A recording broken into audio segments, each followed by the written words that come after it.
Hello? Hello. Hello? Can you hear us? Hey, Hello? chat. Chat? Are we live? Hello? How's it going? Y'all having a good time? Like I see you with this chat stream. I haven't started. Hi, everybody. Welcome. We're 10 minutes early, but we thought we'd hang out a little bit before and just make sure that everything works. Hopefully you can hear us. And if anything doesn't work, then don't blame us for once, because we're not the ones handling production this time. Or just go complain in chat, of course. Yeah. Like, as you do. Yeah, very nice. All right. Stream's blocked. So much stuff. Bummer. Hello, muted. Hi, everyone. It's very hard to know who and what, because we're streaming this on 11 platforms, I think. Yeah, we're merging in the chat, and so it's all them. of you at the same time. So it's hard to know. When people say rock and stone, that could be both Satisfactory community and deep rock. We don't know. So it's very fun. Hope you're all having a good Tuesday. Yeah. You guys are so good at spamming as usual. I think you're rested from the weekend. Yeah. Oh, I see quiet. I recognize the name. You get one. Yeah. I think I saw Steambot Bro who said hello to both of us. Yeah. I think that's one of our devs' friends. Friends? Yeah. You have friends? Friends. We do have friends. It's strange, right? Cool. I don't know how it feels. Yeah, it's weird. I've only got fake friends. Yeah. You all. Golf question mark? Ooh, that's a Satisfactory one. Golf minigame? Golf minigame? Can you add that? We do that. So yeah, we're just sort of counting down the last couple of minutes before the stream starts, hanging out. We're all alone, unfortunately. Nobody wanted to come for this stream. We're just sadly talking to ourselves. Yeah. But hey, we got each other for company. Better than nothing, right? Oh, we got chat too. So yeah, we got chat. We won't forget you. Yeah, that's don't be rude. Yeah. Don't be rude. The factory must grow. That's good. How do we see chat? We have this huge chat feed. Oh yeah. It merges in all of them. It's chaos. It's I don't know if anyone saw the BTS video I made yesterday. It's on Beyond the Spills channel. the Summit? The BTS, the K-pop band? There's none other. No. But yeah, there's a whole crew doing all the stuff for us. It's kind of wild. Wow, there's a lot of people watching us over there. I didn't realize until now. So we got it's gonna be exciting. Real people. Yeah. How's it feel? What do you think? What do you think wins? I feel dead inside us ever. So gotcha. I'm sure it'll be fine. Yes. But yeah, it'll be good. Hopefully. You behave, chat. Oh, I saw total. Yeah, be nice. Come on. Another We're just person I starting. recognize. You can be mean later. Yeah. No, but we're live streaming this on a lot of platforms. We're also live streaming this on the Spills channel. So if you wanna be there for the OG place to watch the stream, then go to the Spill on YouTube. Watch the Spill. Exactly. We get all of it, so you get all the fun. And thespill.com, of course, includes all the bundles for the game, so you can get 15% off any of the bundles. All right, try hard. I know, immediately selling that hashtag. Get hashtag sellout in the chat. Put it in there. You call me out. We're all about making games. Buy our games. Buy the consume. games. Buy them now. Very cool. It does not showcase, by the way, just so you know. Yeah. Temper your expectations. We put it on the site. So do you know how to read? Yeah. We'll explain that later, but yeah. It's interesting, because it's not really been done, this thing that we're doing. Or I guess it has been, but it's it's very weird, because whenever I talk about this event, everyone's always like, oh, so it's like a showcase. It's like, no. Oh, it's going to show a ton of trailers? And I'm like, no, not really. I think everyone's used to PC gaming show or the Game Awards or something. Yeah. And then the tiny indie random stuff. Yeah. Consume, harvest, exactly. Good. Consume. We're going to be rich. So, no, it'll be fun. We'll do a proper intro once the show actually starts, which we're 5 minutes away from. Counting down. Very exciting. But you can say you were here first, because you were here. Yeah. Whoever was in chat for 3 hours, the determination. For sure. All right, I'm out of things to talk about, so... Yeah. Whose idea was it to give a 10 minutes free warm-up? I can't believe this shit. The chat is so patient. Thank you, chat. Yeah. You're very kind. Straight pipes. I recognize the Satisfactory community. No. Very hot. Oh, 5 minutes coming. Yeah, you have to remember that it's camera left. Yeah, I can't do this. All night I'm going to... It's backwards. Yeah. So, we're broke. No, don't be broke. Just be rich. Oh, I see some Jason modes. Nice. You all look breathtaking. Oh my goodness. What? You're breathtaking. Yeah, all of you. Every single one of you. We know. We've seen. That's how cameras work. We just look through here. You're getting some love here, Kevin. Thank chat. you. Appreciate it, chat. Good chat. Such a good-looking man. You're too kind. Or should you're too kind. No, I wouldn't. No. I just had pizza before this, so I don't know if my face is stuffed. Do you know who this guy is? Chat, you know him, right? No, do an intro first, and then I'll do mine. No, you're 4 minutes away. We're not allowed to start yet. Oh, You have to wait. So you can't know who we are. We're just talking. Yeah. This is this is the cold open, the secret start of the show. I saw it. Kevin should have 3 ponytails. I don't know if I can though. What? That's a lot of ponytails. 3 ponytails. 3 More. Every direction. One on top, one on side, one on the inside, one on the back. Yeah, that'd be 2 in cool. front as well. I think I do 5. 5 tail. Yeah, that'd be cool. I can only do 1. Beard on the business? Oh yeah, I did shave, by the way. I don't know if people noticed this, but I did shave recently because I do the thing where, like, before we have releases, I don't shave for like a month or whatever and then I shave after the release. But then I forgot to do it after we released, so So you were in the time. yeah, so I have to do it now. It's okay. We'll forgive you.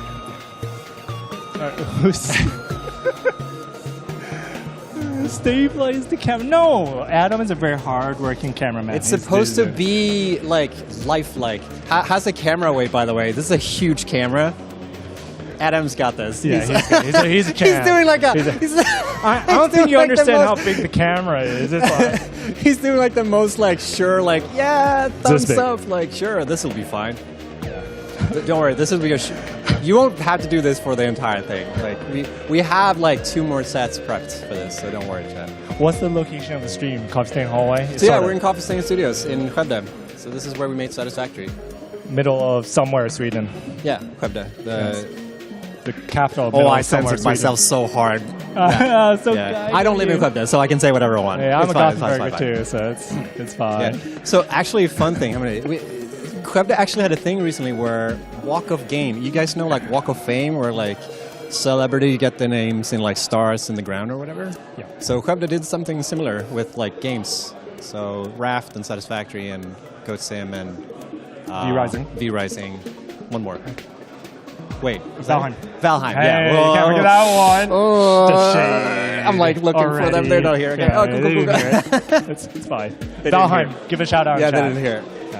Ignore that. So, but they got these cool plaques. Yeah. And the studio's receiving an extra one, right? It's like a little trophy. I don't know. I wasn't there. I just saw 2 trophies. Yeah, I wasn't there for that. Doesn't count then. Yeah. Only if it's live. You know? Yeah, no pick. Yeah. How would we? 1 minute. Oh, good. I can't wait for this to be over. I hope this stream is 80% Satisfactory. There's no way. No, there's so much rock and stone. Yeah. Okay, what's a meme from Satisfactory? How would we know it's the chat? Golf, I guess. Golf. Is the meme that never dies. Golf. Not pipes. Golf. No, Pipes was a meme, but it's like reality now, so we don't worry too much about that anymore. Dead meme. Yeah. Get it. Satisfactory board. Oh, lasers. That's true. Lasers. But it's not a meme, though. It's in the game. Yeah, it's real. Doesn't count. It's real. authentic. It's authentic. Made it happen. Chat made it happen. Yeah. So, What thank the? you. No. Go. Look at that. It works. It's fantastic. Oh, that's awesome. Okay, turn on a little light. There's a little light. It's so funny because we had that as a There's a safety backdrop during light. our release stream, and people didn't believe us when we said it actually works, but it actually does. It's so fast. Not breaking any records, that one. Sam, can you add like a crash effect or something? The exit frame, just hear like a car crash or something in the background? Oh, we got 30 seconds. For everyone getting impatient, 30 Yeah. seconds. Whoa, 30 seconds. You don't have to Oh my complain goodness. much longer. Yeah, chat. Actually, hold don't- Hold on to your pants. Yeah. How do we start this thing? Do we just... We just go. Oh, okay. It's fine. We've rehearsed this so many times. You have no idea. It's on script. Doesn't matter. All right. All right, you ready, 10 chat? seconds. Are you ready for a scroll? A hike? Oh, only for Americans. Oh yeah, it's gonna be good. For Europeans, it's wandering somewhere. Yeah. Stroll through the woods. All right. Someone's mom Let's is go. calling. Yeah. Who is it? Fess up. Are you on the TV? All right. Oh, are we live? Is it? Let's Are go. we doing it? Let's go. We're live. We're live. We're live. Well, there's so many people here.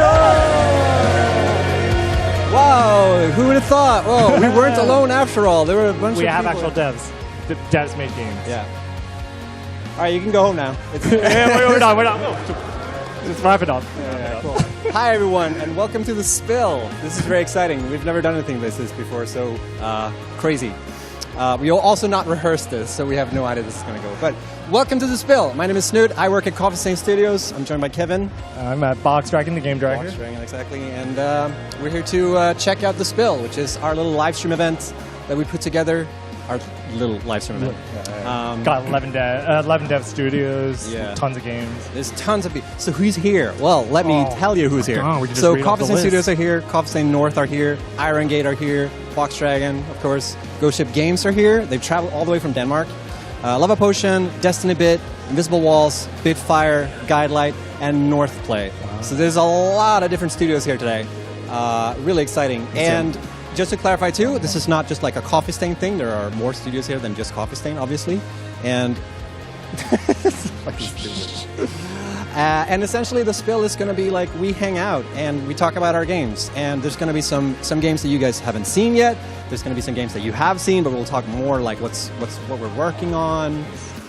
You guys will have a grand reveal, kind of. We're having a big announcement. Yeah. Hype trailer.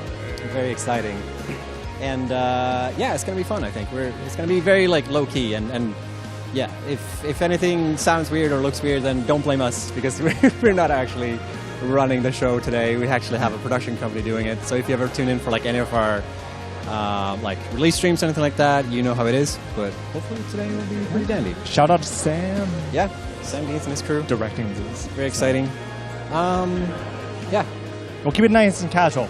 We will just talk about everything. So Yeah. you'll get behind the scenes stuff, discussions, actual, like it won't just be hyping stuff up. Yeah, they'll be fun. And there's a schedule. We did put the schedule on our website. There's also a schedule on this side right here. You can tune in. So we have, the way it's going to work is we're going to have like segments where there are sort of like main segments where we'll talk about, you can see on screen like who's going to be on it. We have sort of a theme for each segment, but some of them will diverge a little bit. And then between those segments, Kevin will host like a little squish thing. Exactly. You can see it on the I'm doing a reverse stream right here. We put the schedule out. So we'll start with what's new. We have a squish. You'll see big blocks with time. Like for those, just stay tuned for that moment. We'll put some drops out for you. Yeah. Then we have squish time where we pick silly little things. I'll mostly be hosting that. It's just for fun. But we'll do fun things. We have a competition of different creatures. We have an artist doodle session. We have a panel with turn-based and strategy stuff. And then we have I think, what was it? Yeah. We just organized this shit. Like, who cares what's gonna be on it? Yeah, it'll be fine. I'm sure. Yeah. But so yeah, if you came here to see like Satisfactory or Valheim, whatever, then you sort of know when these things will happen. But maybe you want to stick around and see some of the other games, and maybe you'll wishlist something that you didn't think you were gonna wishlist, and yeah, good times will be had by all. Exactly, it's gonna be a fun time. Yeah, I think. And also on the website, you can also like click on these games, and they'll take you to the store. So like, if you're unsure, like I don't even know what game that is when you look at the icon, then just go to the website and click the link, and yeah, that'll take you there. That'll be good. Cool. All right. I think our intro is supposed to be like 4 more minutes. Nice. Well, we can talk about segments, but we can cut to intro cut to video. B-roll. Yeah, let's take it a bit. Yeah. There we go.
Yay! We're here in the comfy set in our apartment. This is what my apartment looks like, I promise. Yeah, welcome everybody to The Spill. This is essentially where the show will take place. We're going to hang out here on the couch. My name is Snit, as I said before. I'm the community manager for Coffee Stain Studios. And today I am joined by Emmett, who is our new game director at Coffee Stain Studios, working on Satisfactory. So for those who don't know, do you want to give me the elevator pitch for Satisfactory? This was not, we didn't plan for this, but do you want to do that? That's the energy we need going into Yeah, this. yeah, It's yeah. like it's pure It's going to be chaotic energy, immediately. yes. Yeah. Yes, Satisfactory is basically factory building game. We released the 1.0, like it's actually our 1 month anniversary to the 1.0. It was Tuesday 4 weeks ago, I just realized. Oh my goodness. Yeah, holy shit. Wow, time flies. I thought it was only like 2 days, but yeah, that was 4 weeks ago. Damn, yeah. Yeah, it's available on Steam now. It's been in development for about 8 years. It had been in early access for 5 before this, and the reception has been incredible so far. Yeah. So yeah, super happy to see how things are going. Yeah, damn it, you passed the test. I was ready, and you were going to throw a curveball. I'm ready for anything. You would have been fired on the spot if you didn't land this get out elevator here. pitch. Yeah, so Satisfactory has been in development for a long time, and we were going to start the whole show with just talking a little bit about Satisfactory and sort of what we have cooking. We have sort of 2 segments for Satisfactory. We're going to talk a little bit, like briefly, what we have in store for the show, but we're also going to talk later about like more in depth about what's coming up. But I think the big reveal, or bigger reveal, I think people kind of suspected this, but what is the future? I'm like terrified you set expectations really Yeah, high yeah. now. I mean, like in the very near future, our next content is Fixmas. So like we kind of thought, is there anything else we want to do, but Fixmas, we're going to have a Christmas event starting on the 1st of December, which will again run into January. There's going to be a lot of like, holy snow. Yes, that's all. We got that too. Very Don't worry, nice, you should very play nice. Satisfactory. We've got snow in there too now. But yeah, we're going to have Fixmas kicking off. I think we've got like some things to show for it. I guess we'll show a bit later. Yeah, we have some B-roll actually, and hopefully it made it in because it was really last second, but we made it. Yeah, there we go. There it is. Look at that. Look. Oh my God, it's so much better than I thought it was going to be. So pretty right now. Yeah. Holy shit. We Like, get- this isn't even the best scene. Because we gave Linus a very short deadline for this, and he's been cooking. Holy shit! So this is a little bit work in progress, like as in like these scenes. We'll give you more of an updated view. But what are we looking at here? How about them Northern Lights? Yeah, holy How shit! pretty is that? That's crazy. Holy shit. So yeah, essentially, Fixmas is getting like the 1.0 polish pass. Fixmas has always been like a little bit of like a last second thing we always do for Christmas. Yeah, I think the original was described to me as they kind of just got it all done like 2 weeks beforehand. Yeah. Which is like amazing how well it has still come out. But yeah, again, game is in 1.0 now. Everything has to be kind of polished to that level. That's the expectation we're setting. Yeah. So yeah, we put a lot of work into making sure all the art assets are updated. We've got a new calendar, a whole bunch of cool unlocks. Make sure you make it to the very end of the calendar because there's some cool stuff in there that we want everyone to see. And then like a whole bunch of new mam tree research, of course. And again, some cool unlocks and different like little cosmetics and nice things to have to show you took part in Fixmas this year. Yeah. So yeah, overall, we're pretty pleased with it. Again, it's still work in progress. We're going to get more stuff done. We have a few little maybe hidden things that haven't been announced or shown in this B-roll yet that we'll hopefully get in there too. So yeah, no, we're happy with how things are going. Really cool. I'm really curious about what's going to happen with the calendar, because that's always been something a little bit weird, where you need something from the calendar or lock it in the calendar. I don't know if we. I'm just like, you're throwing me a curveball again. Yeah. I don't know if we're going to change that or maybe. No, it's mostly the same. We'll still have some different randomized unlocks, but we have more like substantial spread out unlocks throughout it as well. Yeah. But like, I think the story that Mark described to me this morning was because you have random unlocks in the calendar, you get someone that gets like this really cool thing, like a superposition oscillator or something that wasn't even in the game in the last, or like previously. And then you get one person who gets like coal on the same day, and it's like it's just that juxtaposition of like, oh, this thing's fucking awesome, and then you just get like, yeah, no, I kind of like that though, coal. Oh. because they get some funny like posts on our forums whenever people are like, Yeah. what the shit? I got coal. So yeah, I love that clip. So yeah, Fixmas is coming up. It's kind of weird because we're in October. This year flew by. It's kind of nuts. We're almost halfway through October. Yeah. Are we? Wait, no. Wait, no. Oh, yeah. Oh my God. My I was brain like, is like a week. no. Yeah. October It's just because started. this week's. Yeah. Very exciting. But what happens after Fixmas? God, what happens after Fixmas? Yeah, what happens after Fixmas? Not 2.0. Just so we have that clear. Okay. Not yet. Who knows? Maybe in the future. But no, obviously we're going to keep supporting Satisfactory. We have like a kind of codename 1.1, which was going to be the next large free update.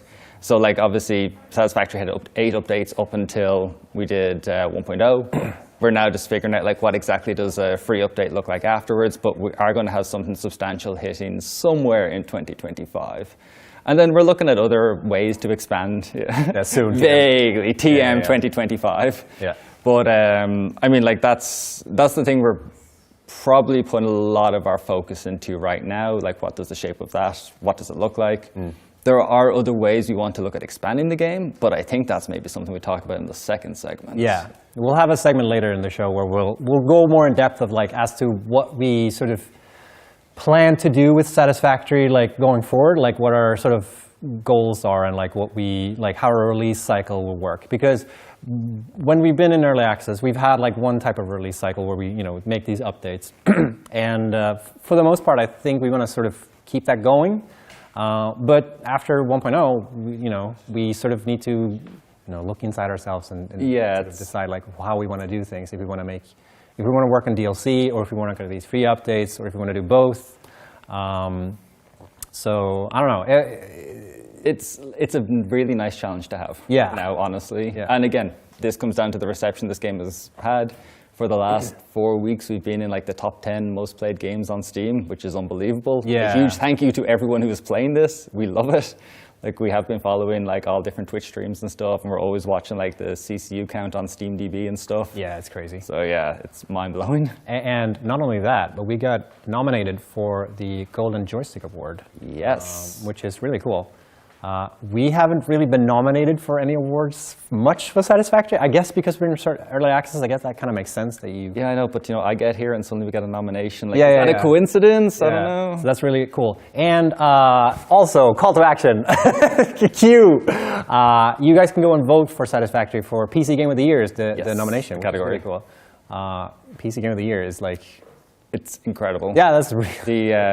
Nominations, voting is up now. The award ceremony is on the 21st of November, if I remember correctly. That's when it'll actually I think be that's when the announced. voting ends or something like that. Or No, it's the actual ceremony is on the 21st. yeah, but I think the voting keeps. Does it go right? Okay. I don't know. We'll It's on the website. We'll trust. Check it. It's there. Yeah, it's on the link. Yeah, the website is Yeah. a bit finicky, but if you're a true pioneer, then you'll pull through, I guess. Yeah, we believe in you all. Yeah, we believe in you all. So yeah, we will talk more about 1.1, and we'll talk more about like the future and console as well. Don't forget console, Yes. because we're also coming to We would console. never. So we will give you guys more of an in-depth like information about that. But at least Fixmas, we got roll the B-roll again. We got Fixmas. I'm throwing so many curveballs at Sam. He's not ready for this, because I'm really excited for this stuff. This little snow guy. Really looking forward to the polish that goes into it, because yeah, like we said before, we rarely have time for like this stuff. It's always like last second. So now we actually have a chance to do the proper like 1.0 polish. Yeah, you can see it in the art and like the VFX, such a high level. And there might be one or two more new things in Fixmas. We got some ideas. Who knows? Yeah, we let's don't see. know right now. Maybe we'll see it later. So yeah, very exciting. All right, you will be back. Yes. Later in the stream too. So without further ado, I think we're going to kick off with the next segment. So we're going to be checking out something sort of new within Coffee Stain, or not Coffee Stain, something really, something new. We're going to check out a trailer for something yet to be announced from Box Dragon, namely a game called As We Descend. Let's check it out.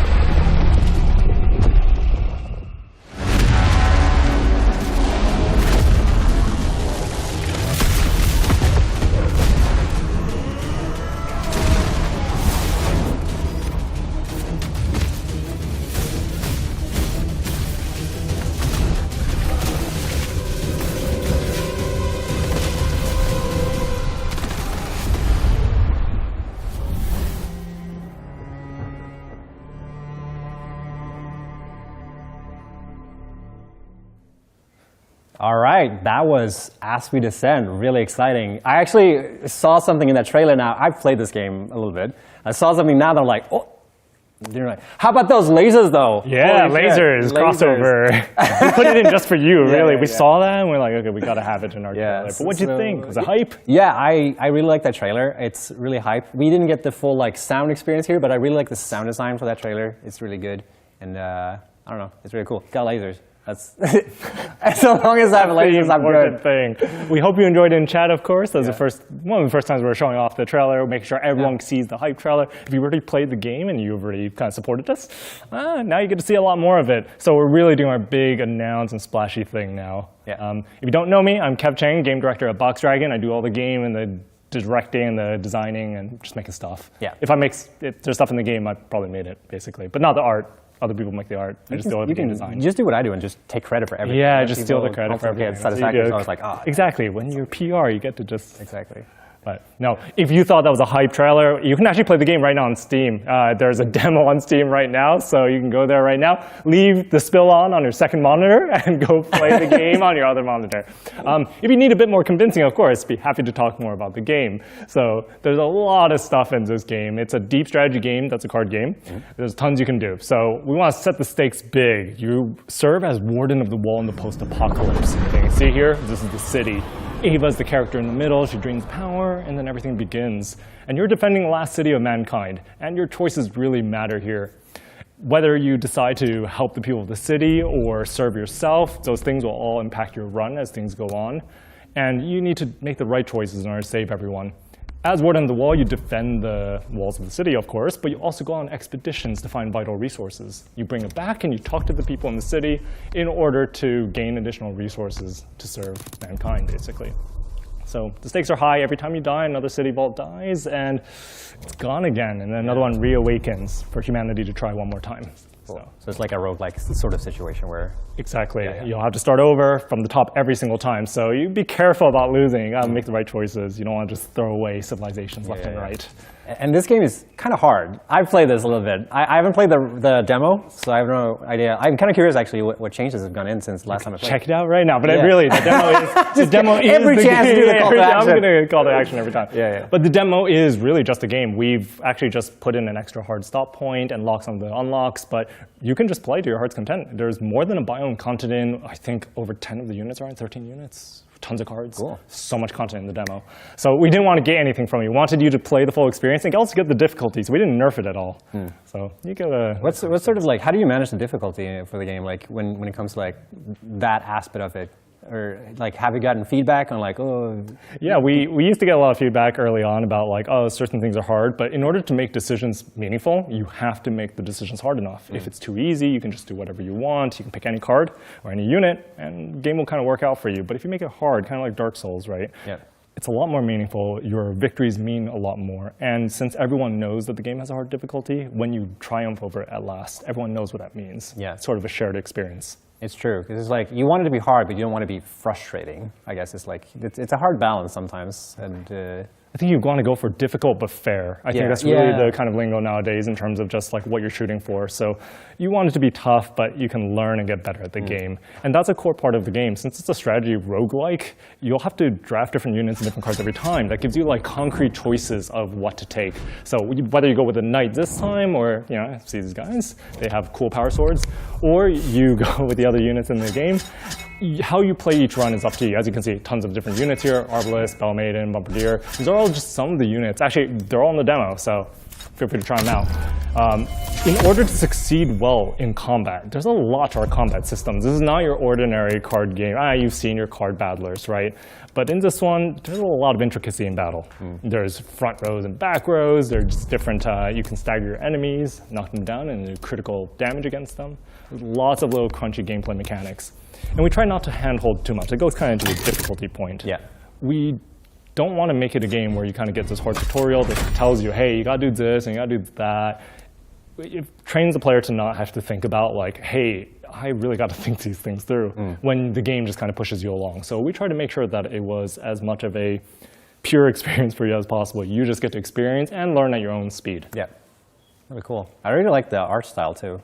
and like so much work has gone into the juicing up the menus. Holy shit. Oh, absolutely. Thank you. Appreciate it. That is insane. And a huge shout out to our art team. You know, we have actually out of our 10-person studio, we have 7 artists. So the ratio of art to non-art is huge. That's very interesting because it's always like, depending what type of game you make, you sort of need to make those like decisions as like how many artists that need to work on it. Absolutely. I think once you go to a 3D game, I don't know if you know the behind the scenes of game dev, but once you add on a 3D team, you need a art director, 3D a character artist or environment artist, then you need an animator, a VFX artist, and just listing through things, tech artist. Your team instantly explodes the second you go into 3D art. If you're only doing 2D art, you can keep it a lot smaller. So You guys do kind of both because you've got a lot of UI elements as well doing, and like the cards themselves and stuff like that. So we try. Yeah. I think it helps that there's such a red thread with the game. I think our art director is actually Alex Nikonov. He used to work at Riot Games as a senior character artist and environment concept artist, basically. And I think his style, like, he's really come into his own with this project of just, hey, go wild, make it feel alive. And when I said red thread, I mean there's sort of a target we go towards for the world building and the art style. So as long as we keep that in mind, we can build whatever we want in there as long as it follows that sort of, everything has that look to it. Gotcha, gotcha. So we talked about units a little bit. You talked about combat system, or did you do that? We should dive into combat. I know I rambled a little bit about combat, but you should see what the combat looks like. Yeah. You go on expeditions where you retrieve resources to bring it back to the city. These combats will look very different. There's different enemies at every single one, and I think the twist here in our game is you actually get to choose which units to send every single time. Right. So you're not just bringing your whole deck with you. Each unit has its own deck of cards. So you'll get to decide which units to bring that will help you defeat these specific enemies.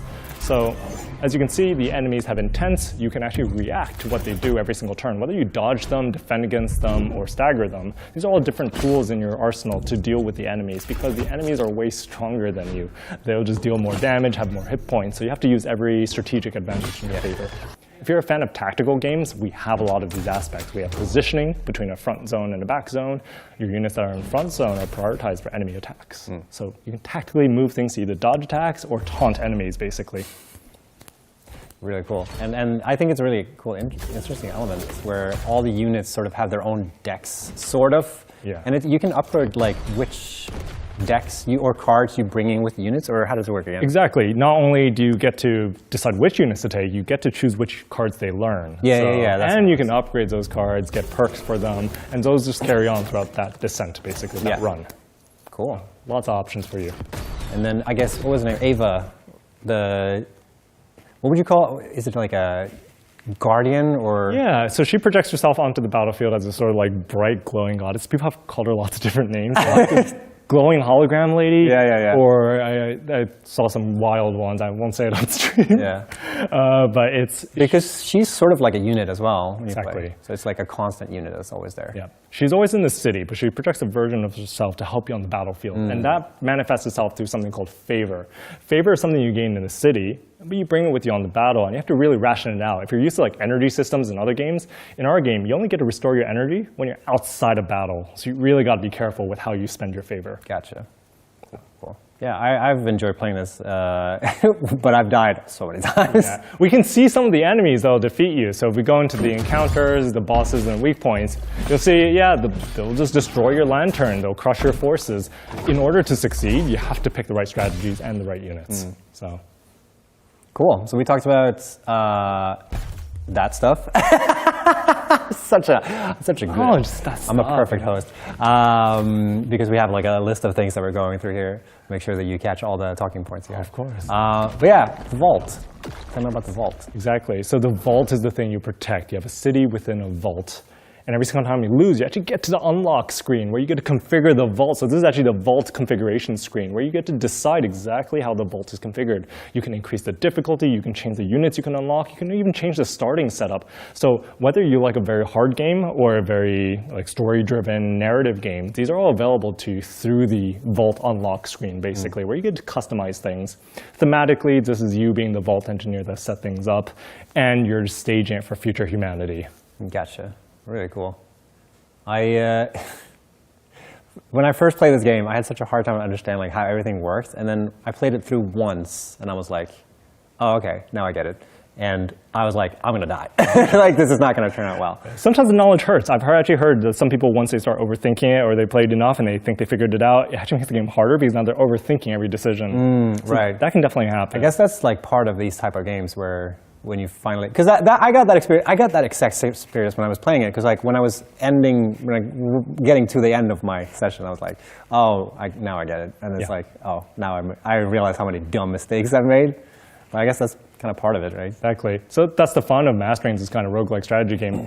So there's tons to do. However you want to play, this kind of game supports it, and that's why we enjoy it so much. It is like a strategy sandbox where you get to choose. Even if you don't love some aspect of it, whether it's the cards or the city, I think it's the type of game that you can come back to and enjoy in your relaxing time, basically, to make hard decisions. Really cool. I'm really looking forward to seeing how this is going to evolve over time. Or like, It'll be fun. yeah. So make sure to play the demo. Yes. Go download now. Now. Go. Thank you so much. It's live on Steam, demo, either page, our page, as we descend demo page, it's all good. Yeah. So play the demo now. We've given you lots more tools, so hopefully you'll win. You can tell me if you don't win. You can come in the Discord and complain when you're like, oh, the game's too hard, nerf things. So it's all good. Really cool. All right. Next up, we're going to check out some stuff from Valheim. So let's see what's cooking there.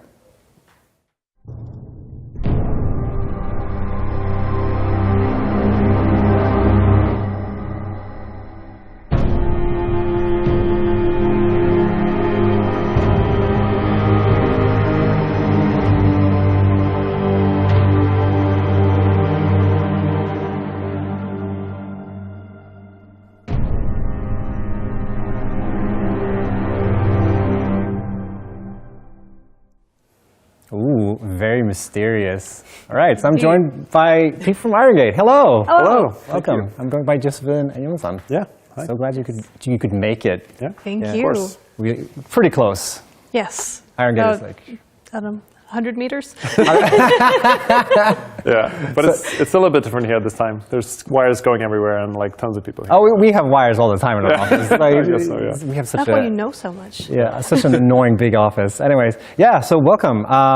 We're going to talk about Valheim, and we're going to talk about what we just saw. Very mysterious. What did we you just saw witness? was a teaser trailer for our Bog Witch update, which is something that's coming fairly soon. Yeah. And there is a longer version of that trailer, but you'll have to wait until it hits the public test branch before you get to see that. What a tease. So for people who have not played Valheim, could you give me like a quick elevator pitch of like what Valheim is all about? For the two people that watch the stream that don't know what Valheim is. Yeah, what do we say? I don't know. Viking adventure game with crafting and exploration? Yeah, for up to 10 players. So play with friends or play it by yourself, Yeah. I'd say. So, yeah. Build a base, defeat monsters, gain the glory of the Allfather. Very nice. Very cool. All right, so yeah, let's talk about what's in this update. Do you want to kick it Yeah, off? so I mean, while we're working on Deep North, which is what everybody wants, obviously, it's in pre-production. So we've also been working on this smaller update, which is going to come, like we said, within a few weeks, I think, without setting an exact, like whenever we feel it's ready, it's going to be out on the public test branch. And it's going to be like a smaller update that has things that I think a lot of people are going to appreciate, though. It is going to feature the Bog Witch, the eponymous. She is a trader, and you can buy some stuff from her, which will let you do more things, including make feasts. Yeah, so feasts are like food level 2, kind of like you can combine lots of different stuff and make it look a lot nicer. You can place foods on the tables directly. You don't need to use these item stands for everything anymore. And the So much feasts fun. it's so much better. You can and they can put up the feasts, which are huge, and they can be eaten multiple times by And they last longer, too. And they last much longer. Yeah. So the stats are a little bit different, but I think people appreciate that you can be out on adventure a lot longer with them. So. Very cool. Yeah, and you can also make potions from the ingredients that she sells. Yeah, a lot of new potions, some of them more special than others, like might be a love potion in there for those who are interested. I'm not going to spoil more than that, but... That's for discovery. Yeah, could be, yeah. And also, I think one of the big things in this update is we're adding a few skills to the game, Yes. which have been like asked from the community for forever. For farming and cooking and crafting, or building, basically, which yeah, I mean, there's a lot of players who are not always out in combat, doing all the different weapons and stuff. They're staying home in the base, and they want to get some sort of an edge on, like, they've been farming forever, so they want to have a scale for that. So that's something that we've been thinking about for a long time, not quite figuring out how we can implement that in a good way, but I think we found something that we're quite happy with. So Very cool. Yeah. I just had a random question. I gotta get this out of my head. Is the Bog Witch based on some like real mythological thing, or? No, I Something- think she's mostly based on one type of creature that we already have in the game. I guess it's safe to say. It was Robin, our colleague, who did the main design for her. I think he just wanted to go off and design a cool creature. yeah, yeah, I would say that too. Yeah. Very cool. So we talked about potions. We talked about feasts. Is there anything else? Yeah, like one more thing for the, I think one of the nice things, there's some quality of life stuff basically coming in. We split up, like we added a prep table, so there's not as many recipes in the cauldron. There's also going to be like for another crafting station for all the meads. And also like you can craft multiple things at a time, which I know has been a huge feature request many times. And also we have one new item, which is the scythe, which is that you can farm multiple items at a time, so you don't have to click every single one. Which is highly requested. Highly requested. And, yeah, so this is more like a small update. Obviously, there's going to be people that will be like, oh, Deep North won, but Yeah. I think a lot of other players will appreciate what's in it. Yeah. And we should also just say that this hasn't taken that much time away from the Deep North development. This is, I wouldn't say in any percentage, but heavily like a graphic-based update. It's basically a lot of visual assets with a bit of programming behind it to create this update. Yeah, for sure. Yeah, I mean, you can't have the entire team just jump over straight. We need to go through pre-production, plan out a lot of stuff, and do a lot of tests. So this is basically something, give the players some content that a lot of people have been wanting for a long time, and so that some of the developers have something to do while waiting for Deep North stuff. So yeah, and which we'll talk more about later, I think too. Yeah, you stole my little cue here. Don't steal his But we segues. will talk more about this stuff, because you guys are in early access right now, but Yes. you are gearing towards that 1.0. Yep. And I can tell you from experience that it is the hardest stretch. It's a rough stretch, but you guys will get there soon, and it's going to be great. But we'll talk more about that later in the stream. We'll talk more about Deep North, and we'll talk more about like 1.0 and sort of what work goes into that stuff. I think it's going to be super good. Yeah. Looking forward to come back. Yeah. There was one question I had in chat that I wanted to call out, but I already forgot what it was. So nice to watch this. Go Yeah, no. fast. So what I was going to say was that I at least in our game, we tend to find that like these quality of life stuff tends to be more valuable than what we think, especially in these like type of games where there's a lot of like building and there's a lot of like, just adding the scythe could be a thing where people are like, it's a completely different game now. Yeah. That small things sometimes means a lot for like your playstyle and. Yeah, I think this is going to be a huge improvement for those who want to stay back in the base, and they're actually going to feel like that's something that's rewarded in a different way now. Yeah. But it's also a hard balance there, because like there's definitely a list of 100 things that we could do that would like say make the game easier and like a good tool, but we don't want to change everything either. Like we do want to have a certain amount of inventory management, and like it's also part of the kind of core experience of the game. So I think it's hard sometimes to choose what quality of life stuff goes in or what is like actually like removing you from playing the game. Yeah, it's hard because you don't want to make it so you optimize away the fun of the game, and quality of life stuff tends to have that effect sometimes. Yeah, I'm actually hyped to. I haven't played. I mean, I played Satisfactory a few years ago, but I'm really hyped to play like at 1.0 now, which I haven't done yet, to see like, okay, what. Did It's garbage. Don't worry about it. The game is still the same. It's still garbage. Cool. Yeah. Thank you so much for having me. Yeah, thank you. You guys will be back. Yeah. See you later. We'll talk more with the crew behind Valheim. Yeah. But right now, I've got another couch waiting, and I'm going to have to get there real quick because it's really far away. Here I go running. Run.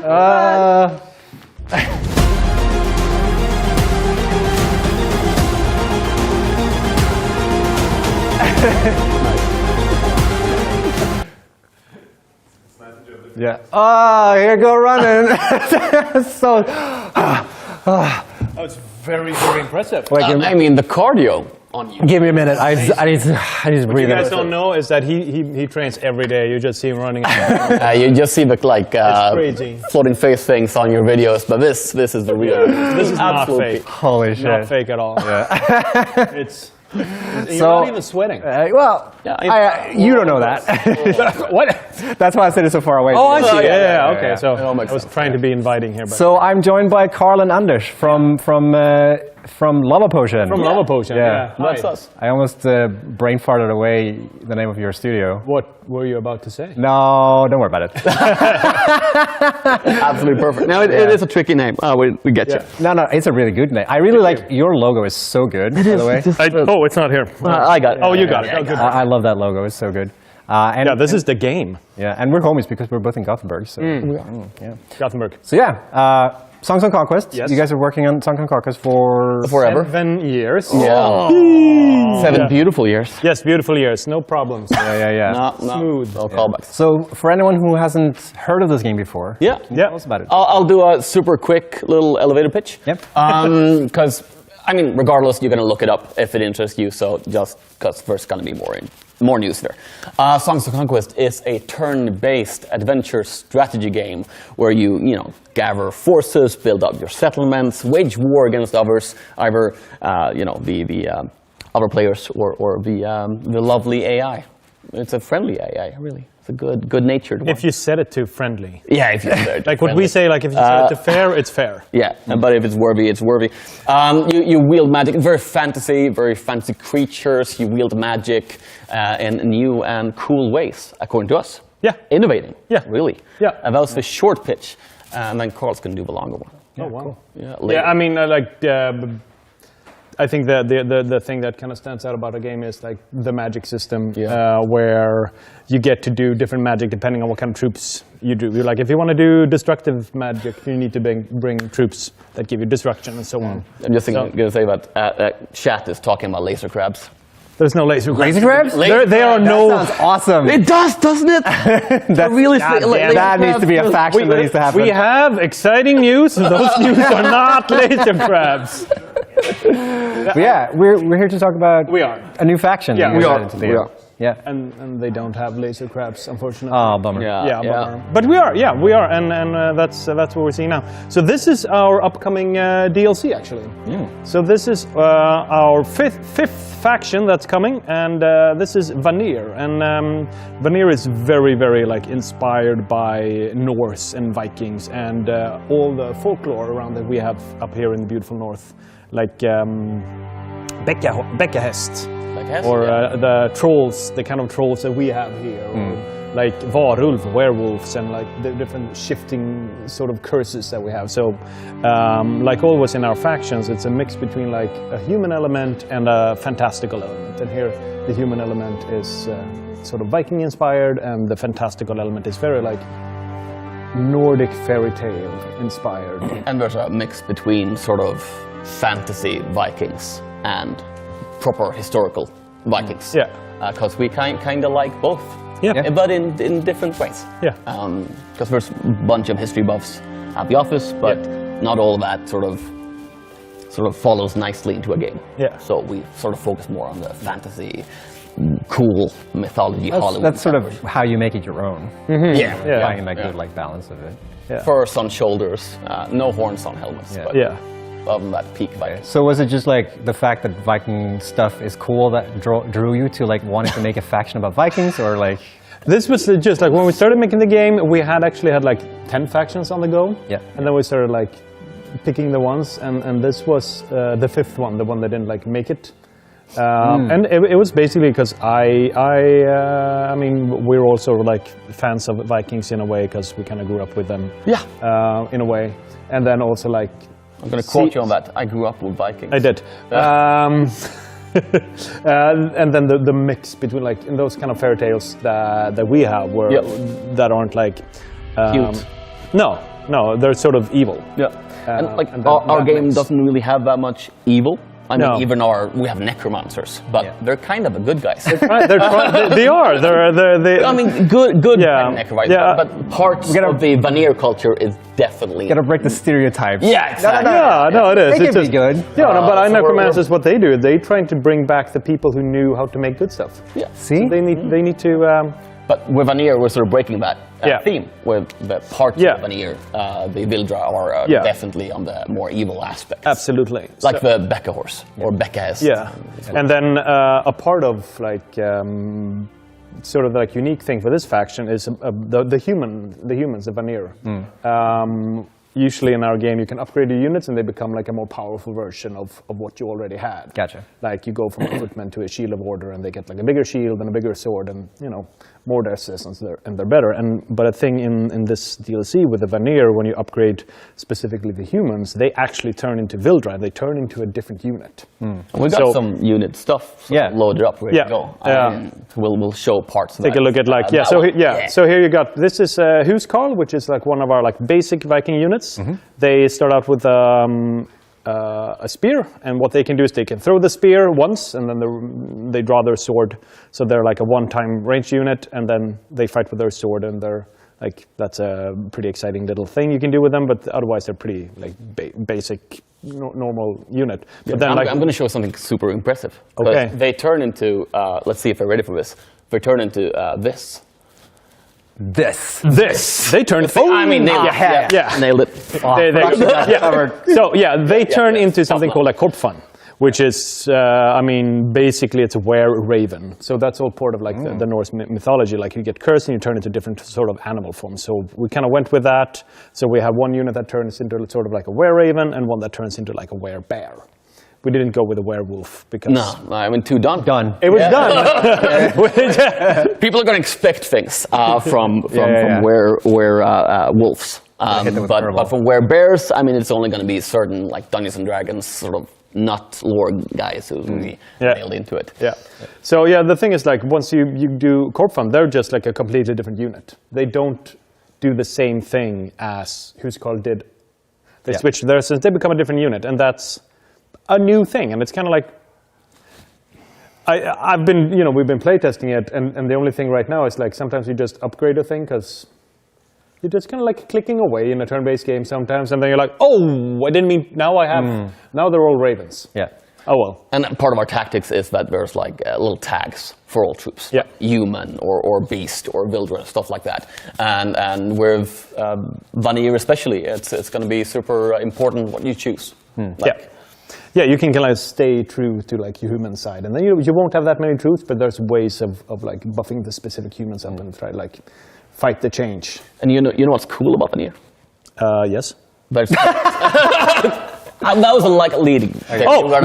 What's cool about Vanir, Anders? Carl, it's that we're coming this winter. Yeah, they're coming in the winter. They're coming in December. Yeah, we thought winter is a very nice way to introduce sort of a Nordic Viking faction. Yeah.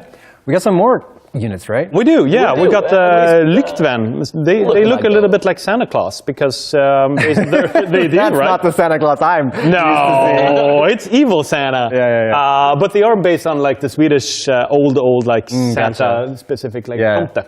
And then mixed in with evilness. Santa but evil. Yeah, and I love how you guys were before like, no, everything's good, don't worry about it. And now when Santa comes, I was like, oh, Santa's evil. Yeah, screw Santa. Yeah. So in Vanir, like you actually have like evil beings, which are the Vildra, and Yeah. Let's take a look at the last one here, our last little unit. And and this one is, I mean, for those who kinda are into trolls, with not the internet kind, but the other kind. We've got, we have some very strong. We kind of love certain special artists. And they turn into stone when they die. Because that's how trolls are supposed to do. Yes. Sadly, no sunlight, but like when they just do that. So our game is, like, for those who didn't see it, our game is a lovely pixel game. That is, like, I forgot to mention that unique selling point in the sales pitch. Well, people saw it. Yeah, people saw it. We're all more show. Yeah, it is. So thank you so much for joining us. Absolutely. Go running. Yeah. Yeah. No, actually, I won't need to because there will be plenty of time for me to move over to the next segment because we're going to move over from Vikings to dinosaurs. Yeah. That's a natural that's a segue, right? Plenty of time. Yeah. You're pro. So let's check out a little trailer involving some dinos. Let's look at it. We didn't think the Viking raids could get any worse. The Danes are coming! You, a lord of England, must tame the land. Establish a thriving village and keep it supplied as it grows. Construct fortifications and build a mighty castle. Train your forces and prepare to man the ramparts. For our enemies have harnessed an ancient terror.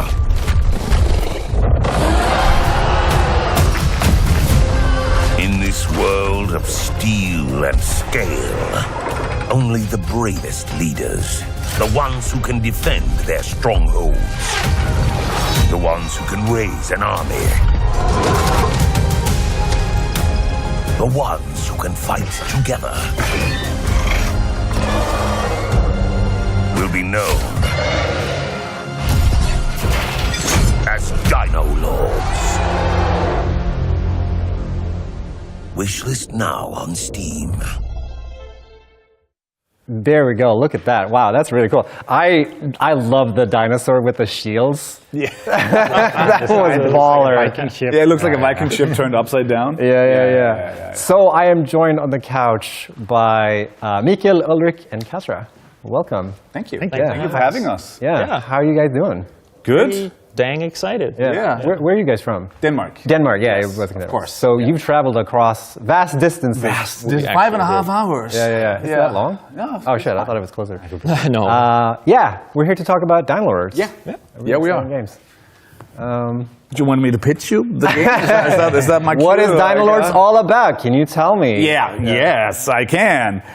So it's, as you all saw, it's a historically accurate game. It's a real-time strategy game mixed with an action role-playing game, an ARPG, set in medieval England. You play as the Lord, and you are invaded by Danes riding dinosaurs, just as you remember in history class. It's right. I can relate to this. Yes, exactly. Yeah. Very cool. Cool. Yeah, and you're calling it a hack and strat. Yes. Yeah. We're trying. I mean, it's always difficult when you're trying to do something new. Like you've got to have a word, got to have something to hang that code on. Yeah, because people keep calling it like Age of Empires, but with dinosaurs. But we're trying to make so much more than just Age of Empires with dinosaurs. And we've been trying a lot of like new genre words, and none of it sticks. And then we finally, I think our colleague nailed it. Hack and strat is what we're calling it. Yeah. We're gonna smash like hack and slash and the strategy game together, and hopefully we're gonna make a really fun baby with dinosaurs and Vikings. Yeah. I can relate to that because it's always hard to like pitch your game and make it. Oh, so it's just this? No, that's not. Well, maybe I can explain a bit further. So the hack part of the hack and strat refers a lot to how you control the game. So like with a typical hack and strat game, you can use WASD to move around, and you can play as the Lord character, participate in the battles yourself, swing your sword, shoot your bow, dodge out of the way in between the T-Rex's legs, and like dodge arrows as you see them coming and stuff like that. That's all the hack and slash part. But then for the real-time strategy part that we want to like, you're already like extremely occupied fighting yourself. How are you also going to control other units and stuff? And the way that we are trying to solve it is what we call the warband system. In the sense that you just, instead of like box selecting and telling units specifically where to go and stuff like that, you just hold down a button, paint over your units, they come to you, they join you, they're part of your warband. You just paint over, you hold down a button. We have some footage, right? Attacks. So let's check. We have some B-roll. Yeah, we have some B-roll. Yeah, exactly. There we go. This is what you're talking about. As I said, WASD, move around, do your thing, play normally. You get to fight yourself, slash down the Viking. The ship had Cool. capsized. That guy's dead. You guys get it, right? That's, yeah. Right. This part of the game, I think, is very self-explanatory. But so for the strategy part, there you go. You just, instead of like doing the box clicking, you just swipe over your units, they come for you, you hold down on the button, please attack them, and they go and do your things. If you look down the bottom right, you see abilities. Some of the abilities are actually orders for your units, so you can tell your swordsman to like do a charge in, and that instead of like, in place of Gotcha. normal abilities that you do in like a hack and slash game. Yeah. So that's like the abilities for your lord that he can use. You can do a jump attack, but you can also tell all your archers with an ability on cooldown. Oh, shoot here and it'll rain an arrow volley at that position. So you get to fight like crazy and do unit tactics as well. Yeah. And is it like, do you pick which lord you want to play as, or is it like set to a campaign, or like how does that work? Yeah. So we want to do a campaign. I think people that love these sort of strategy games, they want a linear campaign to play through. But we're also doing lots of like replayable content with randomized events. So that's something we work on. We don't really have classes in the game. What we have is like this sort of gradual unlocking of different items that you produce in your town. I think we have some footage of the city building aspect of it. I'm really curious about that. Yeah. So on top of course, all the hacking and slashing part, we also have a classic castle sim here, where you make a village, you have to set up a resource supply chains. Very 90s inspired. Oh, very much, yeah. But everything that your villagers can do, you can also do as the lord. So you get to participate in all these things. You can hurry up if you're a lord of the people. You can hurry things up, and all the resources are simulated in the world. So a piece of wood that you chop down will take its way to the stockpile, go to the Fletcher to be turned into to count them in the be turned into a bow, and that bow will go into the hands of an archer. So you get this, like we usually call it like a little anthill simulation, like a life cycle of like where everything goes. Circle of life. Yeah. And don't forget, you're running in the middle of all of it. You can do all the jobs that the workers can do too, right? You help chop down the trees, build the buildings, maybe even make the bow yourself.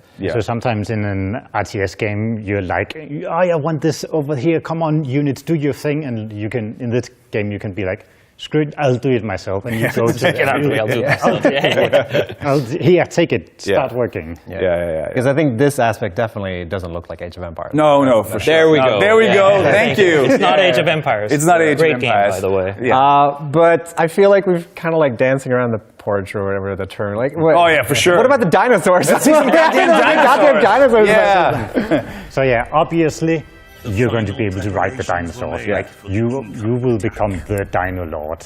So here we are riding on a raptor, riding on all the different dinosaurs have different abilities. You're fighting the Ankylosaurus, who can swing its tail. It can mow down a lot of units. You don't want your units getting too close to that. The raptor can jump up. It can actually jump up on the wall where your archers are, and it can just start throwing them off and eating them. And of course we have the big guy, the T-Rex. He just went down there. He's the big bad unit. He doesn't care about your wall. He can just smash through your wall. Oh, right. They won't last long, and the enemy armies will be pouring in. So you want your archers on the wall to shoot it down as fast as they can before it gets inside, because when it gets inside, it's mayhem. It destroys all your houses. Yeah. And are like the dinosaurs, like how do you like get the dinosaurs? Are they like cultivated in your base, or? So we have this system where you go and steal eggs from you go to fight mommy and daddy dinosaur. You grab the eggs, you cultivate them in your hatchery. And then you use those to create your own mounts, but also, of course, mounted units will have, jousting knights on raptors. Gotcha. So there's like there's an element of like exploration as well, where you're like finding new dinosaurs that you want to harvest and like exactly. Very clear. Yeah, really cool. So if this sounds interesting, you guys should definitely wishlist this game. It's on Steam right now. Oh, here, wishlist. Go wishlist it right now. You know what to do. Yeah, it's also, if you go to the website, you'd also get a direct link to the Steam page. It's up now. Go wishlist, everybody. Yeah. Thank you so much for having. Thank you for having us. I was going to say, thanks for having me, guys. Thank you for having us. Yeah, thanks for joining us. And we're going to pass the baton over to Kevin outside in the main hall, and we're going to do a little bit of squish time. So let's see what Kevin's got cooking. Hello, we are here in the main hall for this or that. You know, I want to first introduce the format, so if we can pull down the bracket on screen, then we can jump into talking about it. Basically, we got people to elect their coolest character. Where the things? Production, sound. Okay, this or that. It's the fall invitational bracket. We got 16 of the best and coolest creatures. You're gonna have to vote, chat. 1 or 2. Hey, there it is. So this build, this or that, 2024 fall season invitational. We got the first round here. I'm gonna list off all the things first. Lizard Doggo versus Dr. Jackson. Working for DRG versus Leloy. Fuzzy Grub and Spine Friend. Swine and Neck. Steve versus Seagull, and Dice versus Troll from Valheim, Veneer Troll versus Loot Bug, and Wastespin versus Viking Ship. We are going to determine a winner tonight here. All right, we've started off. So get ready to type 1 or 2 in chat. If we bring up the thing, we will start to make a case for each of these, basically. All right, this or that. Lizard Doggo. To vote for Lizard Doggo, you got to type 1 in chat. To vote for Dr. Jackson, you got to type 2 in chat. So we're going to make a case first for why you should vote for each of these, and then run it for 45 seconds and determine a winner. So you're already in chat. You got to go. Okay. Let's go. You got 10 seconds.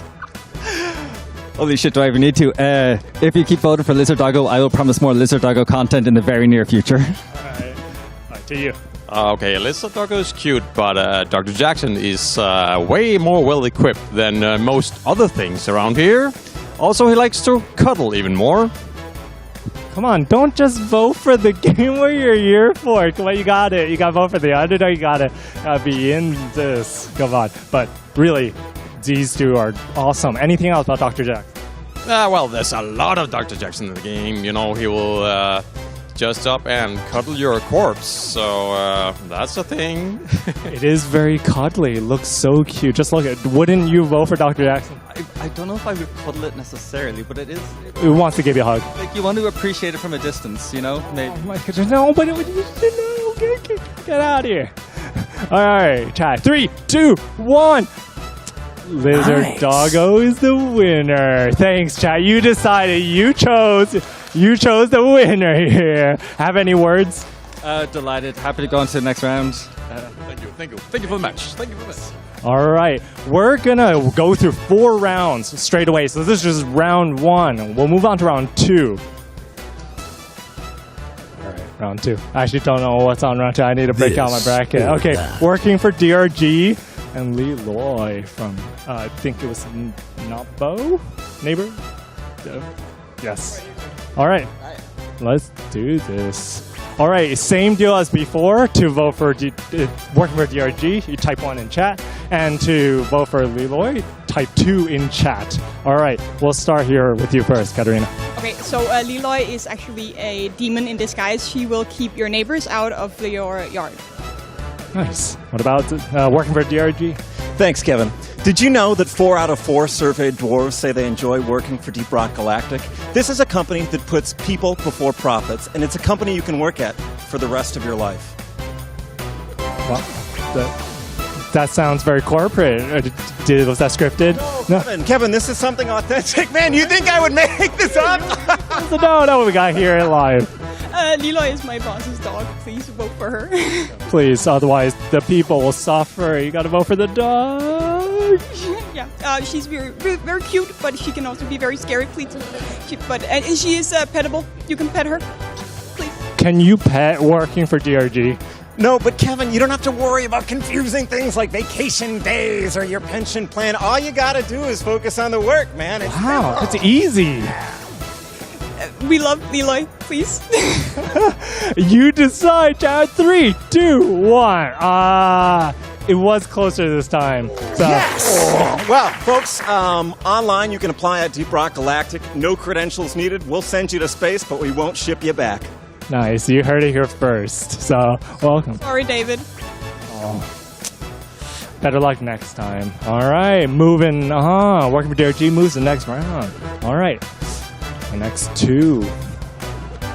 I got Fuzzy Grub and Spine Friend. You two are on. This or that. Other way. Flip. It's reverse. The camera is reverse. Flip. Do it. Cross. Oh my god. You got it. You're good now. Okay. I'm not biased at all. But if you type 1 in chat, you vote for the Fuzzy Grub, and to vote for Spine Friend, you type 2 in chat. So let's go. It's the softest, fuzziest thing you'll ever find. It loves cuddling with you. Nice. The Spine Friend doesn't have any arms, so he needs some votes. He cannot vote himself. Why doesn't he have arms? Because he's a fiend. He's a beast. Corruption of the worlds. Oh, you should feel bad. Look, he even lost his tail. Doesn't have any way to vote, and he's such a cute little beast. Okay, we gotta hear more about the grub. What does it turn into? Because it's a grub, right? So it's gotta evolve. Yes, it's a beautiful moth that it will turn into. A bit bigger than the grub currently, and it's gonna stay around the city as it prefers the non-miasma area. Yeah, and you feed it like, I don't know, children and worms and things like that. Yeah, the shrooms. All right. Yeah, but just look at him. Look at his cute eyes. He just wants a hug. He just wants like love for you. Hug him. Yeah, exactly.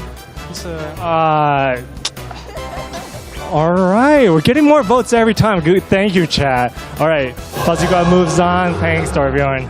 Appreciate it. We tried. You have dice in the bracket as well, so not knocked out yet.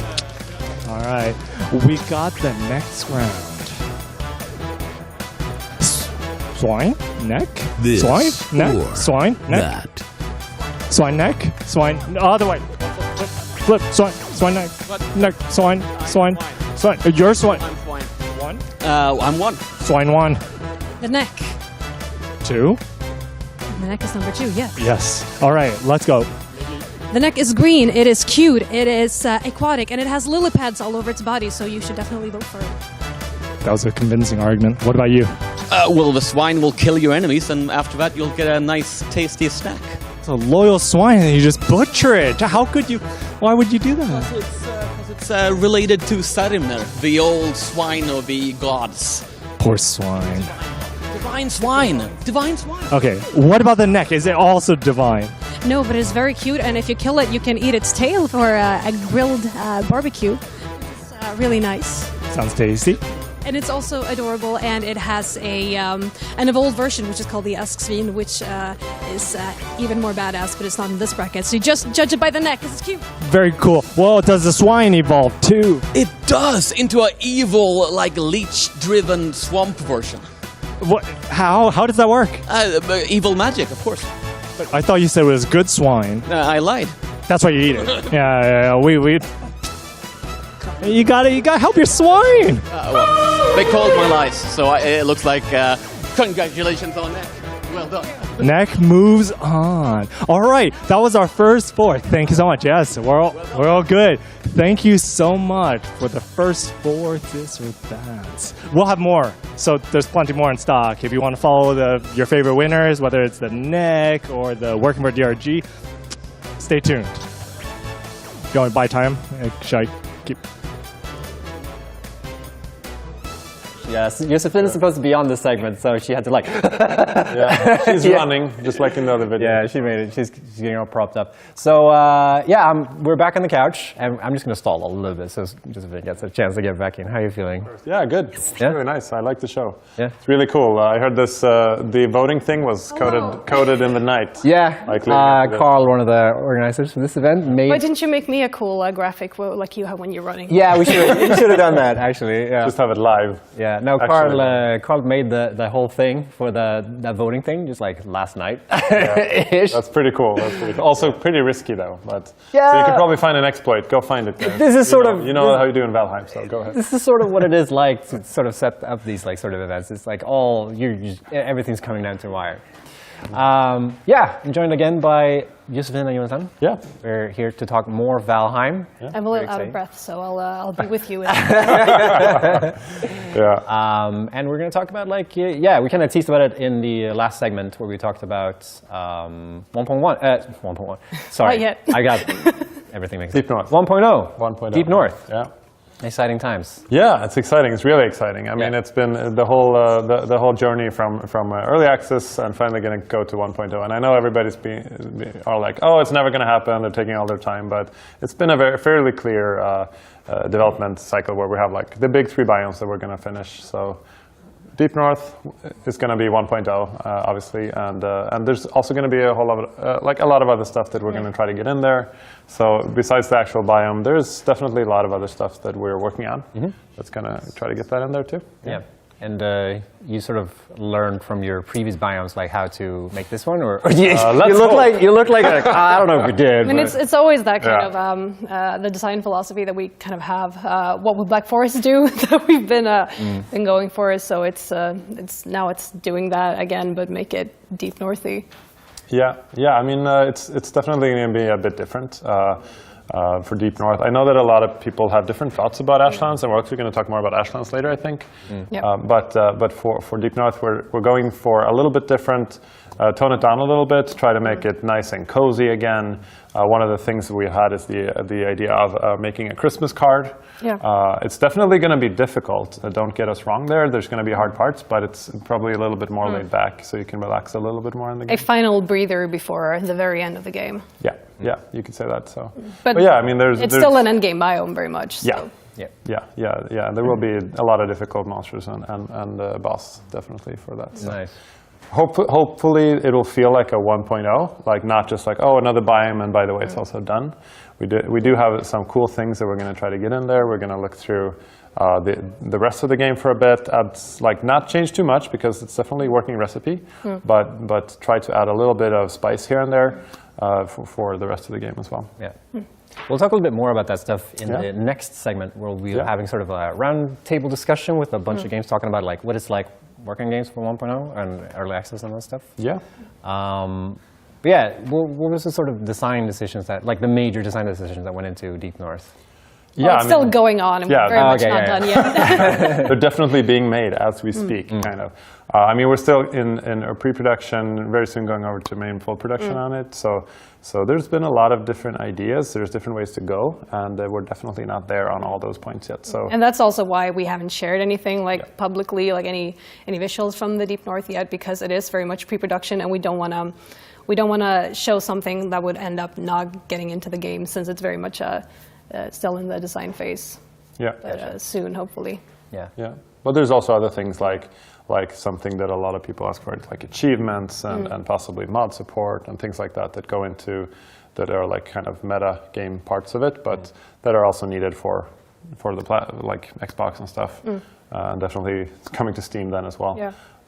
So I think hopefully it'll be a good 1.0, and that people will appreciate it. And then that being said, I mean, 1.0 is 1.0. As you guys know, Satisfactory. That doesn't necessarily mean that that's all of it. It's the end of it, no. But then we at least feel done with the base game, the original experience. So. Gotcha. Yeah. You have a talking point that's just difficulty. Difficulty. What is this about? Oh wow, I don't remember what we were thinking about. But I think it is very much that the Ashlands is very much a ramp up in difficulty, and we want again to have the Deep North not to be an easy biome, but to still have those like calm moments that you can get to. Like we said, some parts of the Deep North will feel kind of like a Christmas card. Like you can already see now, like in the placeholder that you can see on the B-roll now, it is kind of trees and snow and kind of a calm landscape. And this is still from the Deep North that you can see as a placeholder in the game right now, but it's still gonna have some of that feeling if a lot more fleshed out. Yeah, and I think one of the things on difficulty there I was thinking about before was like having a bit of an asymmetrical difficulty curve. So the game is not just constantly becoming harder and more grindier in every single biome. Where of course the step from, let's say, Mistlands to Ashlands is definitely a step up in difficulty, and you, as a lot of people have noticed, you get swarmed a lot by enemies. But that doesn't mean that it's going to be like another step up from that. Gotcha. More of a parallel step. Difficulty. And I mean difficult in another way. Yeah, for sure. And are you like changing any of the previous biomes? There are like hopes, I think, of having something new for most biomes. Like nothing major, but at least something everywhere, so that there will be a value in replaying the game from the start, and not just going into play Deep North, but to actually start the game over from like the very beginning. Since it's going to be the 1.0 game, that's going to be like a whole new experience, hopefully. Yeah, I mean, both adding a few things, tweaking a few things, like going over the biomes, like what feedback have we had during like the whole development process? Because even though we always want to work on the next thing, people are still like, oh, when are you going to fix this in this old biome? And there's definitely some thoughts on like. We have a whole icebox. Yeah, a very big icebox. All right. Yeah. So the most important question when it comes to 1.0 that we all get as developers. Yeah. Are you going to add achievements to the game?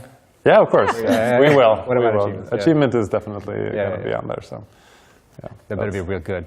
I believe. I know we have a list for that as well, like potential achievements and what they should entail. Yeah, so, I think we have some good thoughts on achievements. So they're not just going to be there. They're not just going to be there. We're hopefully going to make them good, fairly balanced as well. How did you do? Had a lot on Satisfactory as well, I guess. How we did, or even yeah. I don't know. We try to make achievements for everyone, and then the hardcore people were like, the achievements are too easy. We're like, but everyone plays the I don't know. Some games have like really difficult achievements, and it's all about like finishing the game, but and not having too grindy, like chop down 10,000 trees or something. That would just be boring. So. Mod support. Yeah, I mean we have a ton of mods. I think the modding community is great. We don't have like official mod support yet because that would add a lot of development time for us.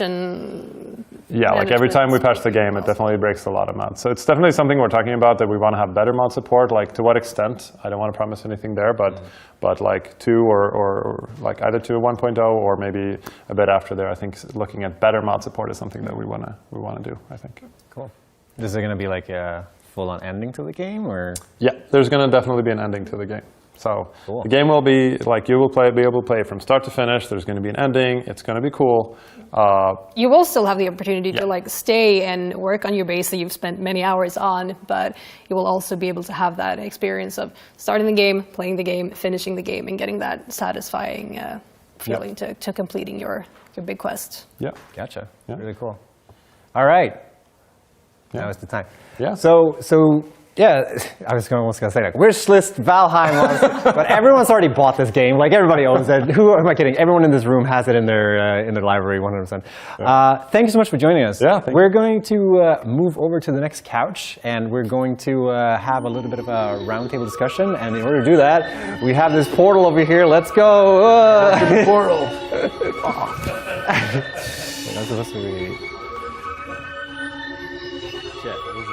We're on the wrong side. Look at me, I'm coming out the portal. There we are. Where do you, am I moving? Yeah. There we go. I guess this is happening. Yep. Cozy up. This is another thing that Sam spent way too much time on working on these portals. Anyways, yeah, cool. So I'm joined by a lot of people. Welcome, everyone. So what's going to happen now is we're going to have a little bit of a roundtable discussion talking about sort of early access and 1.0 and like what it means, because we're all working on games that have been in early access. But before we get into that, I'm going to just start introducing the couch. So we got Torbjörn from working on Spell Rogue. We got Søren working on Deep Rock Galactic. Then we have Carl again from... I almost did it again! From Lavapotion. Thank you. Lavapotion. And then Jonathan, I don't remember who Jonathan, you work on some other game. Some small game. Yeah. And we're going to chat about 1.0 and early access. And the first question that I've always, like, I've been in tons of interviews where people ask me about early access, and I'm always so curious about it.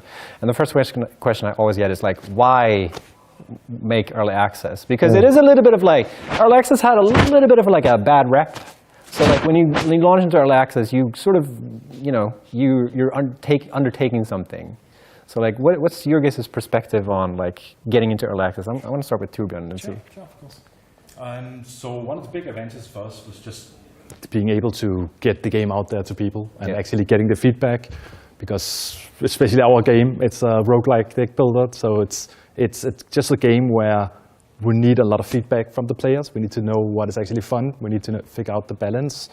And just getting a ton of people in there playing the game, it just helps us so much in figuring out design, figuring out the weak points, and again, just balancing the game. Yeah. Such an important part of the making a game like ours. Yeah, so it's like a healthy dose of getting feedback on what you're working on. Exactly. Yeah. Exactly. Yeah. How do you? Open floor. You guys have any opinions or same thing? Oh, no, I felt like you were like really inhaling. No, go ahead. No, we can't have the same thing. Like we wanted to go into early access because we were like, yeah, we're like 3 or 4 months away from being done. We should, we should go into early access and see what the people really want. Because we'd had like alpha test a couple of 100 players, and we were like, oh yeah, it feels pretty good. And then we went into early access, and we're like, oh, okay, let's do this for 2 years then. So, yeah. But I think that's an interesting point because like 3-4 months before launch, that's pretty late. Like to decide on like going early access. Because we were like, okay, we have some more time, like a couple more, like some more time, budget-wise and all that, to work on the game. Yeah. And we're like, we're not really sure if we're going to focus on this thing or on that thing. So we might as well go early access, open it up, see what people say, and they're like, we want you to work on these things. And we're like, oh, that takes a lot of time, but okay. So yeah. There's an element of like, because it's the same thing with Satisfactory. Like we didn't decide to go early access until very late. And there's an element of like, this game could be so much bigger, but we don't have the budget to make that game. We have the budget to make this game. Yeah. And we sort of came to a crossroads where it's like, let's try this and see how it works. Because I think a lot of people, like, it's a little bit of the stigma when it comes to early access, right? Because a lot of people... For us, it was like part of our strategy from the beginning. We really wanted to do the open development route, and then early access was just like fitted so well, right? Yeah. So, but 6 years ago now that we launched into early access, and at that point there was not a good rep for early access. No. Most of them had never released into 1.0, and people were like, it's just a scam. So we really had an uphill battle trying to convince everybody that we were the good guys here. Yeah. we'll do good. How did you guys approach that then? Like, when you decided we want to go early access and it has a bad rep, like how did you like combat that? So we actually went early access in the sense that already, 6 months after we started, we released a closed beta. That wasn't actually that closed in the sense that everybody could just stream it on YouTube and whatever. And then we kept updating that, right? So when we started early access, that was update number 7. I think that was our first release, was called update 7. So we were already on that route, and it was basically just giving much more people access to the game, and of course we allowed them to pay for the game as well, which helped us financially to get off. Yeah, because I was like, if somebody asked you like, would you have done anything differently during early access? Like, how would you have done something different, or do you feel like you learned something from the years being in early access that made you realize that maybe we should have done this instead? Or for us, it was exactly as we wanted it. Yeah. I think looking at when we did 1.0, and then we actually needed to do 2 more updates before it was maybe the right 1.0. So we had a little bit trouble finding out when our 1.0 should be, you can say. Yeah. We've done it, but no, that's 4 years ago, right? And we kept updating, and so. But it was really good, the early access time, and I think we learned a lot from it, like on how to develop a game alongside a community. That's really what the early access route tells you. Yeah. And we see so many games that are, especially multiplayer games, that are launching directly into 1.0 from high-profile companies, and they have crazy launch, and then they fall flat because they kind of can't figure out how to follow up on that. Right. Yeah. Well, early access does give you that room to sort of like build your community and make the game that you want to make and have a continuous like cycle.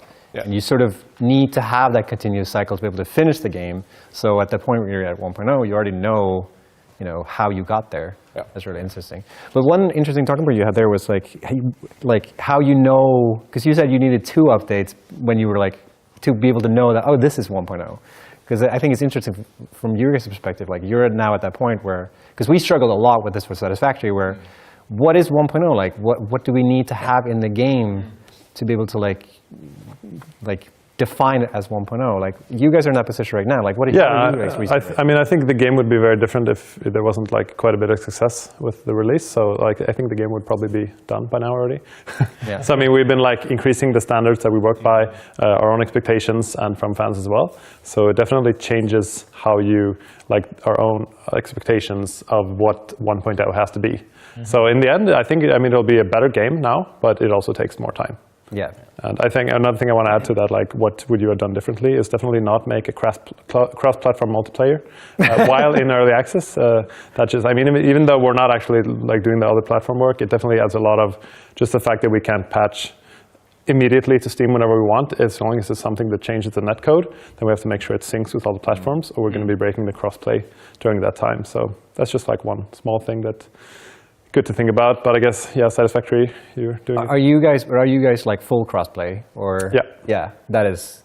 We're right now trying to figure out if we want to do that or not, and we're a bit hesitant because it has been nice to just be on PC because it's like faster deployment time. I think I'll just leave this interview right now.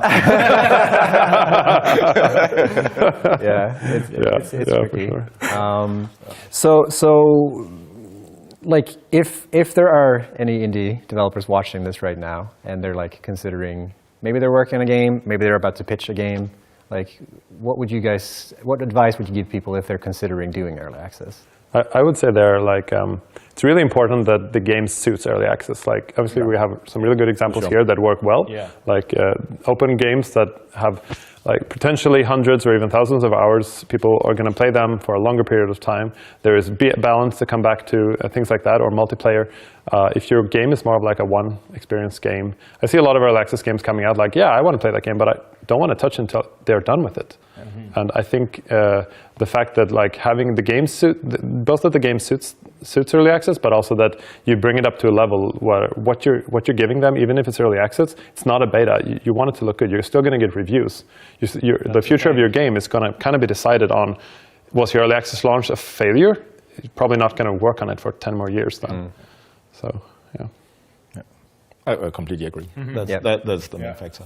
Having the right type of systemic and open game, and a game where you can spend a lot of hours. I think also for us that we can, like, we have a lot of players that already have played the game for hundreds of hours, and making an update to the game just gives those players some new challenges. We can constantly like add new content and new modes and new ways to play the game. So it doesn't grow stale. It is a game that, if it's a story-based game, you probably have seen the whole thing, but it is a roguelike game where it is going to be random every time you play it. So just adding more content just keeps the game fresh, even for returning players. I think that's really interesting when you have like story-rich games like Subnautica. When they implemented their story while developing, and we were always very skeptical of doing that because we always felt that like you're just gonna replay the same campaign over and over again, and I don't think that's gonna be fun for a lot of people who are like following us through early access. But because like I think that's one common denominator here is like most of our games don't really have like a full-on like, because you guys have you have a campaign. That was and that's the thing that happened. We have 4 factions in the game, and then you play all the factions, and you get. You might want to adjust your mic a little bit. Where is it? There we go. Hello. Good. We're good. So we have 4 factions in the game, and they all are like one of the songs in Conquest. And then like once you play the 4th one, you kind of like get the full story of the whole thing. And then when we released the game, we didn't really think that they were going to be as popular as they were. So like when we released into early access, we were 100% sure that people didn't really want to play them. But we were like, they're supposed to be there. So we had 2 campaigns for 2 of the factions, and then as soon as we started, we were like, oh no, this is what they play, kind of thing. So then we immediately kind of like switched around, and what we did instead then was like, okay, then we need to kind of like match our early access to releasing parts of the story and making sure that. So then once we went 1.0, that's when we released like the final kind of like chapter of the whole thing, so that. The game, and then we get 1.0. Still? Yeah, a little bit. Can you hear me? that's how we did it. But that was sort of like by accident a little bit. So we had to like make that plan after we realized that people were really into getting the full story. So the first two that we had was just like kind of like introducing the world, and then people were like, no, of course we want all of it. They're like, oh, okay. But I mean, in hindsight, we would have done it in a different way, I think. If that would have been the thing. I think my biggest thing, like if you go into early access, make sure you know why. I love your example of why we do it. So just like have a clear like why. Don't just go into early access to kind of like you're supposed to.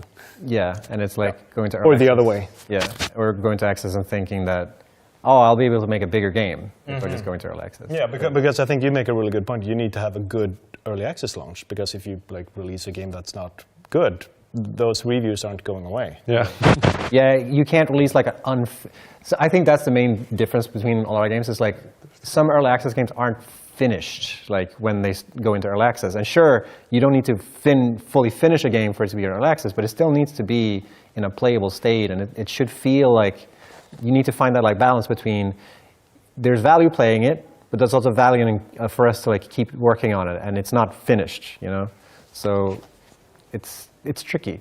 Would you guys, looking back like from now, because you gave a good example of like how you would have done things differently, do you think your guys' games, when you went into early access first on, looking at how they turned out to, like, do you think that was the game that you were going to make when you went into early access, or do you think that game changed as you went along? For us, we quickly learned quite a few things. So one thing we learned that our players, they loved cosmetics.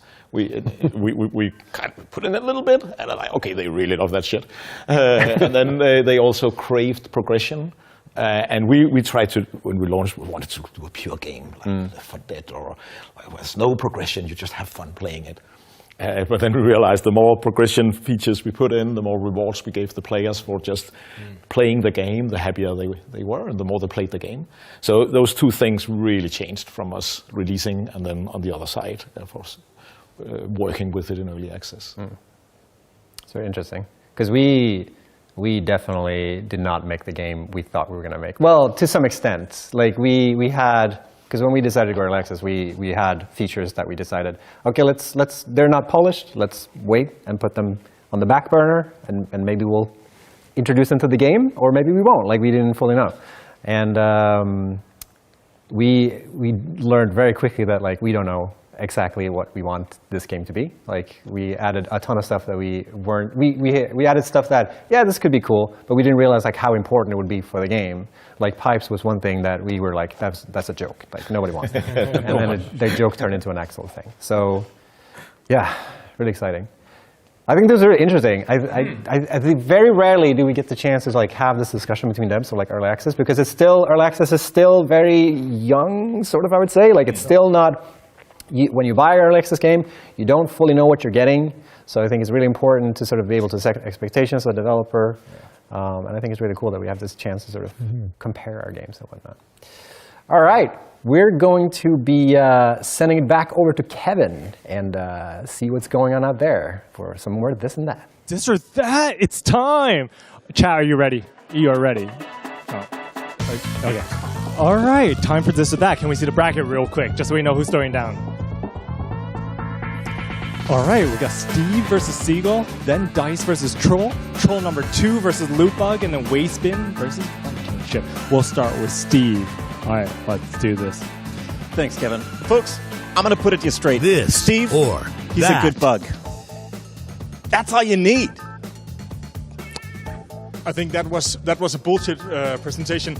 I would say Seagull is like how do I put this? It's like the Modern Warfare 2 mission Death from Above, the co-op mission, but instead it's a mind-controlled seagull, and it rains like it's shitting all over the neighborhood. Who doesn't love a shitting seagull? It's just everywhere, right? Carpet bombing things. All right, Bucko, for throwing blows, who can throw blows? Folks, Seagull 130, they had to go through 129 seagulls before they got the right one. Steve, there's only one number for it. That's number 1 because he's the number 1 bug in your hearts. But seagulls eat bugs. It's not like that. It's 130 because it just sounds cool. And the Seagull 130 Gunbird has multiple fire modes so far.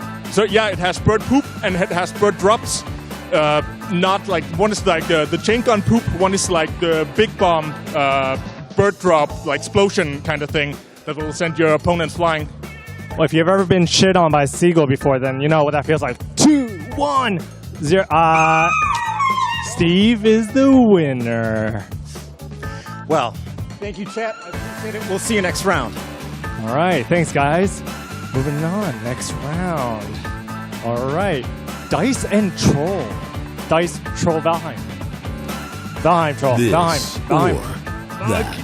Valheim, Troll. Valheim, Troll. Valheim, Troll. Are you on the right side? Right. No, you're This side. No, you're right. You're right. No, that's right. No, that's right. Introduce number 1. White dice. Oh, that's a different image for dice. That's stacked. That is our main character, Lapis, that just loves dice so much that he can't hold all the dice that he wants. He rolls a lot of dice, and he likes to enchant them, plus different things with them. Wonderful. Okay, what is more badass than the Troll of Valheim? It has a hairy butt. Do I need to say anything more than that?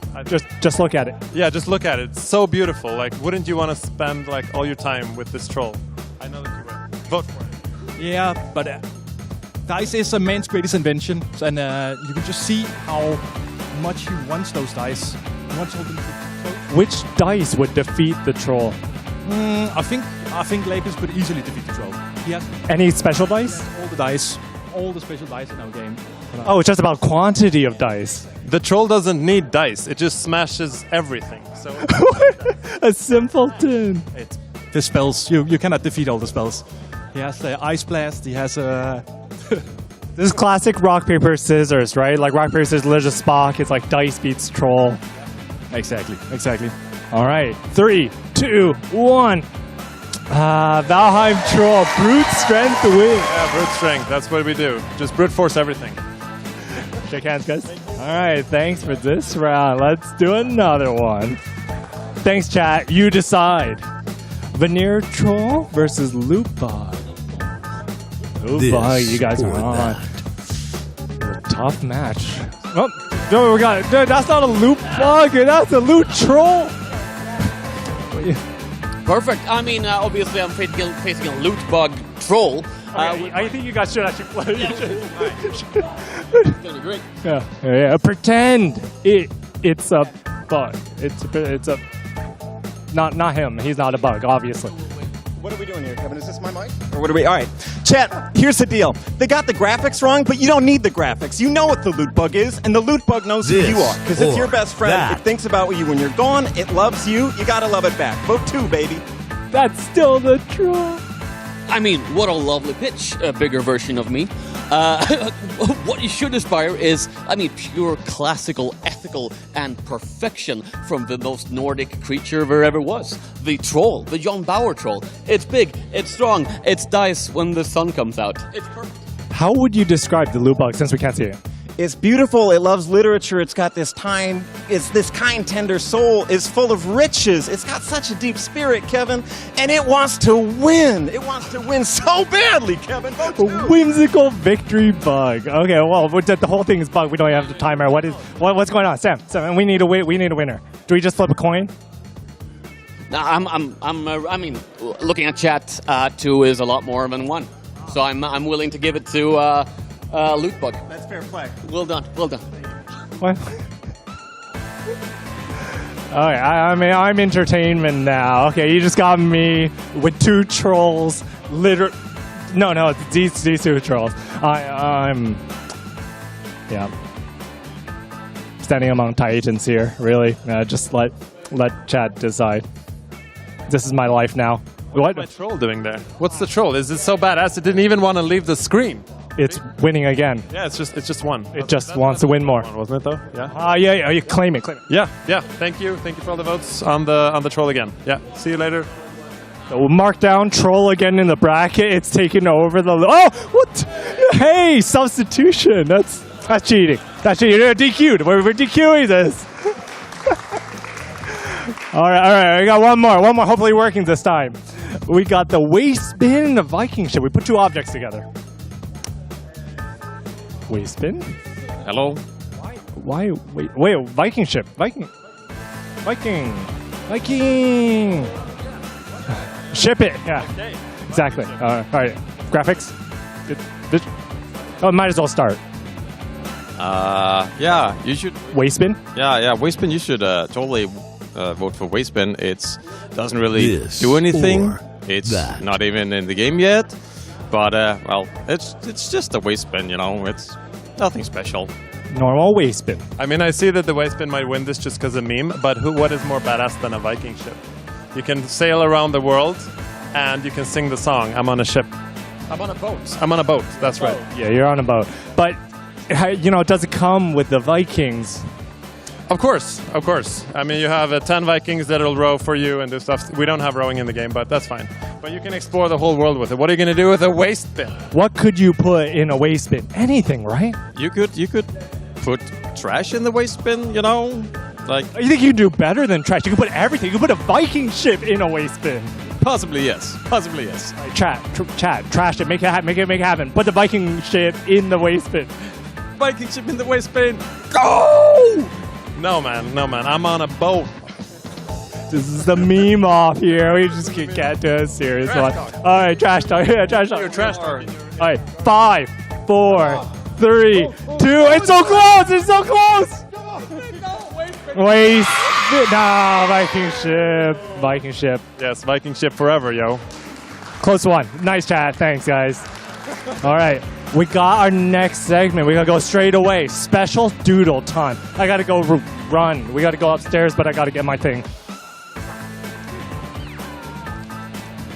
All right. Special segment. We're doing live. Because, you know. Okay, so this is the doodle contest. We got the best artist in the universe. And we're here with Post-it notes because that is the best medium for the best art. Okay, well, I'm pretty sure we're supposed to have 5 people here. Who's the missing? Oh, Torsten! Where Torsten? Go! Get up here. Can we camera? All right, let me explain the rules a bit. So there are 5 different classic games. Stream, you're going to find out in a moment. And these artists are going to try to do their finest rendition of a character from the classic game. You only have 2 minutes, though. You have to remind me on that one. 2 minutes to draw the character, but you cannot reveal your prompt. And then at the end, you'll try to guess what the other artist drew. But you can't reveal what you did. I'm going to give it to you in a moment.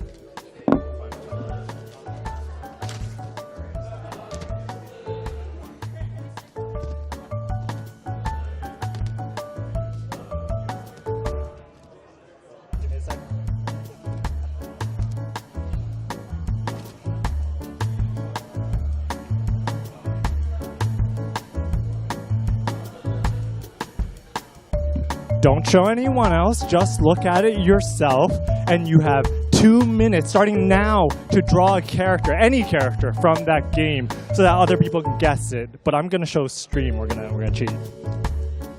Okay, stream. Are you ready? We're gonna show you. Let me know if you can see this. Can you see the stream? Great.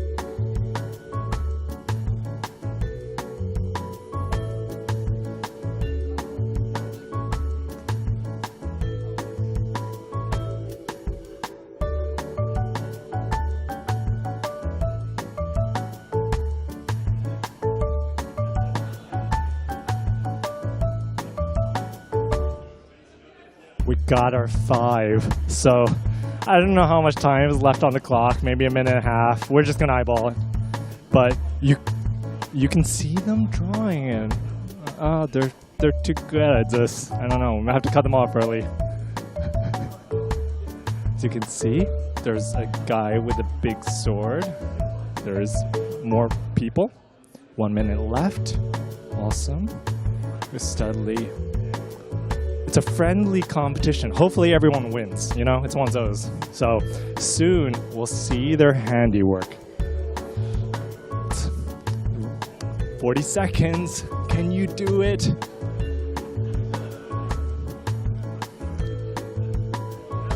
No, you can't write words on there. That's cheating. That's not art. Words are not art. No. Gotta scribble it out. Scribble it. Yeah, your penalty. Gotta scribble it out. Scribble out. Okay, 10, 9, 8, 7, 6, 5, 4, 3, 2, 1. You're locked. That's it. Alrighty. All right. Let's. You've never played the game? Well, I know the game. I never liked it. It's not my Ah. Here are the games. So the 5 games, and you got 2. You have to do one at a time. So go over the drawings one at a time. Where do you want to start? Okay. But you cannot say what yours is. I think they're gonna figure it out. I made it too easy.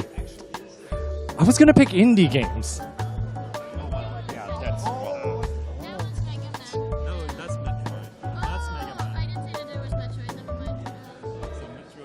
Yeah, we've got. That's Final Fantasy for sure. That's Metroid. That's Mega Man. We could do. We'll just do process of elimination. Oh, of course, this is Warcraft. Of course. This is such a look at the genius of this.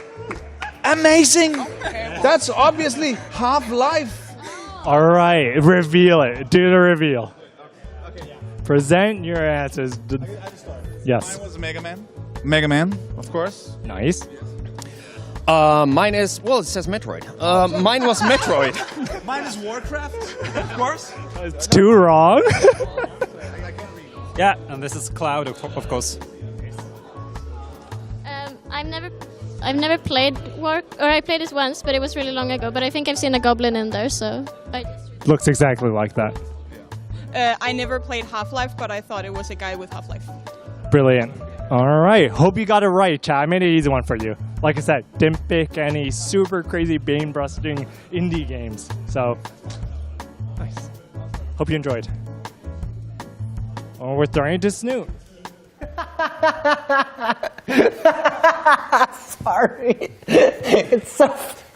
Sorry, it's so funny because like we have Sam talking in our ear, so we hear like all the cues and whatnot. And it's so funny when Kevin like forgot to mention that, and Sam's like, throw a snoot, and then Kevin goes, I gotta throw a snoot. Super good. All right, we're back on the couch, and joining us on the couch we got Jonas and Hans, and we're about to talk about your game called Dark Swarm. Very excited. How are you feeling? Yeah, well, excited. I'm terrible at pitching my own game, so be warned. I think all game devs are kind of in a little bit. Yeah, like, maybe a little bit. Yeah. But Dark Swarm. Do you want to talk about it, or do you want to check out the? We could just like roll these. Roll the trailer. Yeah, let's. Trailers tell you more than words possibly can. Yes. Let's check out the trailer. Imagine yourself in a universe where danger lurks in every shadow. Your mission? Simple but crucial. Eliminate the relentless Dark Swarm. You won't be alone in this fight. Assault, the king of killing.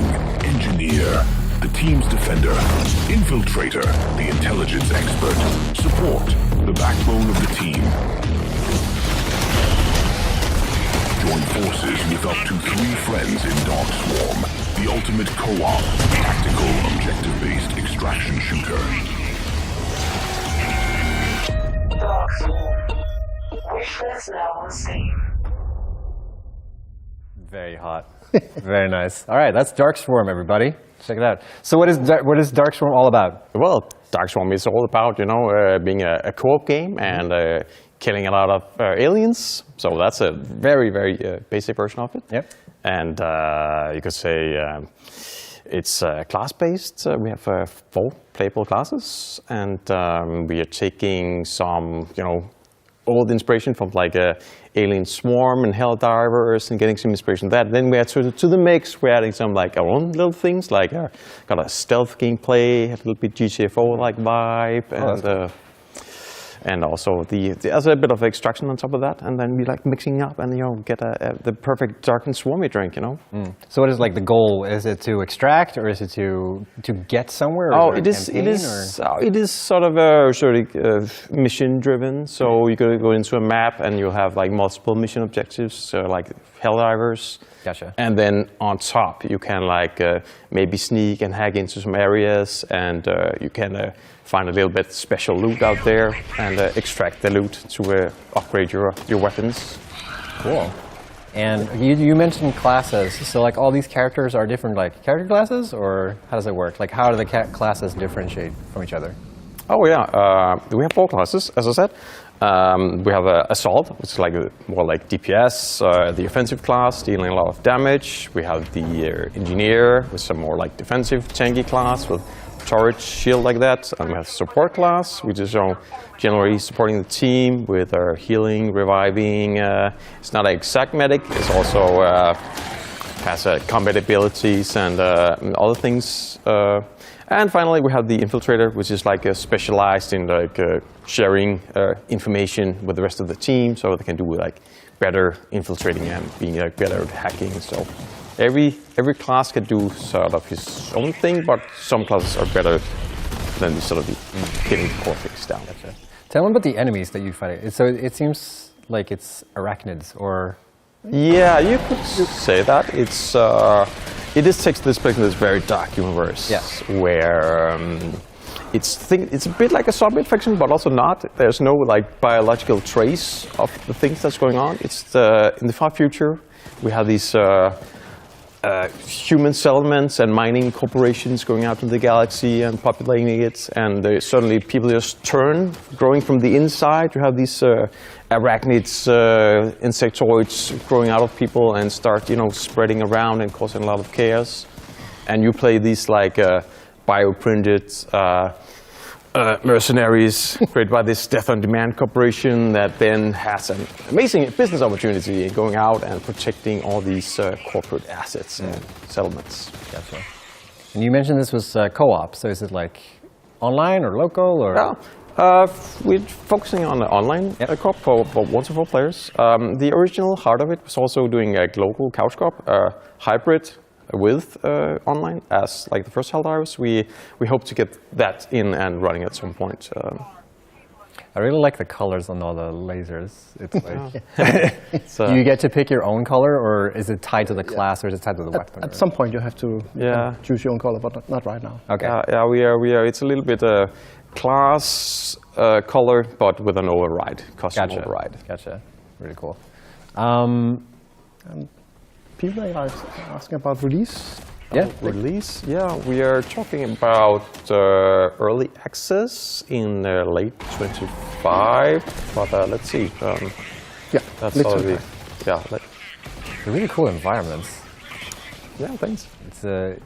Is it? So you said this takes place on like on a different planet, or what was it?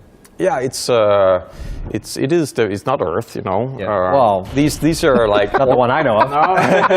These what you see in the trailer is just it's mostly taking place in these orbital stations that serves as like mining trading posts and nodes for the mining stations on the actual planets. So we haven't like everything's not totally cut in set in stone regarding which planet this was, but it's definitely there will be like a range of planets to explore and space stations, and you'll have this duality where you both have these more like combat focused missions on the planets. So you have got this whole Starship Troopers vibe, massive swarms, and then you're like more like sneaking in the sort of dark space stations. Yeah.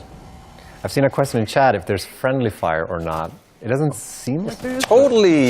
Yes, friendly fire. We love happy accidents. Absolutely. Whoopsie-doopsie. And also, you can quickly revive your buddies. That's absolutely. Friendly fire. Friendly fire. Yeah. So I've also seen like in a couple of the other trailers, there's like this like blue orb thing that you're like carrying around. Is there like another objective, or am I thinking of something? Oh yeah, that's an early prototype of sort of a haulable object. That's sort of a co-op objective that you should haul this kind of like reactor core and like replace it. But it's not something we're doing right now. It might be back in some form. Okay. So it reminded me a little. We have a lot of prototype early stuff. Because it reminded me a little bit from a Final Fantasy game, Crystal Chronicles, or whatever, when you have like someone who's carrying the crystal. Yeah. But okay, so it's like objective based. You sort of go on these missions, and you shoot a ton of things. Yeah. It's also sneaking around it if you can in some of them. So yeah. We are working on the whole stealth gameplay right now. Yeah. Very cool. I love stealth games. It's underutilized. It's always hard when you play stealth games with multiple people, though, because like exactly. some might. That's why we also have very soft stealth. That's like you can fuck up, but it's not in the world. And some areas are more heavily guarded, and that'll be like a huge consequence to that. But still, it's not the end of the world if you fail stealth for a minute. So tell me a bit about Bitfire Games. Yeah, that's us. Yes, yes, that's us. Yeah. How many are you on the team? We are. No, maybe you should. Oh yeah, we are around 10 now. Yeah, we started like 2 people for 1.5 years ago. Yeah. Me and Ox, old friends from like 25 years. 25 years, yes. And how what has been working on this game? Oh, it's been a blast, It's fucking. Oh, sorry. No, it's okay. It's a dream come true, man. Like I wanted to make. Ever since I played like Alien Breed on the Amiga, I wanted to make like a top-down alien shooter kind of game. It's awesome. So it's like a passion project. It is. It started as a sort of a passion project, as a side project for me, and we came around and talked to Ghost Ship Games, and they were like, yes, we want to do that stuff. So. Cool. It's pretty cool. Yeah, nice. We're doing it. Yeah. We're going to talk more with Ghost Ship about publishing and all that aspect of it as well later in the show. But if people are interested in Darkswarm, what should they do next? Next, they should go to Steam and wishlist and follow. And also, we are having, if people are not very sensitive to bugs and early development stuff, they could join our Discord to maybe get a key for the pre-alpha. Just join in for the pre-alpha. Yeah. Yes. I kind of want to do that.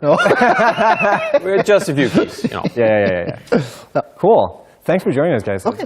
No time for community questions, I guess. Yeah. No, we got a couple of in yeah. during the segment. So yeah. Okay. Yeah. Okay. All right. Next up, we're going to talk with the team behind Deep Rock, and we're going to talk about community and stuff like that, which is close to my heart because I'm a community manager.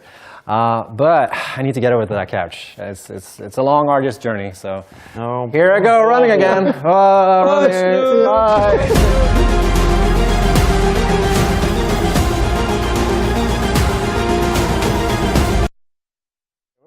Here I come. Oh, I'm running in. Whoa. I hate it. Wow, you're so fast. It's crazy, man. How do you do it?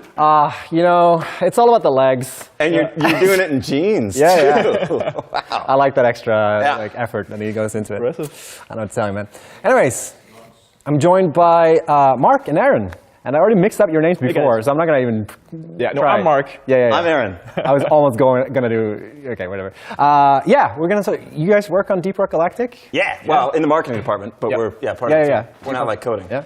Wait, can you give me, real quick, what's Deep Rock? Deep Rock is about a team of dwarven space miners who have the best job on Earth, which is they're up in a space rig and they get sent down into a system of caves. The caves are procedurally generated, and they run around on their little dwarven legs and they mine minerals, but then bugs come after them, and then they shoot the bugs using their weapons. And then all of them come home and no one ever gets hurt. Yep. Nice. Perfect. Yeah. Sounds like a utopia to me. Yeah, it's awesome, man. A lot of people, labor agitators, are saying that it's actually a bad workplace, but we're working on the messaging around Deep Rock Galactic. It's a really, it's a fine company. Yeah, you have to try it if you haven't. Yeah. I'm saying it right now. Yep. It's on Steam. Yeah, we're like I said, we're sort of we're doing the community stuff. Yeah. And we're here to talk about sort of what you guys are doing on the community end and pass notes, I guess. Yeah, exactly. See what works and what doesn't.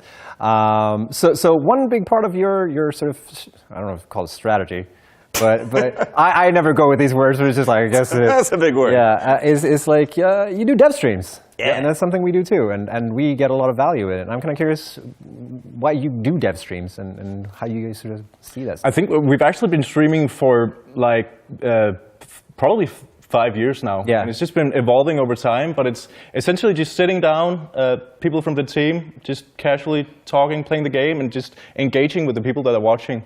It's a great opportunity to, meet the people that actually play the game in a more casual setting. And for us, it's been a great medium to just prove that we're actually human. Yeah. Most of us. I've always thought that that's really important, like part of humanizing sort of, between both developers and players and sort of trying to meet.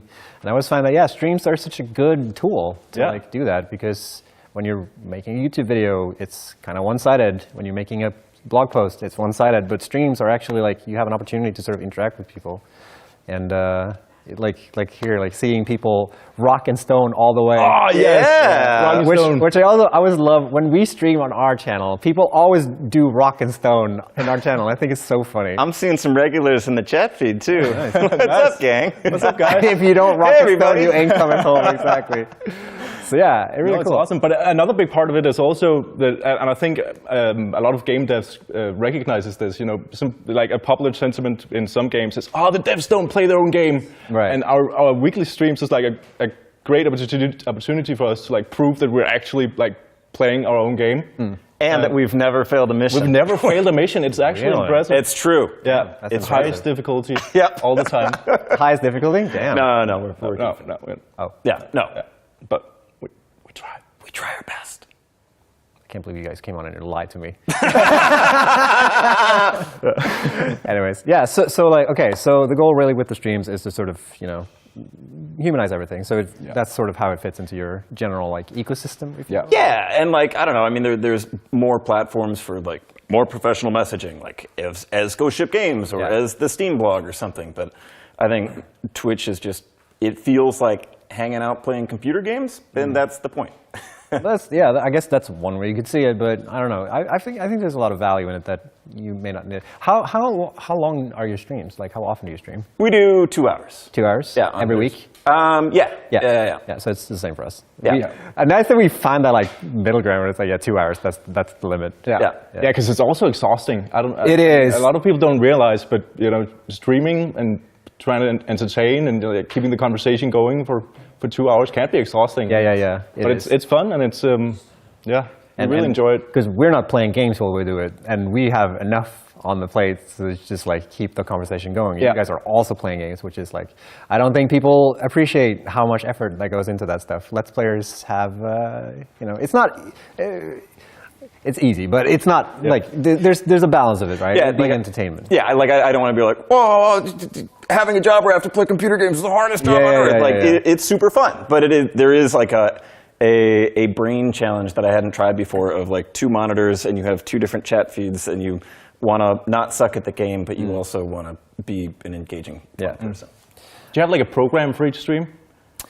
Yeah, we have like a schedule. So it's like we do like state of dev, and then we do like community highlights, check out what people are doing, because it's because we get every week we get like blown away at what people are making. And then we have like a Q&A, and the Q&A is like the thing people mostly tune in for, because one of those moments where people can ask us questions, we can actually be upfront about what we're doing, and it's also good like.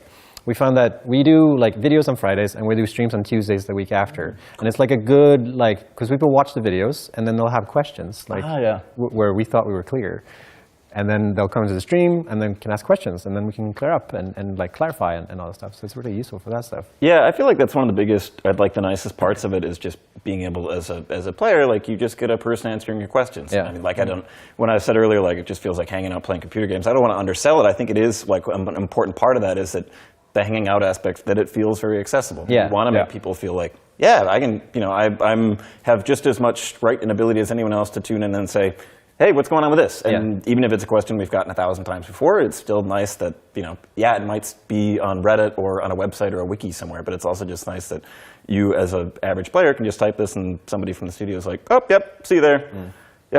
That's what's going on with this. Have you guys streamed before? Like, was this a thing you guys do in your private life, or? I've been streaming a lot in my spare time. Actually, I was part of a small Danish community of GTA role players, which some people might like recognize, which was really fun. And I don't. You have what was your character, Mark? I was actually playing a grumpy taxi driver. But that's a whole other story. I can go down a tangent if you want, but I mean, but you also have a competitive advantage. But I don't know. I had never streamed before, and I don't like watch streams, so the whole thing was like somewhat foreign to me. But I'd done before that like some sports announcing and like radio in college, and then outside of work, I run a pro wrestling promotion, and I'm the ring announcer. During the wrestling matches. So there's some aspect of broadcast and speaking there. Gotcha. That transfers over. Do you guys have any like fun memes or stories that came from stream that like lived on, or? There was a period where we were getting hamburgered. Oh yeah, hamburger. So the first time I ever joined the stream was I was like new, and for lunch that day we had hamburgers, and I had 3 of them, not because I wanted to, but because I could. And then I went on the stream, and my stomach hurt because of the 3 hamburgers, and I was complaining about it. And I think for the chat, it was just like, all right, there's a new American stereotype. Immediately complained, oh, I had too many hamburgers today, and it became a thing. And so like a few weeks later, we were streaming, and somebody was like, hey, there's like a delivery, like a food guy here, and somebody had sent us like an order of hamburgers and milkshakes for us to do, which is way better than being swatted. That kept up for a period. Consecutively, even. Yeah. A couple of weeks, we got hamburgers. Yeah, we got burgers. Sometimes it would be one. Sometimes That's so funny because I always have a burger after stream. It's like a tradition from my side as well. Really? Yeah. So you're not sending them, right? This is wild. Yeah. That, like, this is a thing. Yeah. Yeah, we had it for a while. It would be a gamble too, because sometimes like you'd be like, oh, if I eat too much lunch and I get a hamburger, then I'm going to be uncomfortable eating. Right? I also planned it for the burger. Yeah, that's smart with the consistency. Yeah. Well, thank you so much for joining me, guys. Thank you for having us. Thanks, dude. I'm going to, next game, I'm going to have to get running because I need to go all the way to the other couch. So here, Run fast, here it goes. Go, running go! again. Run!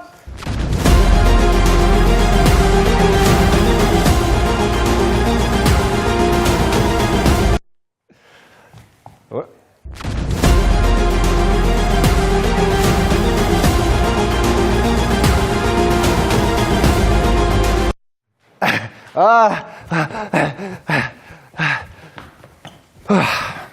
Didn't even break a sweat. Nah, I don't need to. Hey, I'm joined by Jean-Paul. Hi. How do you pronounce the name? Gianpaolo. Gianpaolo. Gianpaolo, Yeah. yes. Very nice. It's nice to be here. Thank you very much for having me. I'm Gianpaolo Vernocchi, creative director of Destiny Bit. Yeah. Part of Amplifier Game Invest, friends of Coffee Stain. I came all the way from Italy. Yeah, it's here. really cool. To bring something to the stream that hopefully they will enjoy. Destiny Bit, we're all about making uncomparable games, making games that nobody has seen before. And so, I don't know how they will react to this, but hopefully it's something they've never seen before.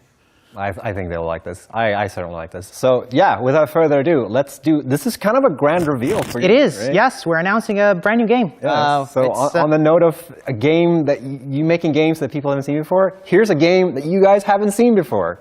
So let's check it out.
Heck yeah, that looks awesome. Thank you, and it's all gameplay. I had this trailer in my head for a year because every time I watch any show, and there's always like this CGI trailer, and I'm like, get to the gameplay. And so I was like, it would be funny if we made people think it was all CGI, but no, it's actually all gameplay. It's really cool. Is it made in an engine, or do you make? Yes, it's all in Unreal Engine 5. Yeah, that's really cool because it's really hard to make the engine look like that. Yes, it is. So taking inspiration from the works of games like Dragon Ball Fighter Z and Guilty Gear, we tried to take that kind of style, but what if we could make it work with procedural generation? And so that's kind of like how the art style of Nitrogen Omega was born. Really cool. So yeah, Nitrogen Gen Omega. Yes. What is this game about? So the game takes very much inspiration from games like Darkest Dungeon and Battle Brothers and Fire Emblem. It's a sandbox tactical RPG, turn-based. You lead a team of mercenary kids and their mech And what you're doing is going around cities, getting contracts, performing those contracts, coming back, doing parts for your mechs, upgrading your mech, recruiting new pilots. So it's that loop of the sandbox RPG that a lot of people love, but everything is painted with a coat of spaghetti anime. Italians in the 60s made Westerns because they were popular, but they made so pretending to be Americans in order to be taken seriously by the world. And we're not pretending to be Japanese here, but this is a game that looks like it comes out of Japan, but beats an Italian heart. And what we wanted to do is capture the emotion of shonen anime, shows like Dragon Ball, when usually the character fights from the bottom and you don't know if they're gonna make it or not, and it's super difficult. And there's a lot of games out there that are super difficult, and we wanted to, put a shonen twist onto those games, and that's how Nitrogen Omega was born. And for us, one of our pillars from the very beginning was it needs to look like you're playing an anime. Like somebody needs to be walking from outside the room and be like, oh, are you watching something on Crunchyroll? And it's like, no, this is all gameplay. And so we have this innovative fighting mechanics where basically you have a timeline, you have 4 pilots inside of your mech, and what you're doing is assigning orders to them, and you're putting them down on the timeline as if we're placing down clips of a video. There's like 6 segments. So you have like a driver that moves the mech, you have a gunner that shoots, you have an engineer that is in charge of all the systems, and you have an operator that is in charge of electronics, and your opponents are doing the same thing on their timeline. The machines, the enemies in our world are the machines that have taken over. It's kind of like a post-apocalyptic world where the humans lost a giant war to the machines, and so you laid it out all on the timeline, and then you watch it like you were watching an anime. But it's really a deep tactical Western RPG that is really about resource management and morale management and stuff like that. And then you come back to your ship after a battle, and then you get to assign activities to your pilots, stuff like cooking, training, boxing, that kind of stuff.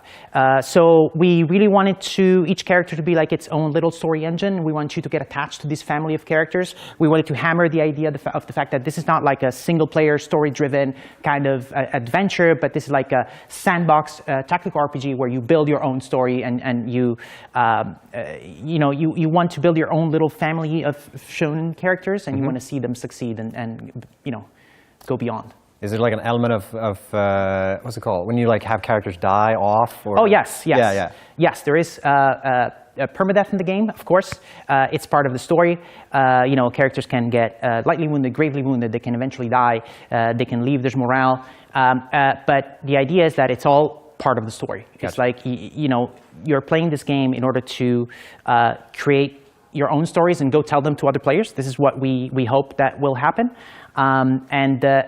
When this game started, we wanted to make a game where the stakes mattered, because when you watch a shonen anime, the character really gets beaten down before eventually figuring out how to beat the enemy, kind of like in games like Darkest Dungeon and other kinds of games. And so what we wanted to do is recapture that seen through the eyes of anime. Gotcha. Really cool. And your Steam page just went live. Yes. Yeah, really excited. We talked about this right before this. Yeah. Like, if the reveal or the launch is the most nerve-wracking. Yeah, it's really weird because we've been working on this for a while.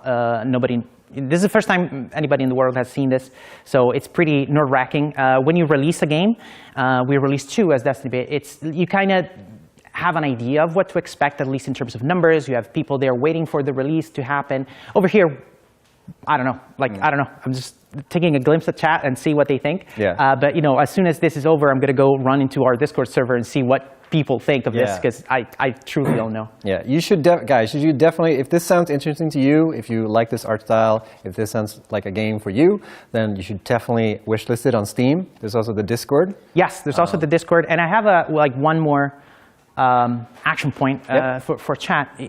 Everybody has like a Discord server where they play with their buddies. If you think this is something that your buddies will like, take the link and put it in your own Discord server and let them see this, because we really wanted to build this with the community. Kind of like the coffee stain way of like, okay, we're going to involve people and bring playtesters in and let them be part of our journey, because we want very much to build this with the community. Yeah. Really exciting. I am super sold on the art style. I love the art style, and I know how much effort it goes into making a game look like that. So really excited for you guys. Thank you. Appreciate it so much. All right. We're going to jump into the next segment, and I'm going to have to run again. All right. Here I go running. Here I go running. Running real fast. Here I go.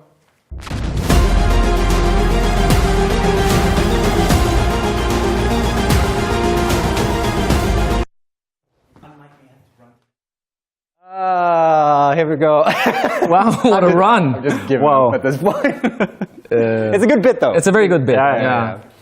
All right. I am joined on the sofa by two very dashing gentlemen. Thank you very much. Yeah. Thank you very much. We're going to talk about Goat Sim. Yeah, Goat Simulator. Yeah. Exciting. How does that feel, Santi? Super excited. Oh yeah, you should start. Who are you? Yeah, you can go first. Okay, Yeah, I'm Santiago Ferrero, creative director on Goat Simulator 3. Yeah, and I'm William Bergerson, and I am art director on Goat Simulator 3. Very exciting. Yeah, very exciting. Yeah. And Goat Simulator, for those who don't, tell us, can you guys tell me what Goat Simulator is? Because I always had a hard time explaining what this game is. What it is? Yeah. It's the concept of Goat Sim. Yeah, the concept of Goat Sim is a sandbox of open world madness where you're a goat that can do anything, I presume. Yeah, a lot of physics and slapstick humor. Yeah. Yeah. The havoc you create and the chaos that you inflict on the world is the main part of it. So yeah, that's basically it. GTA with a goat. That's a good way of putting it. I guess. Yeah. And this game has been quite a journey for. This is like coffee. This is like when you think of Coffee Stain, I always think of Goat Simulator. And you guys are working on the both. You've worked both on the original Goat Simulator DLC stuff, right? Or? Exactly. Yeah, we started back in 2014 with the Goat C DLC. Yeah. So that was right after it, the original Goat Sim was launched. It became this huge success, and then we come on board and start working on DLCs. Yeah. And then now it's been 10 years. Yeah, that's insane. It's pretty crazy. It's crazy that a game where you play as a goat can live on for 10 years. Yeah, that's pretty insane. Yeah, we've asked ourselves that question as well. How do we keep being relevant? Yeah, and it's a tough one to answer, really. Because it really is I don't know. I remember the full story of how Goat Sim originated, but it was sort of a April Fool's game that was launched on April. Yep. Yeah. Exactly. Yeah, it was this internal game jam that kind of grew, and then they released the video, and that video blew up. So they decided, okay, let's make a whole game about it, a 3 months project, and just release it. Yeah. And that was that thing that kicked everything off. Into gear. Yeah. And we've kind of just taken that and ran with it. Probably wouldn't be here today if it weren't for Goat Sim. No, exactly. Yeah, it's pretty weird. Yeah. So yeah, we're celebrating 10 years of Goat Sim. Exactly. Yep. Yeah. And you've created this bingo card thingy. Yeah. So this year exactly there it is. So this is the year of the goat bingo, and some of these are just fake stuff, and some of them are actual things that we've added to the game. Some that are still up and coming things. For example, the Magic 8 Ball is something that we're going to reveal later on in the stream. But some of these, the coconut, is the capybara that we had in the DLC, the Multiverse of Nonsense. So it's just this fun thing to kind of celebrate 10 years of Goat Simulator. I need to ask this. What was the origin story of the capybara? I think it was this, at the same time as, I think it's on TikTok, it got really big with these weird capybara videos, just goat videos was this big thing around 2013 and somewhere there. And at the same time, our Discord started blowing up. People were asking for capybaras because it became this big thing. It was at the same time, so we kind of decided, okay, we got to do something with the capybara. So we wanted to do a big reveal, so we kind of added it into the DLC, and it became the guardian of the multiverse. So that was how we kind of jammed in capybara into Goat Simulator. Interesting. Yeah. So yeah, Goat Sim 3, which is the game you guys are working on. Yeah. What happened to 2? That's a really good question. It was internally we had 2 different names going. We had Goat Simulator 2 and Goat Simulator 4. That was the 2 names, and then we kind of had agree upon the middle. So Goat Simulator 3 was what we landed on, basically. Yeah. So many people wanted to they prefer the fourth, and some also thought that was very weird. Why would it be a fourth? Yeah, exactly. Yeah. So we just went with the 3. common ground. Yeah. It made most sense. Yeah. I think, Yeah. Before we dive into this segment more, we actually have a little video to show. Ooh. Yeah, on the 10-year anniversary thing. So let's check it out.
Well, there it is, the capybara. Yeah. And now we know the full story behind it. Yeah. I always get a lot of nostalgia when I'm watching this video. Yeah, same here. I'm moved. Yeah.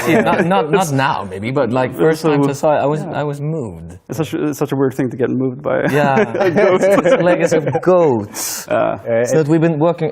Imagine working 10 years with goats. It's been our. Yeah, I'm sure our farmers would say yes. Yeah, right. Probably. But as a video game developer. Probably, yeah. So it's insane. But it really is strange because it's almost like a bit. It's like goat sim. You play as a goat. Oh, that's a fun thing. But it's like, how do you keep up the energy and stay relevant with working on a game like this? Yeah, that's a tough one. I think we've talked about it a lot ourselves. What do we do with the goat? Why is it still fun? Is it not fun?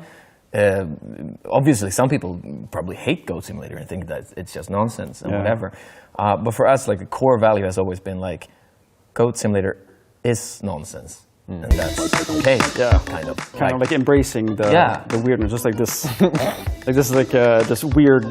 No, I don't see anything wrong with this. This looks like a typical Thursday evening for me. Yeah, but it's kind of fun because when you start working on this and you're seeing the same kind of issues and bugs we're working on this game. this is the thing. Internally, when we see something and start laughing, then we know that there's still something fun about Goat Simulator. There's something stupid that we embrace these issues. Making virtual people do things like this won't get old, kind of. No, exactly. Causing them trouble, harm. This is very early. It's so true, though. Have you guys seen the videos where they take Resident Evil 2, the remake, and they they took the facial animation and they amplified it by that's sort of this stuff, because I'm so curious what the process is working on this game and coming up with this stuff, because just making bugs appear from nowhere, that doesn't just come for free. No, it doesn't. No, especially when you want this to happen. Yeah, exactly. I think it's hard to sometimes we also have to yeah, here's a interesting body shape. But we try to we keep the bugs that are fun in. Of course, boring bugs aren't fun. You don't want the game to crash. Unless it's very intentional. If you press a button. Yeah, exactly. But we don't want it to crash, and we want it to work. So keeping everything that's actually fun in there, not doing anything about it. I think that's just the process of how we do it. Leave it in there. If it makes people laugh, we keep it. Yeah, and I think it's also how we design things is, for example, designing a goat gear. If you know that something's going to happen, we add the biggest thing, but there's no caps and we don't over-design it and see what happens. If something breaks or NPC starts walking funny, that's a happy accident that we can kind of lean into, or if it's not fun, we can try to remove it. So it's kind of designing to cultivate bugs or make them pop up and then see what we do with them. Yeah. That's kind of and that's kind of hard sometimes to define the sweet spot as well. Well, that's what I mean, because like if you're looking for that what's the word here? Like unexpected behavior. Like that doesn't come for free. No. And like if you're, it's like trying to come up with a good joke, right? Like exactly.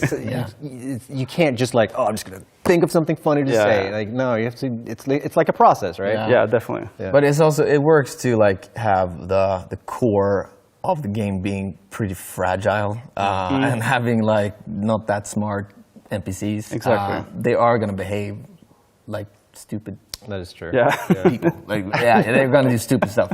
And I think that just keeping that thing, not fixing that. But as we saw before here, the legs going haywire and stuff like that, that's really not something you can recreate easily. No. That just happens. Yeah, exactly. And then it's just like a happy mistake, basically. Yeah, a happy mistake. And let's keep that in because it's fun.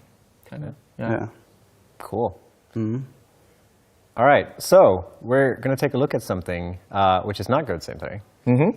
And it's not Goat Sim 1 either. Well, kind of is. Kind of is. Kind of is. It's a little thing that's happening called Goat Sim Remaster, which is remake. I would have never, not on my bingo card, that like, oh, let's remake Goat Sim 1. So we've got a little trailer for that, so let's check it out.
There you have it, Goat Sim Remaster. Can you imagine going back, doing this again? Yeah, amazing. What a thing.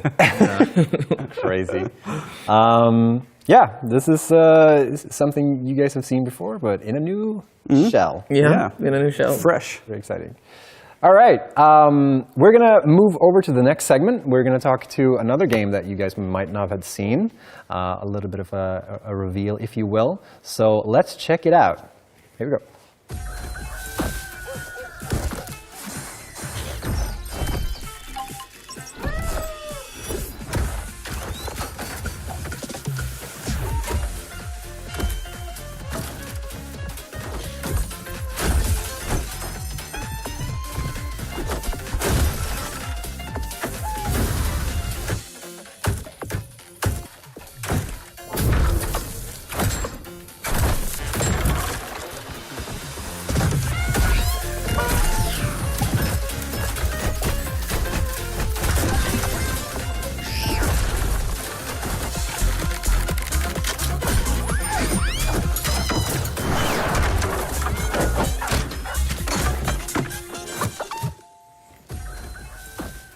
There we go. Neighbors Suburban Warfare. Exciting.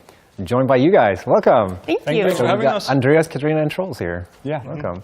I love this trailer, by the way. I just want to mention, I've worked on a lot of trailers for Coffee Stain, and I think this trailer really hits like the mark on all things. I love that I've watched it over and over again, and I always see something new in all the shots. So I think you guys did a really good job. That's good to know. Thank you very much. Thank you. All right, so what is this game? Neighbors.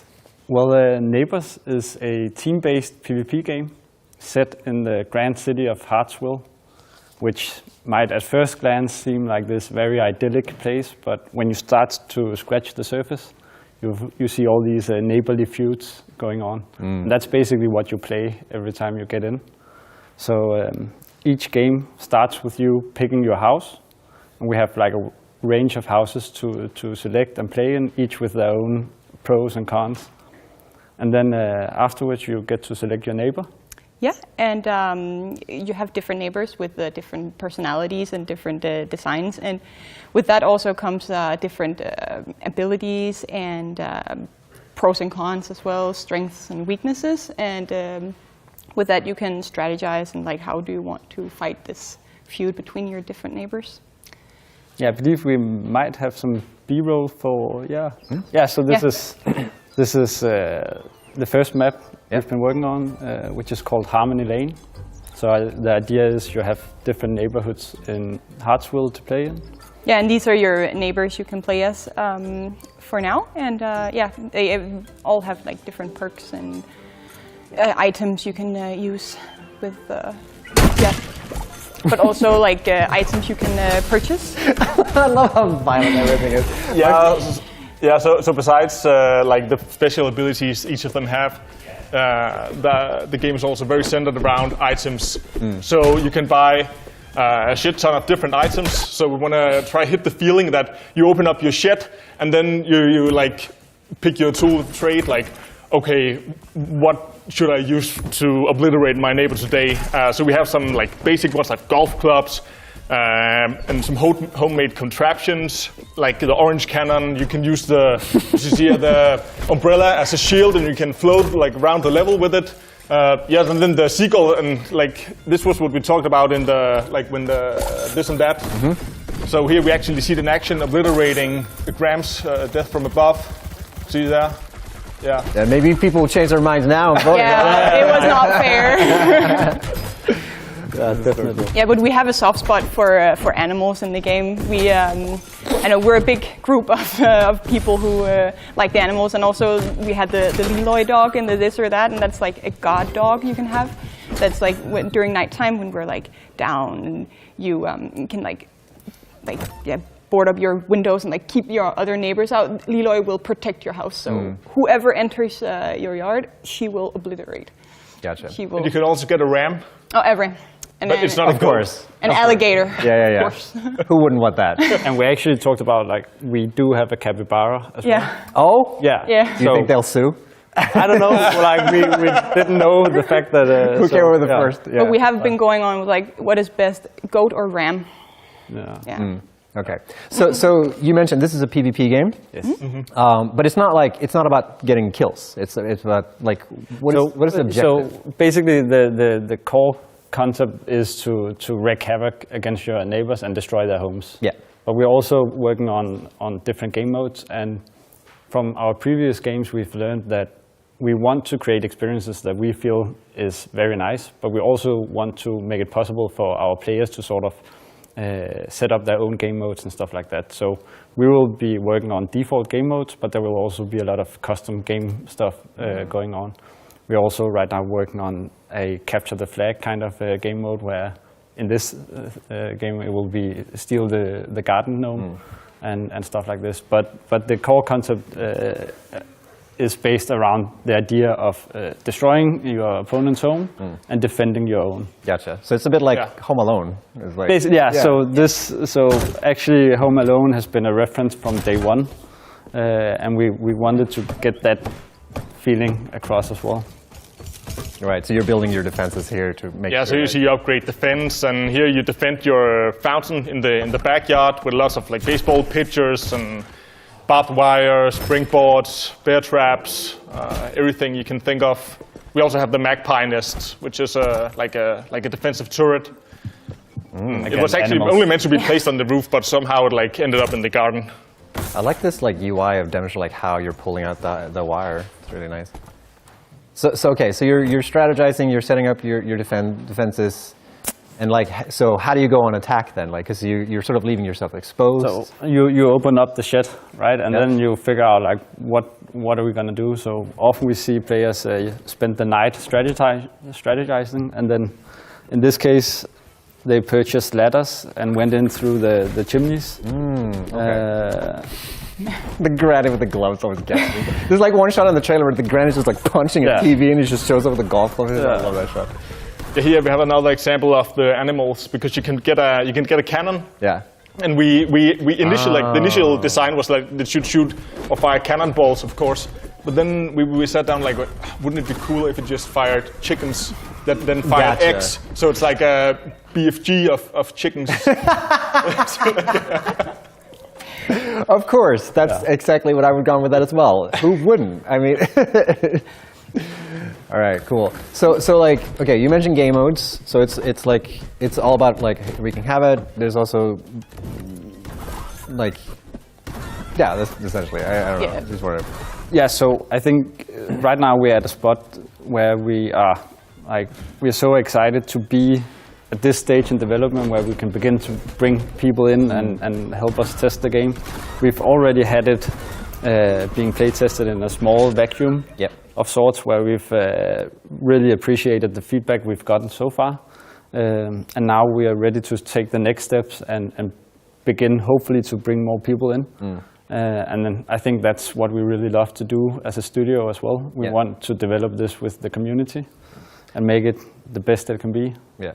So speaking of community, so like if people are interested in this game, what should they do now? So right now they should head to our Steam page, which there will be a call to action for in a second. And please jump there, search it up on Steam, scan the QR code, join us on Discord, and help us make the best game we can. Yeah. Cool. And as always with all these games, they're also on the website. So if you go to thespill.com, the-spill.com, you can also find this game there, hopefully. Unless I think Carl added it there, but we'll see. Cool. Thanks, guys, for joining us. Thank you. Thank you. We're going to throw this back to Kevin, and he's going to be doing more this and that, I think. It's like the quarterfinals. It's heating up. Let's get All right, thanks, Snoo. Yes, we are in quarterfinals, so that means just 8 contestants left. All right, let's just jump straight into things. The first matchup is actually Lizard Doggo versus working at DRG. Okay, here's my case. This you cannot pet the dwarf, but you can pet the Lizard Doggo in Satisfactory. Oh, we gotta change the graphics. We're not a Viking ship. We're a dog. Well, we need the number, so don't vote yet. Come on, chat. You can do this. Just skip the vote. You can say something as well. This or Shep, that. I'll break it down for you. DRG is 3 for 3 here in the quarterfinals. That's 3 numbers, 3 words, rock and stone. Let me cut you a deal real smooth. If you bring us out of the finals, if you bring Working for DRG to the winners, Ghost Ship Games will do merch. We'll do merch. Okay, but don't you want to vote for Lizard Doggo, the underdog, or maybe? How am I meant to compete with a marketing guy? Holy shit. So, Lizard Doggo is the only companion in any video game that will bring you a nuclear warhead. It will bring you nuclear weaponry. What can work? We're gonna do Nukes as merch. We're doing Nukes as merch. Are you just gonna promise them anything? Every government on Earth, we're doing Nukes as merch. That's a joke. Okay. What about Lizard Doggo? Can Lizard Doggo also become? We're gonna do Nukes as merch, and it's not a joke. Oh, raising the stakes here. We're also t-shirts, plates, a vehicle, a Honda Civic, a reasonably priced family car. All right, Satisfactory 2. No. Too soon. We got everything you want. Also, is simple mathematics. 1, that's a small number. 2, huge number. Vote for the 2, baby. Press 2 on your keyboard. You're still on. Shit. Stop time. I will kill every Lizard Doggo if you don't vote for it. Poor Lizard Doggos. We don't negotiate with terroristic threats like that. We're taking the high road. We'll give you merch. We want love. Show love to Ghost Ship Games. You got 5 seconds left. Come on, DRG fans, Rock and Stone, 3, 2, 1. Rock and Stone. How good? 2. You're not getting smoked. You're not getting nukes. Maybe you're getting Satisfactory 2, though. Oh, shit. No. Thank you, though. All right, next round. Thank you, guys. Appreciate it. All right, you're still in DRG. There's still more stuff. You still got it. Fuzzy Grub and Neck. All right, I think it's Fuzzy Grub on right, this Neck on or left. That. Yes, here. Go. All right. Yeah, at least this one isn't slippery and glibbery and wet, and it won't try to bite you. It's vegetarian. Vegetarian. But have you seen this face? It's adorable. And this is a life-size neck, and it is here to be loved, and it really wants you to vote for it, because look at this cuteness. Can you compete with that? But that isn't the Fuzzy Grub fuzzy? Soft? Yes. And look at the little chubby cheeks and the feathery ears and the glimmering eyes. But this thing has lily pads on its body because it loves being green and free and adorable. But the algae. Oh no. Yeah, but look at all the legs on Fuzzy Grub, though. Look, how many sets is that? 6? 5? It's a lot of legs. Yes. One vote for every leg, right? Let's go. Oh yes. We got double eyes on this one, and the cutest little hands. It's ready to hold your hand. Go. All these legs are just to be able to like really stay on you while it's cuddling you. One time. It's in. People like the neck better. People would like the slimy, smelly neck with the lily pads and the huge, adorable merch, which I'm sure you can find online.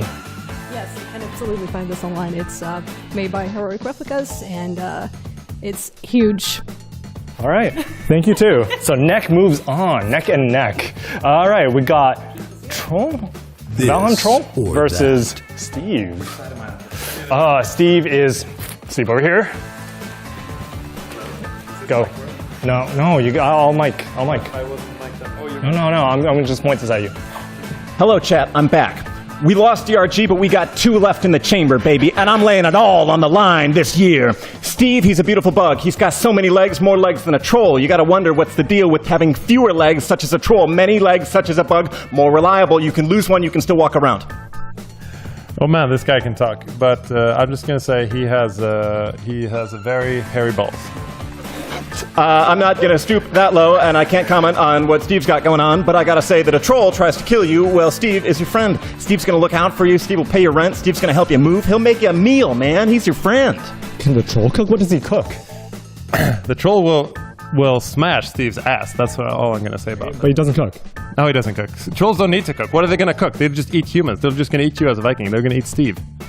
I'm not even going to comment on the phrasing of what the troll's going to do to Steve, but what I'm going to tell you here is we've got a fundamental battle between good and evil. There's a troll who's destroying your constructions. You've spent hours on them. And there's Steve, who's got your back through thick and thin. He's your friend. He's your dad. He's your teacher. He's your soulmate. Steve, baby.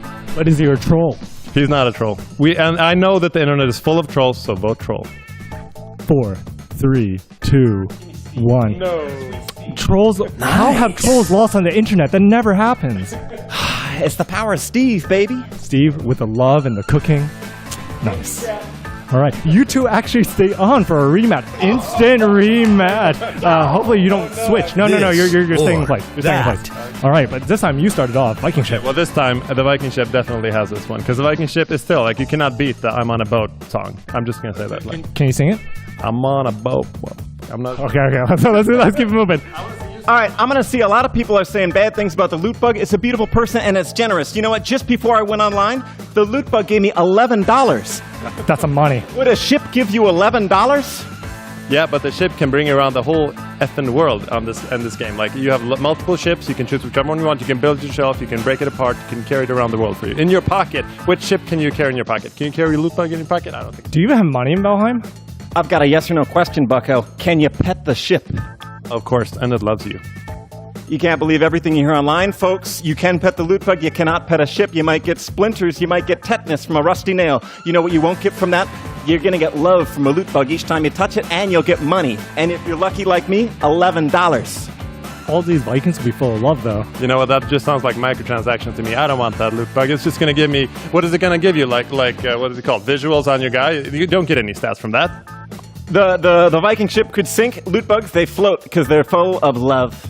All right, 2, 1, this is close. Come on! Yes! Yes! Thank you, chat! Woo! DRG, carrying on. Fair play. Nice work, everyone. All right, that brings us our semifinals. So thank you for tuning in. And we're going to jump straight into a turn-based segment. I don't know how we do this transition. I'm running. Yeah, sure. I'll summon them in. Bring them in.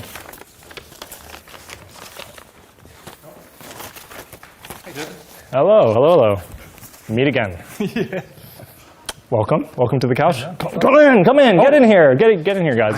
We got. I didn't know. Moving. Oh, this is where I didn't know. We're squishing. Oh, we're squishing. Yeah. All right. So this is a turn-based battle. We're just loosely talking about strategy games, turn-based games, and things like that. But we're keeping it fresh and hot takey because we got to make it exciting, you know? Absolutely. Sure. All right. So to start it off, how is strategy games doing in 2024? Why, like, what is working for strategy games? Carl, you want to start off with that? Oh, sure.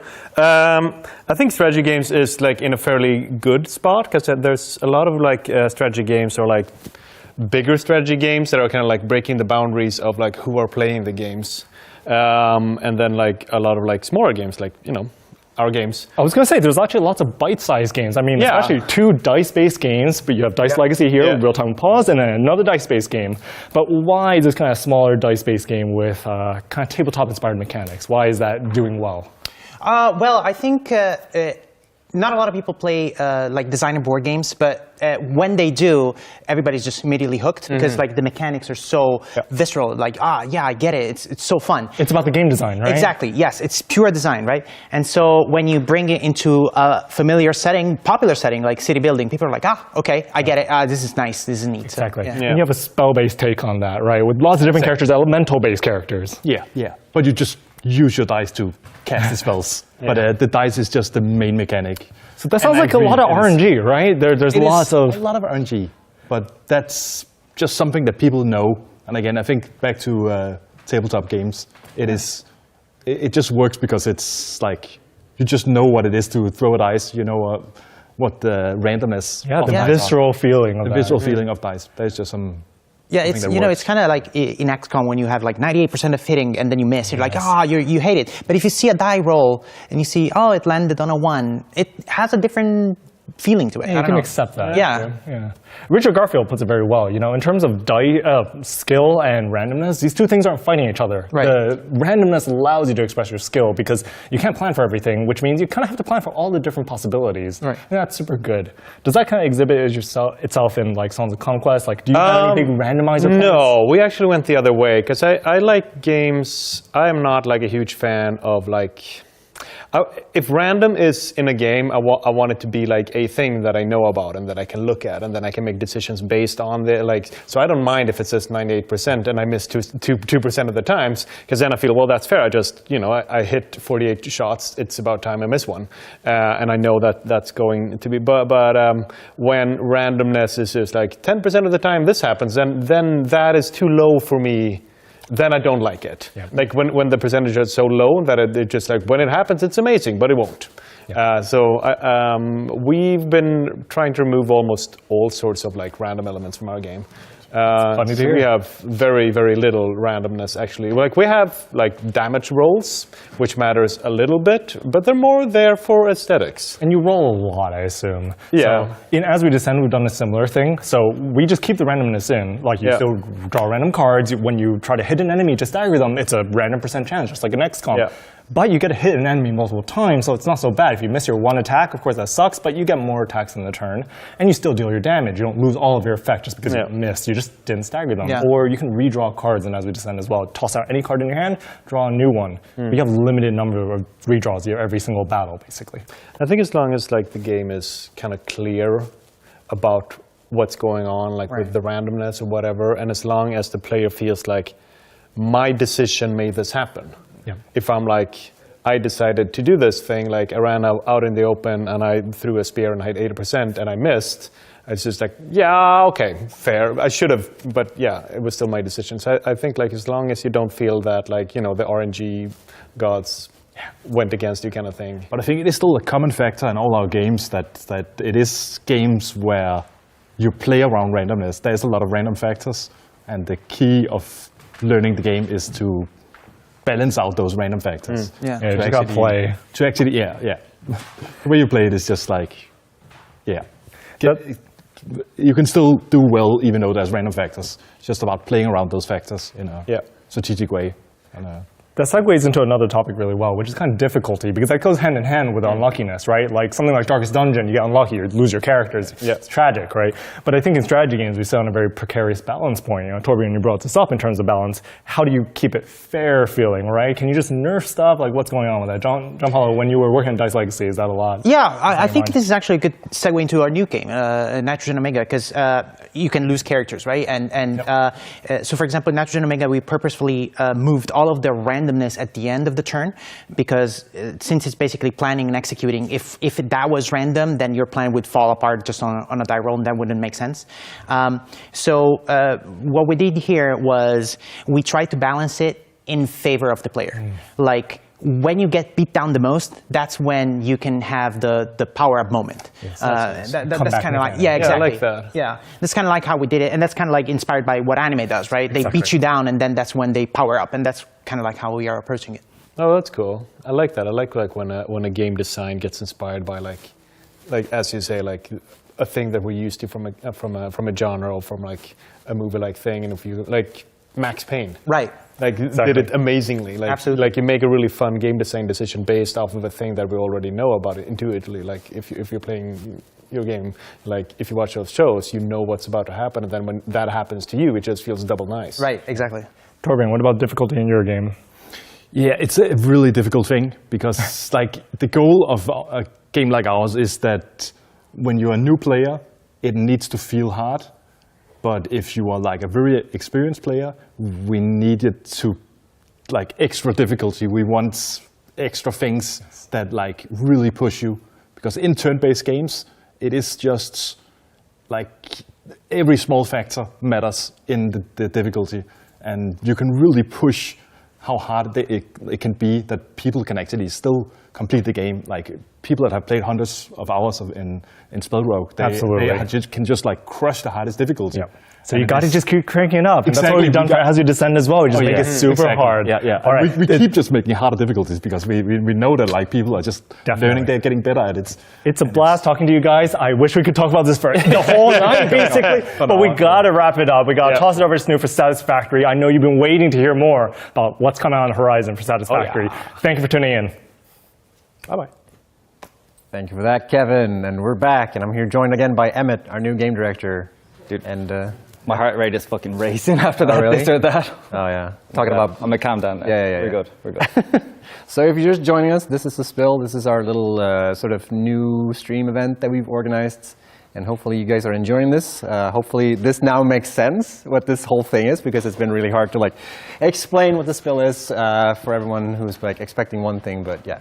But here we are. We're going to talk a little bit about Satisfactory. We kind of teased people. We got a couple of things to talk about. And we probably won't, like, if you're here for like the grand reveal of like what, we can start with that maybe. We say like what we're working on next is 1.1. Yes. Next free update. In terms of free update, it's 1.1. Yeah. And yeah, that will hit, aiming for 2025 at some point. Early 2025, yeah. Early 2025. We're going to not do any specific promises for features, with the exception of... What could it be, chat? What do you think it is? Straight pipes. Straight pipes. That's the one thing we're going to confirm today. I kind of spilled it. It's a little. I feel like it's my fault because I kind of like in the video I made talking about the straight modes. It's like we need straight pipes. Yes. Come on. And I am seeing some things in chat here about Fixmas. Yes, Fixmas is also coming up. Yeah. We do have a seasonal coming up in December. We mentioned it in the previous segment. Yeah. But okay, so.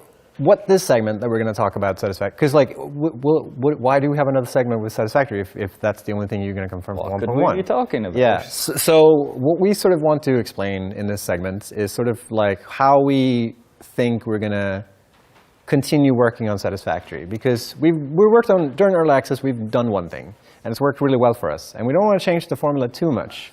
But with 1.0 comes like a little bit of a paradigm shift in a way.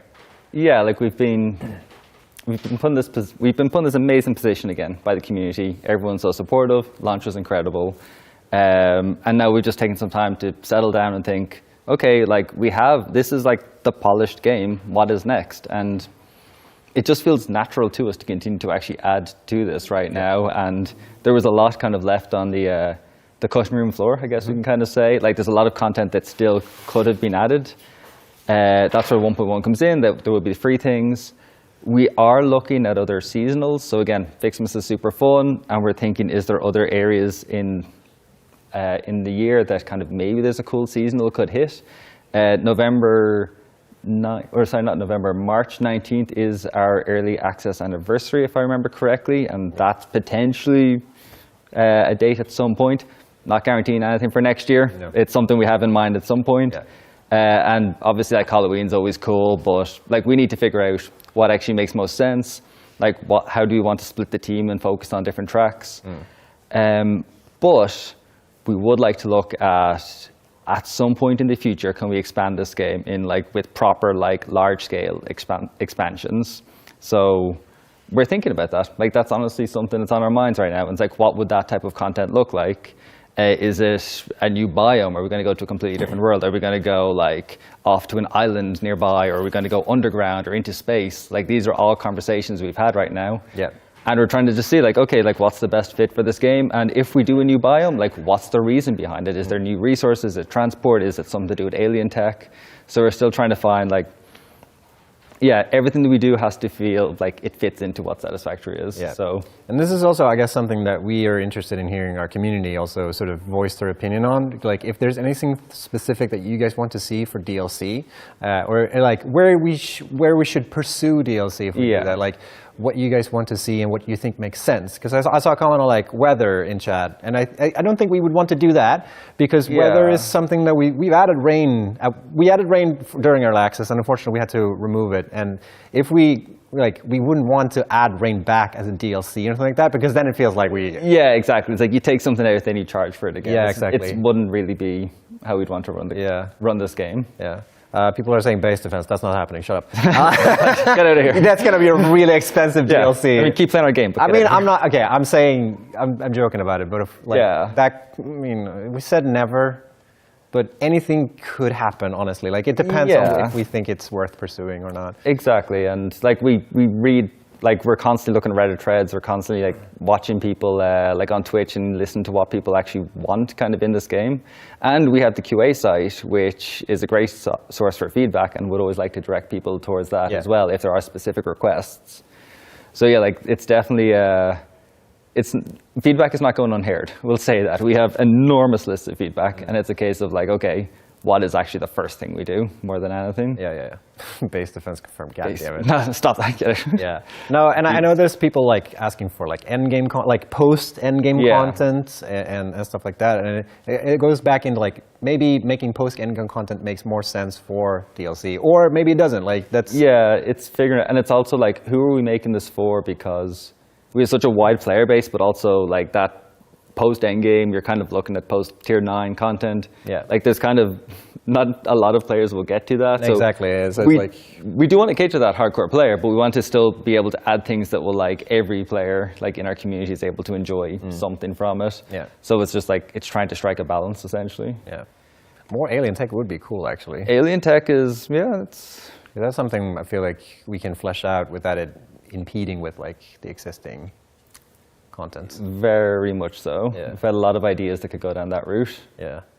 But yeah, we're talking about potential DLC, and we've talked about the 1.1, which is the working title for the next free update that we have coming up. We talked about we're probably going to do more seasonals in the future. Seasonal has always been like last second, and we always wanted to do more, but Fixmas has been the only thing we really had time to make. Yeah. So hopefully we can tie that more in the future. One thing that we sort of skipped over in the little notes here is talking about console. Yes, because that's something that a lot of people are tuning in to learn more about. And I think we can confirm today that console will not happen this year, but we are looking for like an early 2025. Yes, we are trying to find the specific release date at the moment. Just kind of what makes most sense, because again, you don't want to release a game and then 10 other like AAA games to release the same week or something. So we're pretty much in the stage now where we just want to find the right window. And also figure out how to work with consoles. Because we kind of touched on that when I had the roundtable with Jonathan working on Valheim. Because like when you support console, you also need to push the game to another storefront. And there's a lot of work like, maintaining parity. They have cross-play, which is also something we haven't decided yet whether we'll do. It's a difficult topic. Then you have mod support and such. Yeah, exactly. It's difficult. Or by mods on PC, it's difficult. So that's also something we have to sort of take into consideration. There are pros and cons of doing either route. And we're still, like I said, we're still trying to figure some of that stuff out. We kind of want to hear you guys' opinion as well, whether you feel crossplay would be something that you guys would be really excited about. That's also something that... Well, we should mention controller support. Yeah. Will come to PC. With console, we will bring controller support to PC as well. Yeah. And we will look at, is there ways to kind of test that early with like an experimental branch or something, but that will definitely, we can confirm that will happen. Yeah. We've confirmed that before, but one thing that I think would be really cool if we could do is if we could have PC players test the controller support before we launch console. Because I've played the game, playing Satisfactory on console is a very different experience. Yes. Because playing with controller, I mean, people have played Satisfactory with controllers, so they probably know what I'm sort of talking about, but like, it is kind of a different game. Yeah. And we're still sort of like, there's a lot of work that's gone into controller support, and we're still figuring things out. Yeah, it's complicated. Like there's a lot of options within Satisfactory. How do you put that all just on like a console or and a controller? And it affects so many more things than just like, it's a beast. So we're going to look into that. Last thing I want to mention before we sort of end this segment is that we have been nominated for the Golden Joystick Award. So I'm going to push that again. Hit that little vote button. You got it right down here. We're super honored about that, and you guys can help us get the PC Game of the Year award if you help us vote. So that would be really cool. Yep. Yeah. It would be a fantastic. It would just cap off everything nicely. Yeah. But again, thank you so much to the community for supporting this game, and this last month since it's been out has been incredible. Yeah, for sure. It's the post that one point. Yeah, I know it was crazy. Yeah, it feels like it was like last week. Yeah. All right, so if you're just tuning in, we're the Spill. Essentially, this is the Spill. This is a fun little thing. We have a cool little bundle going on for the Spill that's where you can get 15% off on if you own one of the games. I can't remember exactly how it is, but I think it is when you own one of the games, you get 15% off on another game. Sam confirms that is true. So if you go to our website, the-spill.com, you can check this out. And if you like one of the games here and you own it, and you saw something cool during the Spill that you're like, this is cool, I want to get that, then don't miss out on this opportunity. It's pretty dope. Yep. There's been so many cool games as well. Yeah, I'm super stoked for some of these. All right, it's time for me to head on over to the second couch again, which is on the other side of the building. So I'm gonna have to. I got all the way. Gonna have to run. Good Here luck. we go. Running.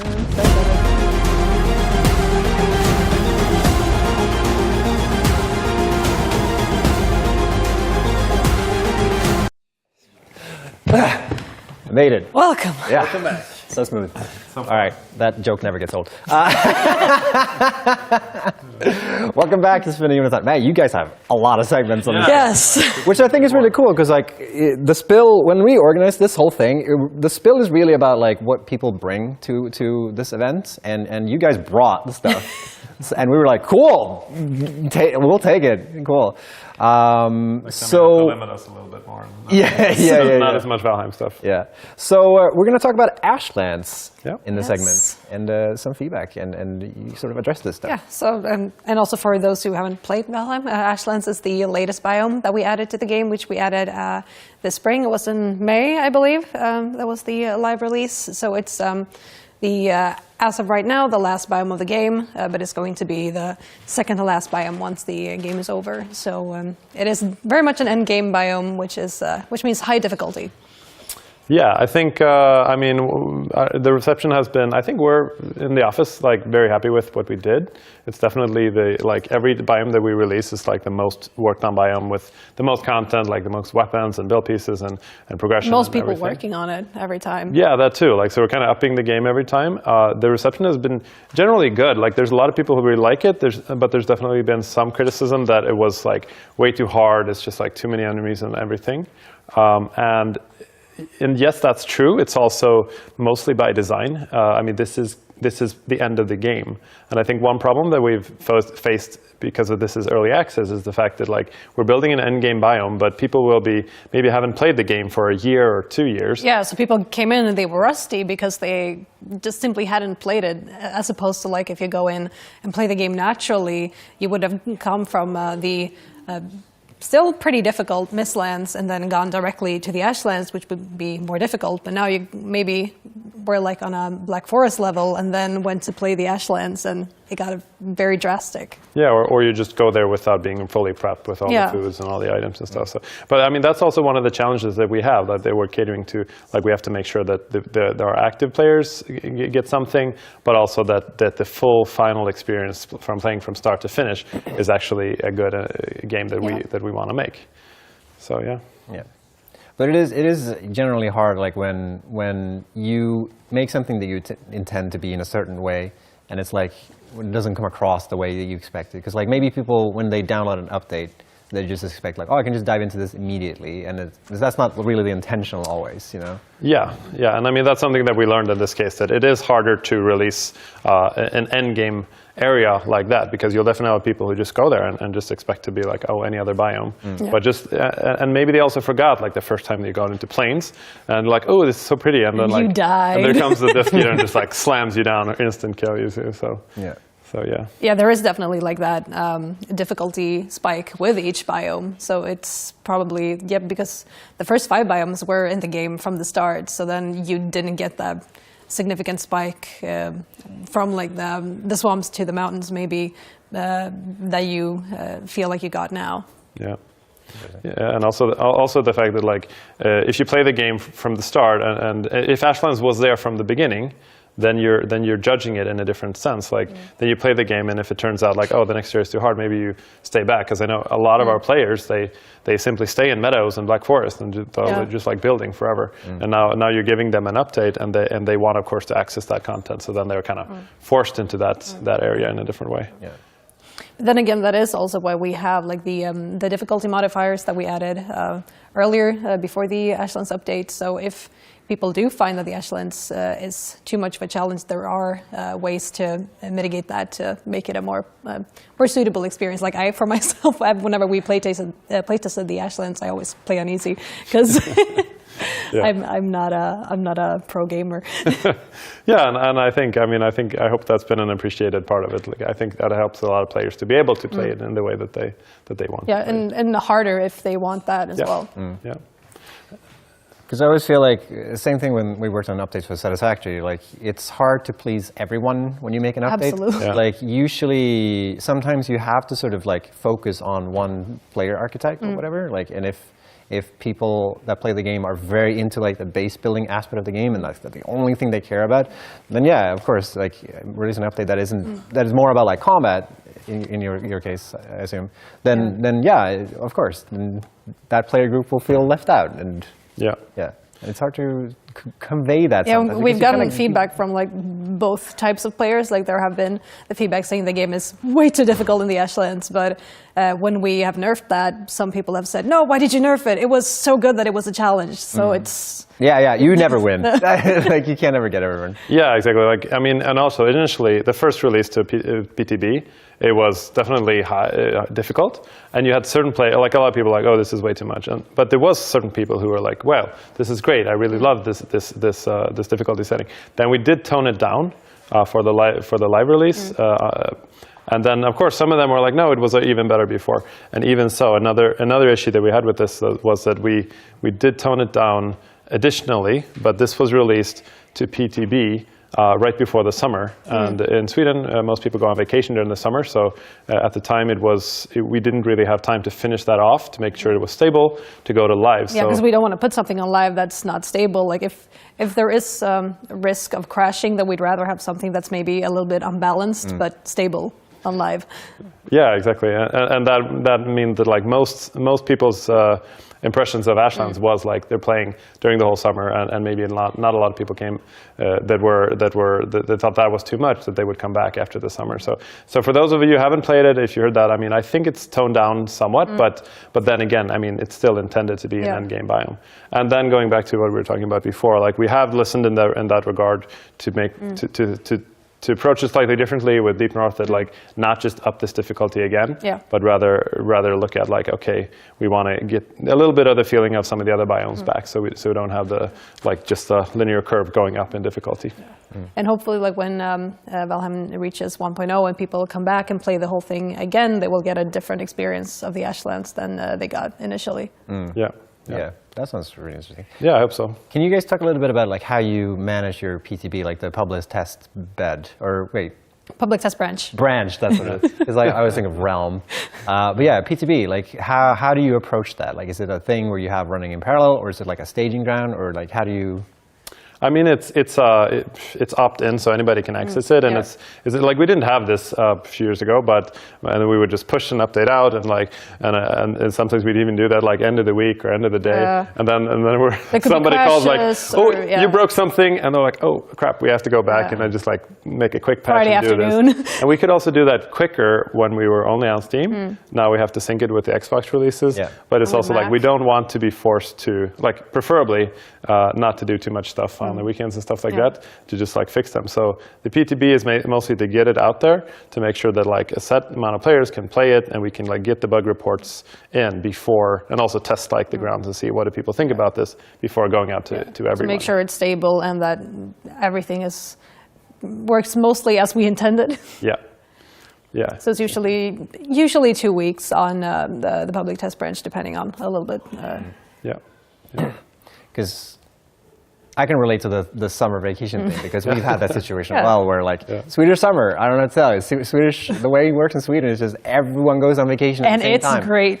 And it's awesome. Like we have 4 weeks, like almost, I think it's by law that you have to have at least, if you want to. If you want to take 4 weeks off, you can do that, and your employer can't tell you not to. Yeah, can't tell you not to. So usually games or like studios try to like plan around that. And you definitely don't want to put something out there that is like going to be broken during summer. No. So it's like better to leave it in a good spot, but then you have the issue that you talked about, where like maybe it doesn't reflect the game it is, and people who play on PTB will have a better experience in some ways, but then they need to note that they need to opt in, and maybe there are aspects of PTB that they don't want.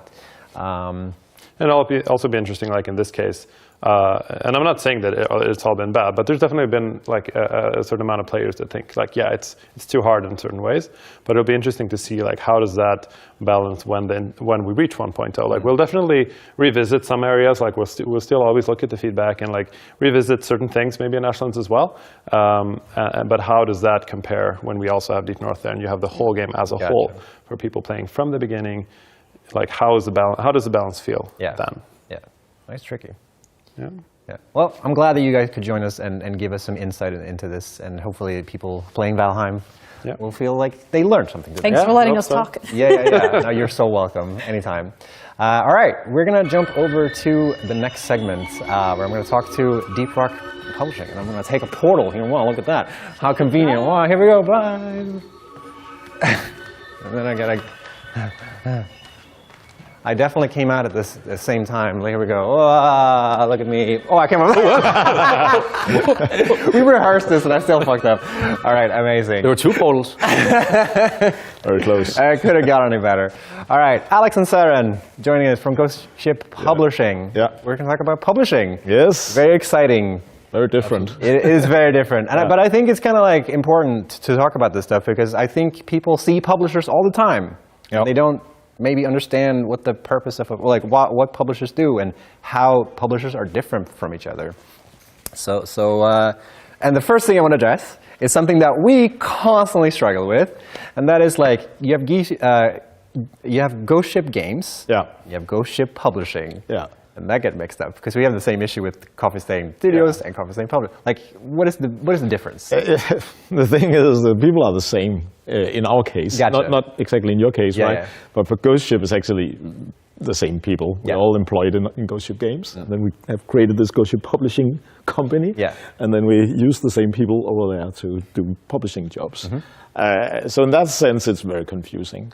But Ghost Ship Games is specifically doing Deep Rock Galactic games, and specifically doing Rogue Core. And I can see a lot of people out there asking and hoping for some Rogue Core news. And I'm a little bit sorry to disappoint you for this time around. We will have some news around this in a month in our own stream. But right now, this is about publishing. So Deep Rock Galactic is all in Ghost Ship Games, and Ghost Ship Publishing is then publishing games from other companies, but also our own games. Yeah, gotcha. so Rogue Core will be published by Ghost Ship Publishing, while Deep Rock is published by Coffee Stain. So it's all very confusing. Yeah, it is. I don't think I can unconfuse this. Most of the games that have been on stream here today, I think Spell Rogue and Darkswarm and Dino Lords, that have all made a visit. We also published Deep Rock Galactic Survivor, and that's really cool. Maybe we should start with just like, I kind of want to hear you guys' thought on that. Like, what is a publisher? Like, what does a publisher do? So the purpose of publishing something is to bring it into the hands of an audience, right? Bringing a game into the hands of an audience. So when you're just making a game, you essentially just end up with having a game that's fun to play. And the point of publishing is taking that game and finding out what makes this game unique, or what makes this game resonate with an audience, and finding that audience and communicating to that audience. So a lot of publishing is about like marketing or localization, if you want to broaden that audience to not just the English-speaking languages, if that's the market you're initially targeting. It's also about making sure that the game is in tip-top shape when it gets out. A lot of publishing is about helping with QA or release management. If you also engage with a game where you start getting a fan base around it, you might start trying to build up both a community around the game, and also maybe finding licensing deals where fans can interact with the game or the universe in other ways than just through the game, like merch or TV series or board games or something like that. Gotcha. Yeah. So it's the way we usually frame it at Ghost Ship is publishing is everything that's not about just making the game. Where would you draw the line between, like, also, because a lot of publishers also invest in games they work with. Yeah. Like, do you think that's something that like every publisher should do, or is that like, you know, how does that go hand in hand? That's not necessary. It's often what developers look for. Yeah. First of all, they need some funding, right? But actually, I think the most healthy relationships is when it's not about the money, but about the collaboration between a publisher and a developer, and that they together figure out how to best bring this game to market. But the money is clearly that's usually that collaboration. That's usually the first reason why somebody looks for a publisher. Yeah. Like they need project funding. And going to a publisher is different probably than going to an investor, where an investor will try to invest in your company. Whereas going to a publisher, you want investment into the project that you're making, where you end up splitting the whatever the project generates rather than what comes out of your company. And there's something about, you know, as a publisher, there's something about us having skin in the game when we're part of a project, where the fact that we're just not offering a bunch of publishing services, but we're also part of the risk and the success of this project that kind of that's really brings us important along to on the us. journey. Yeah, that's really important to us. Yeah. We'll put a pin in that. Come back to that a little bit. But one question I want to ask is like whether you guys, when you started Ghost Ship Games, if you thought this was what you were like, did you intend to go with publishing, or was this something that came up? Or? So when we collaborated with Coffee Stain, which just started a publishing back then, we wanted to take like a journey on together with them to publish and get Deep Rock Galactic out. And the more we worked with this, the more we actually ended up taking, in full understanding from Coffee Stain, the more Ghost Ship took responsibility for also self-publishing more or less Deep Rock. So when we were moving forward and looking at getting Rogue Core out, we started thinking, okay, we're going to publish this ourselves, but it's actually a long time since we launched the game. In the meantime, also, quite a few developers starting asking us if we could publish their game, and we were like, okay, that's not what we do, but maybe we should give it a shot. And then things aligned, stars aligned, that we suddenly had Spell Rogue, Deep Rock Survivor, and Darkswarm at the same time. I was like, okay, let's do it. And then we simply said, okay, we are a publisher. And then after that, what does that actually mean? We need to figure this shit out. That's tricky. But I think it always started with us from, if you go to the first thing we agreed upon when we were a publisher was that we're game developers, so we know what it takes to publish a game. And we wanted to help we wanted to facilitate the success of other developers. We knew that, and I think publishers is the most effective way we have of doing it right now. And ultimately, we want to empower developers, so in the end, they should be able to publish their own next game. We try to make publishing kind of a team sport with the developers we're at, so we don't do all the publishing services and the developer do the game. We try to facilitate it, so we're doing a lot, they're doing a lot, and they're learning the ropes as they're going through it, like we did with Deep Rock Galactic. So if we go back to the topic we had before, like if you are an indie game developer and you're looking to talk to a publisher, like what would you say, like why should people do that? What do you think is in it for the devs versus a publisher? Like what's that kind of relationship? What should they think about? So often, of course, you think, oh, the publisher is going to take a percentage of our sales, and you start thinking about all the negative stuff going into publisher. But it should be the opposite around, right? You should say, okay, what can this publisher, how can they double up our market? And then if giving a percentage to the publisher, it should then be a no-brainer, basically. Like the same going on Steam, right? They take 30%, but they actually make your market extremely much bigger than if you did it on your own. So that's part of the process, talking to developers and making them understand that this is what we're doing. Otherwise, we're not able to meet, right? But then there are all the services, the different things that publishers offer. And you talked about localization, there's QA, there's marketing, PR, but many of these are, also for us, stuff that we have other companies that are much better than we are, like a PR. We're using a specific PR agency, right? And as a developer, of course, you can also just go out and hire that yourself, and that's all cool. So self-publishing is definitely a way to go, but you just need to understand the many steps involved in getting a game to market. And sometimes that can be overwhelming. If you're a small team, then it's super complicated, right? It is a huge undertaking to launch a game like on Steam or whatever. Like Steam makes it really easy, but like it's still a huge undertaking to actually get it to the hands of people playing it and market your game and all that stuff. Yeah, and Steam has almost become this kind of, besides becoming a social platform more than just a games platform, it's also got this sort of meta going on where everybody is trying to figure out how to get more wish lists, how to get their game more exposed. And we're living and breathing Steam pretty much every day. Constantly we try to be as in tune with that and help all the developers. We love Steam as a platform as much as we can. So, for Ghost Ship Publishing, what's sort of next? What's on the horizon? Yeah, but actually, see what I did there? That's what we're going to do. We're going to have an on the horizon stream in probably mid-November. We don't have a date yet, and we'll have some announcement there. And we will go deep into Rogue Core for all of you out there. So stay tuned in a month or so. Very exciting. All right. We're going to throw it back over to Kevin on the other side of the planet. He's very far away, and we're going to check out Spell Rogue. Thanks, Snoot. All right, I'm here with Torbjörn from Guidelight Games. So you've got something cool to show us today with Spell Rogue. Exactly. So I think there's even thanks to Ghost Ship Games.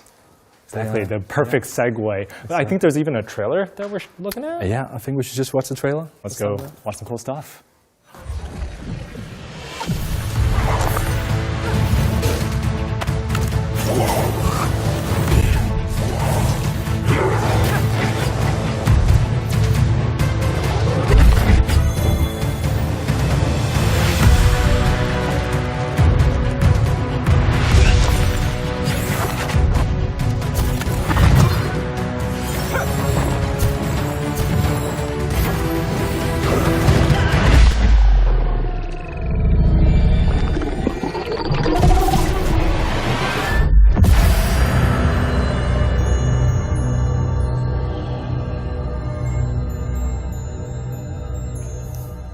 That was really cool. You got so many different enemies, so many dice. All right, but I know you've been cooking in early access. You're putting in a lot of stuff into the game, right? Yeah. So we saw just a little snippet of what you've been putting in. I know you've had some great patches recently, so you're just continuing to add stuff in. Exactly.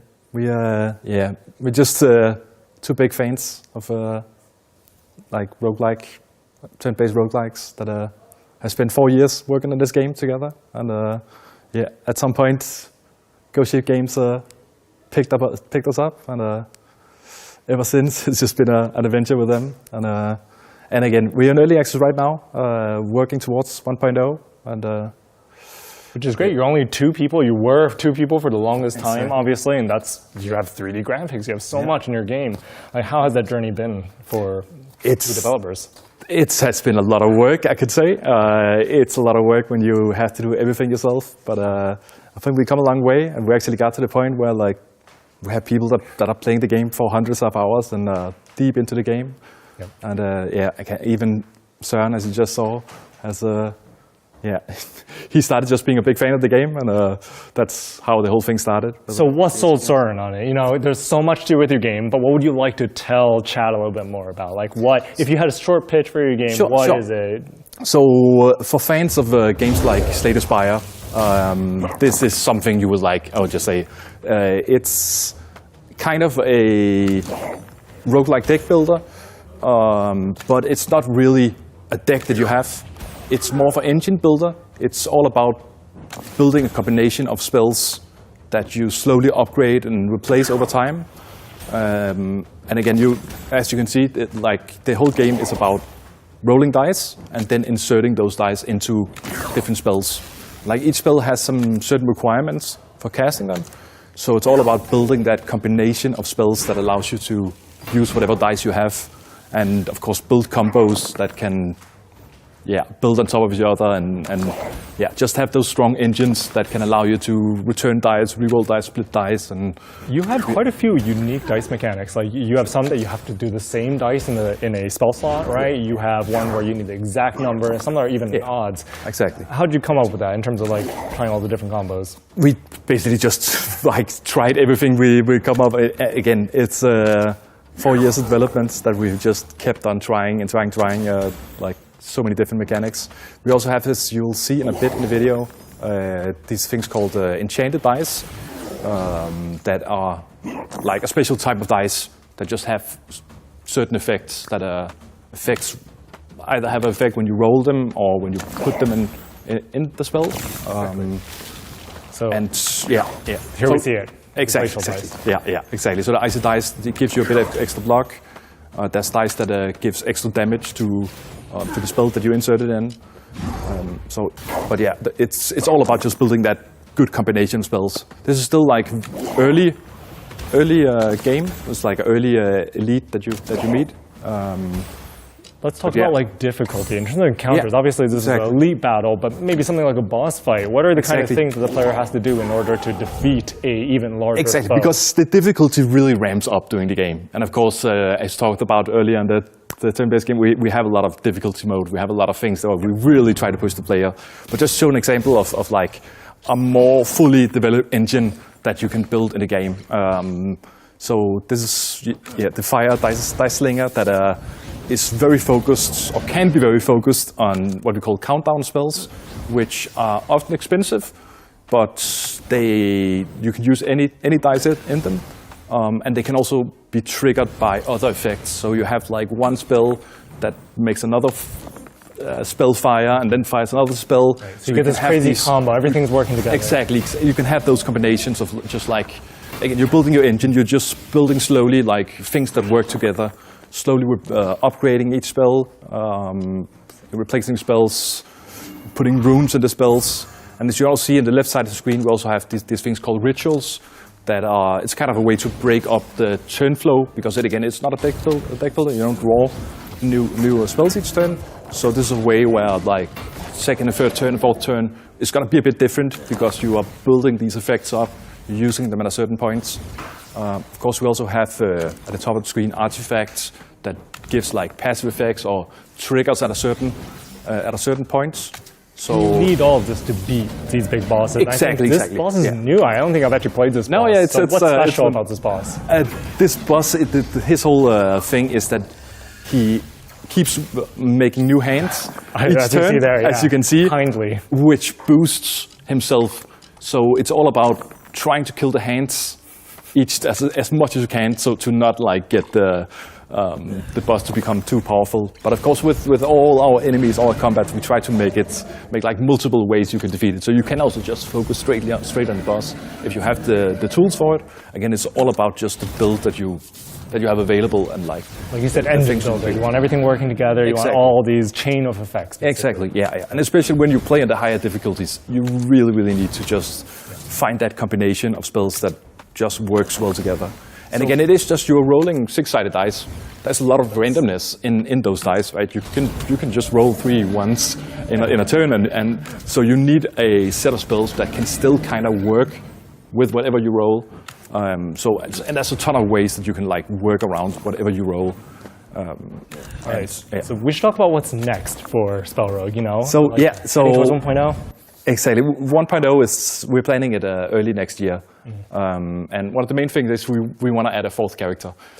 We have like the 3 elements, fire, earth, and water right now. We want that air wizard as well. That's like one of the core things we really want to add to the game. It's something we worked on like 2 years ago already. We started working on it, and we kind of like put it on the back burner. Like, well, let's focus on other things. But we have a ton of ideas for them already, and it's just something that we're ramping up now. What would you like chat to do right now? If you could say anything to them, what do you want? Well, they can go wishlist the game already. They can. It's an early access. You can go buy the game. We soon gonna have a new update out. A huge update. We are making a ton of changes to like the difficulty system. That we also have a lot of fun playing. Like we play the game all the time ourselves. Excellent. Actually, it's a roguelike game, so it's always a different game whenever you play it. We're still like finding new combos when we play the game. Thanks so much. You can check out Spell Rogue right now. Get in there. It's never been in a better state, Spell Rogue.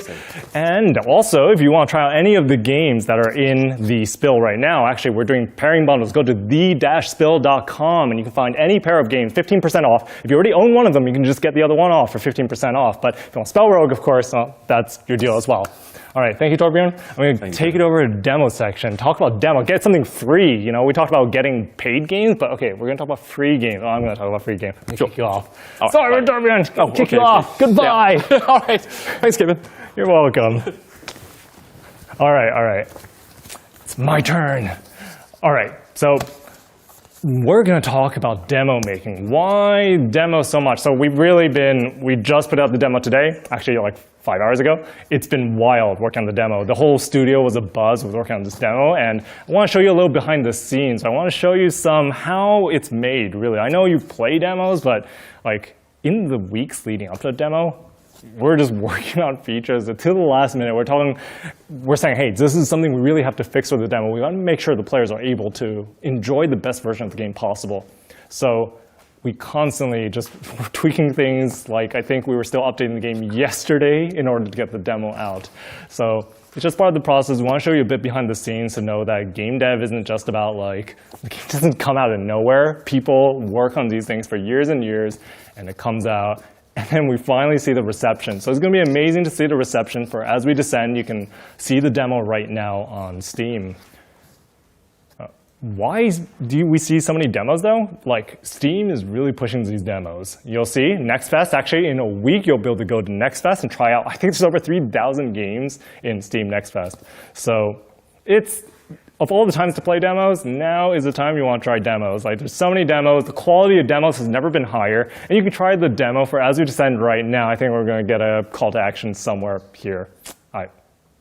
Here, anytime? Yeah, play a new demo on Steam. Just search As We Descend demo.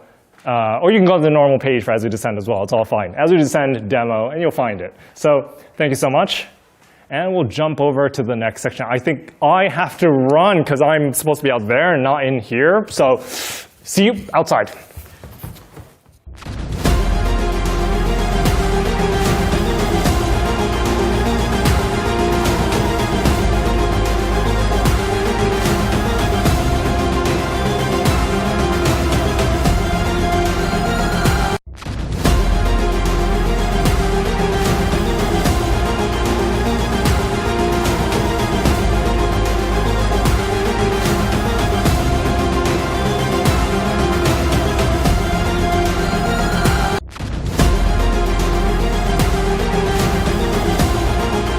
Hello, I'm here with Emmett.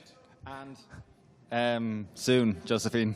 Lizard Doggo, part of our semifinals. Lizard Doggo, Neck, and then DRG self face-off. I think it's Steve versus what is? Fetch the big guy. Right, the big guns are coming out. The merch battle, special round. All right, let's go. What production? Why are we? We're getting cut off. I'm sorry. If you want to.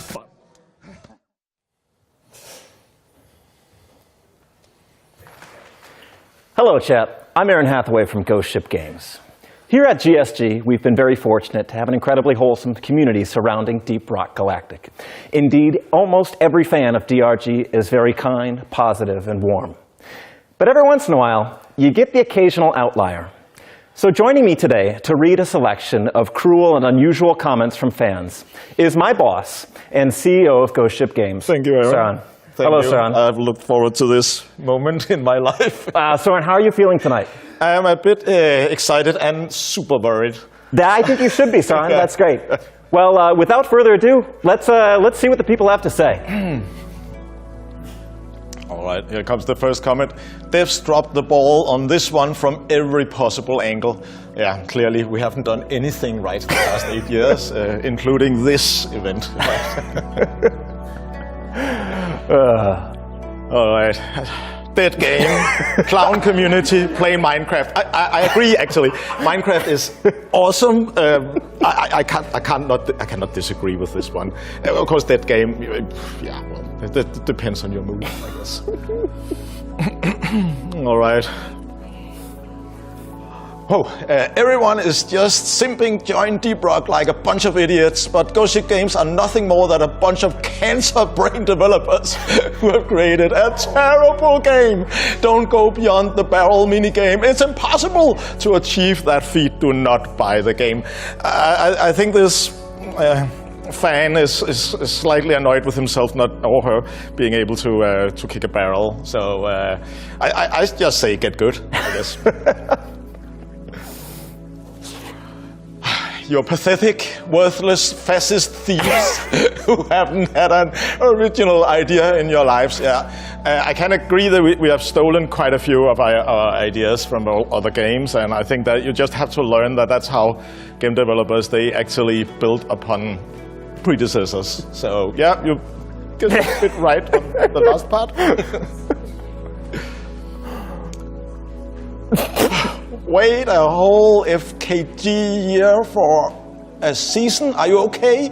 You can easily complete 10 level in a week or 2 with low spending, and the new season stuff flush much faster, like 3 months. That's okay, a half year, not a whole year, because that you lose a lot of players that lead game and forget about it. No one asking, innovating stuff in half a year, because development is not sponsored, but some good robust stuff in half a year must be, that's the truth. I'm not exactly sure what it says, but... You can't say it better or shorter than that. No, it just hits the nail, right?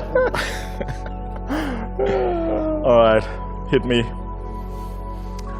If you can vote for disappointment of the year, that would be it. I would be honored to be in a award category, worst disappointment of the year, and see if we can win. I don't think that's actually true, but I can see where you come from. Some are disappointed, of course. Yeah. Okay. Message from a new customer. You Jetty Boot, your missions are super dumb. Guess I'll take another year-long break. Yeah. Yeah, they are quite annoying. I'm not sure if they're dumb. Super dumb? No. I disagree with this one, actually, highly. Maybe you should take more than a year break. I don't understand how people like this boring game and these ugly designs. They ain't even good. Like, seriously, grow up, people. Yeah, we will, thank you for the message. We will take some more time to think about our next game than we did with Deep Rock. Ugly designs, I don't know what that is, actually, but we'll think about this one. Probably some truth in theirs. All right. And can't even play the game. I keep getting distracted by all the sexy dwarfs. Yes, they are nice. They have nice animations. I can't get really angry at this one. I think that's actually a nice comment. I think. Yeah. There's a compliment in there somewhere. Yeah, I think so. Was that all of them? Oh no. There's the last one. Oh no. I enter your game. I'm not sure I want to go deep into that one. No, let's just. We're ending it here. I'm out of here. That was fun chat. To all you out there, whether you like it or you hate it, keep it coming. Get Deep Rock Galactic and follow Ghost Ship Games on Twitch, baby. See you soon. All right, I can get clean these jokers out of here. We're going for some real business stuff. Board games. It's real stuff. Ta-da! All right, we got a tabletop segment. Does that look good, chat? Can you see? Looks amazing. Looks good. I arranged this so meticulously, and then they had me move sets. Yeah, we should get some of this stuff out here. All right. So what is the Valheim game about? Actually, you got funded in a, well, what, you want to start with a trailer, actually? Yes. Yeah. Please roll the trailer, actually.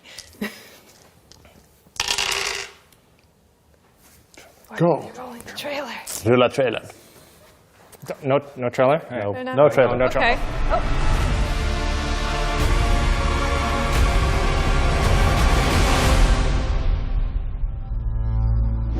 Mighty warriors, Odin summons you to cleanse Valheim of the growing evil.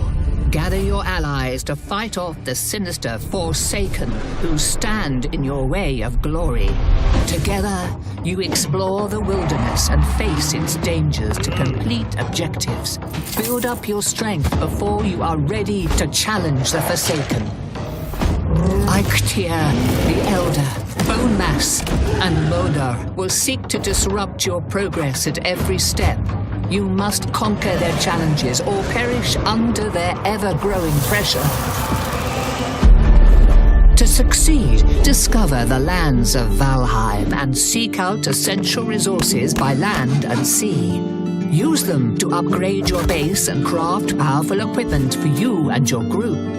Fight off the dangers of the wilderness as you carve a path forward. And remember to cook a hearty meal to stay strong. A hero needs to eat.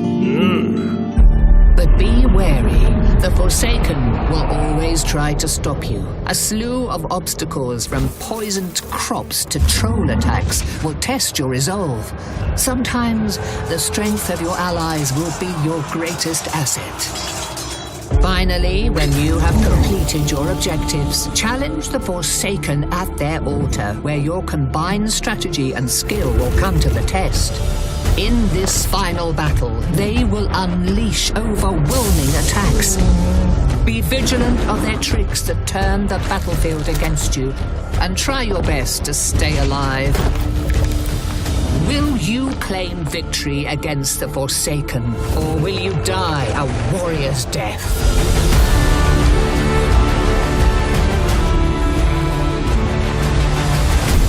Step forth into Valheim and prove yourself chosen warrior. Join the adventure on GameFound now. All right, you just saw the amazing trailer for the Valheim board game. How does it feel? It's cool. It's really awesome to have a board game made from our game. So yeah, it's really nice. I think you hit your funding goal in like what, 53 minutes? Yes, was it? 53 minutes. Okay. And I checked earlier, just an hour ago, I think we're on 1,070,000 euros for funding, and I think that's 5,600 backers, a little over that. If I'm remembering correctly. And you can still jump in now. You yes, can keep absolutely. On. We got two more weeks, I think. Yeah. Yes. Yeah. So do back and get this lovely game that we have right here. Physical. I think you should be able to get a little. Touch the pieces. It's not CGI. No, not the die. I think you should also get a little URL here somewhere in the screen. If I wave my hand like that. Yes. Look at that.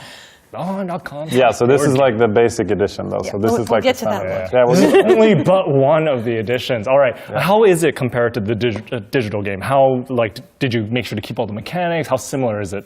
I think it translates very well. Like you have the like these tiles. You have your base tile, and then you have different tiles for different biomes, and you have the fog of war on them. And then as you explore, you flip them to reveal what's underneath them.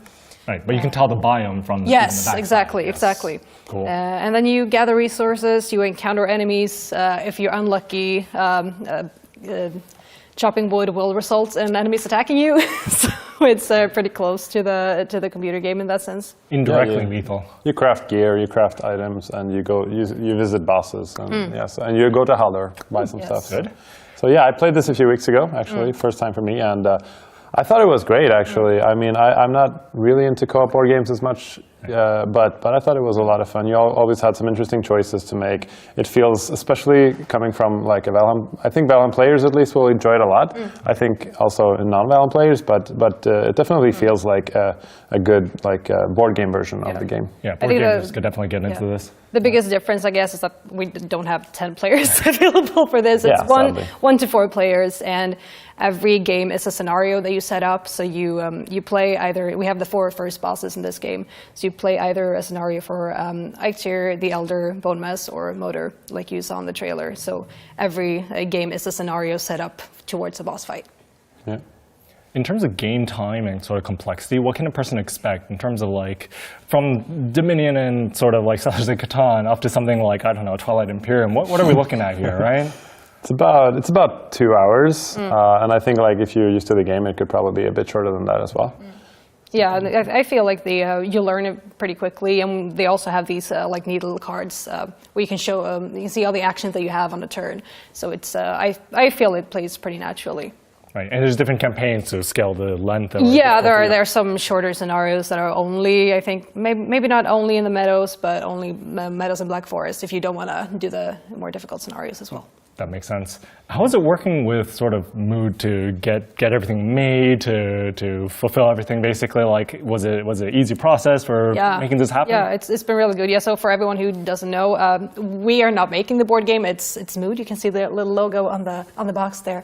They're a Danish studio, and they have also made the board game for Deep Rock Galactic. So they already had a good track record, and it's just been great working with them.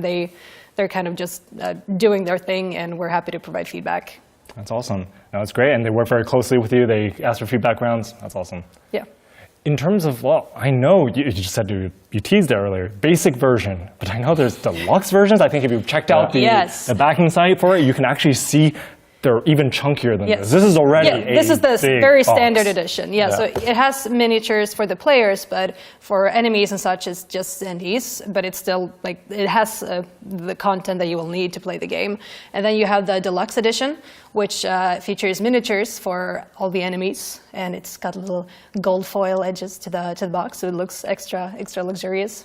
And then there's the collector's edition, which is the deluxe edition plus the Haldor's Hoard. I hope you're enjoying my sales pitch here, which is a Haldor miniature, as well as, I believe, some more Haldor items that you can buy. And then finally, there's the deluxe all-in collector's all-in edition, which is everything from the collector's edition plus all the add-ons that you can buy. So dice, I think, coasters, a dice tray, a bunch of stuff.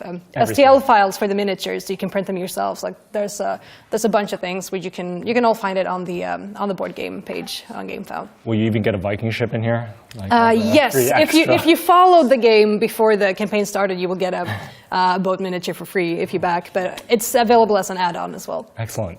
That was very cool. And the box was almost a cube, with the biggest edition of it. You could roll it for luck. Yes. If anybody has seen the Deep Rock Galactic box, it's pretty big. So yeah, it's big. Probably the same. Yeah. Well, all the miniatures, they take a lot of space. They're really nice. Yes, they're really nice. nice. Yeah. So this is like a prototype version. That's why can't really pick out everything. It's not as nice as the actual finished product. So yeah. even better than this. Yes. Oh, and also they, since it's a campaign, it's still live.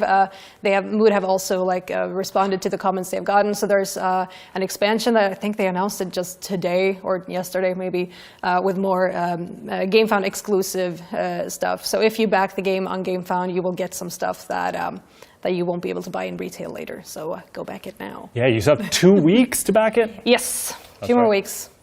Can we get the link in here? I think someone was asking again for the link, so let's just drop it one more time. It is valheim.com/boardgame, so it's not hard to remember. All right. Yeah. Thank you so much. We're going to bring in, speaking about Mood and DRG Board Game, you're staying on, Hey. so we can chat about working with Hello. Mood. So you already have a board game out. Yes. You're I just backed this one because right now on your phone. Which version did you get though? The big one. Oh, yes. Good for you. Otherwise. So I've been designing this along with my son, who's a big Valheim fan, right? And we've been talking about how to design a Valheim board game. So I'm really looking forward to how Ole he solved this one. Yeah. So, board game design is very fun. For anyone into video game design, board game design, I highly recommend it. And super hard. Yes. Yeah. I have a published board game out. I'm going to rep myself real quick. I have a published board game right now with Arcane Wonders, Critical Mass. Anyway, not really. Yeah, go buy it. Board game design is wild. It's totally different, but also very fun and very similar. So, yeah. Awesome. Glad we have a lot of cool board games to play now. Yes, yes. But, you already worked through this sort of backing process. How was it did you run it yourself, or did Mood help out? No. So Mood, they took care of everything in terms of running the campaign. They're so helpful. Yeah, so helpful. Have done this a few times now, so they really know the inside out of doing a Kickstarter or GameFound. Basically the same, right? But we were heavily involved in the design process with Ole and Mood about getting the game right. And we talked a lot about that the game should be for our fans, first and foremost, and we wouldn't try to be like a clever board game for connoisseurs in that sense. I think we hit somewhere in between, but definitely aligned more to the fan than the fantasy about playing a Deep Rock board game. That makes sense for a video game adaptation. You want to stay true to your fans. I mean, those are the people that are going to back your game, really, foremost. So, that's awesome.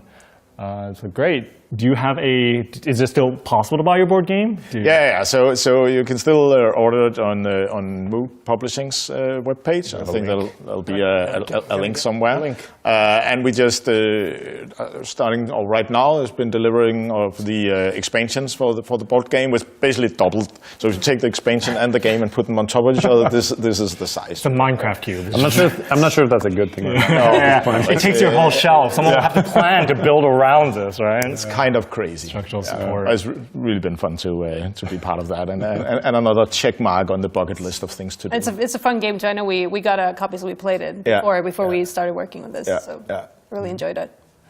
We actually have a bit of a special thing, since we know you're both into board games, and by the way, they do not know how to play this game yet. I have a special board game for them to play. This is as we descend into board. Can you clear the table if you don't mind? I didn't sign up for this. We're going to do a show match now, okay?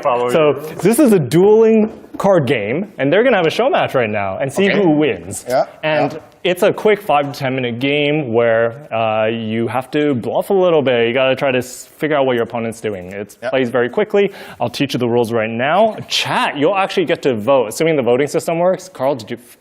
Yes, sick. All right, so if your team, Valheim, that is voting 1 soon, whenever it opens. I'll say it again when the voting's available. And Team DRG, 2, show your support to Soren. You're by yourself, so I'll be rocking Stone. So rocking Stone. No, I'm biased. All right, let's set up the game. Which one do you want to break out? So is it like 2v2 or what is it? It's 1v1. So you two can work together. All right. So actually, we just take one.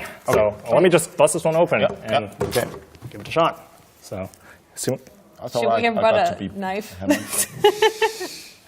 I too much in camera? Yeah. Okay, I can't open this. They're already betting on you. They're already betting on you because you got him. You know the rules.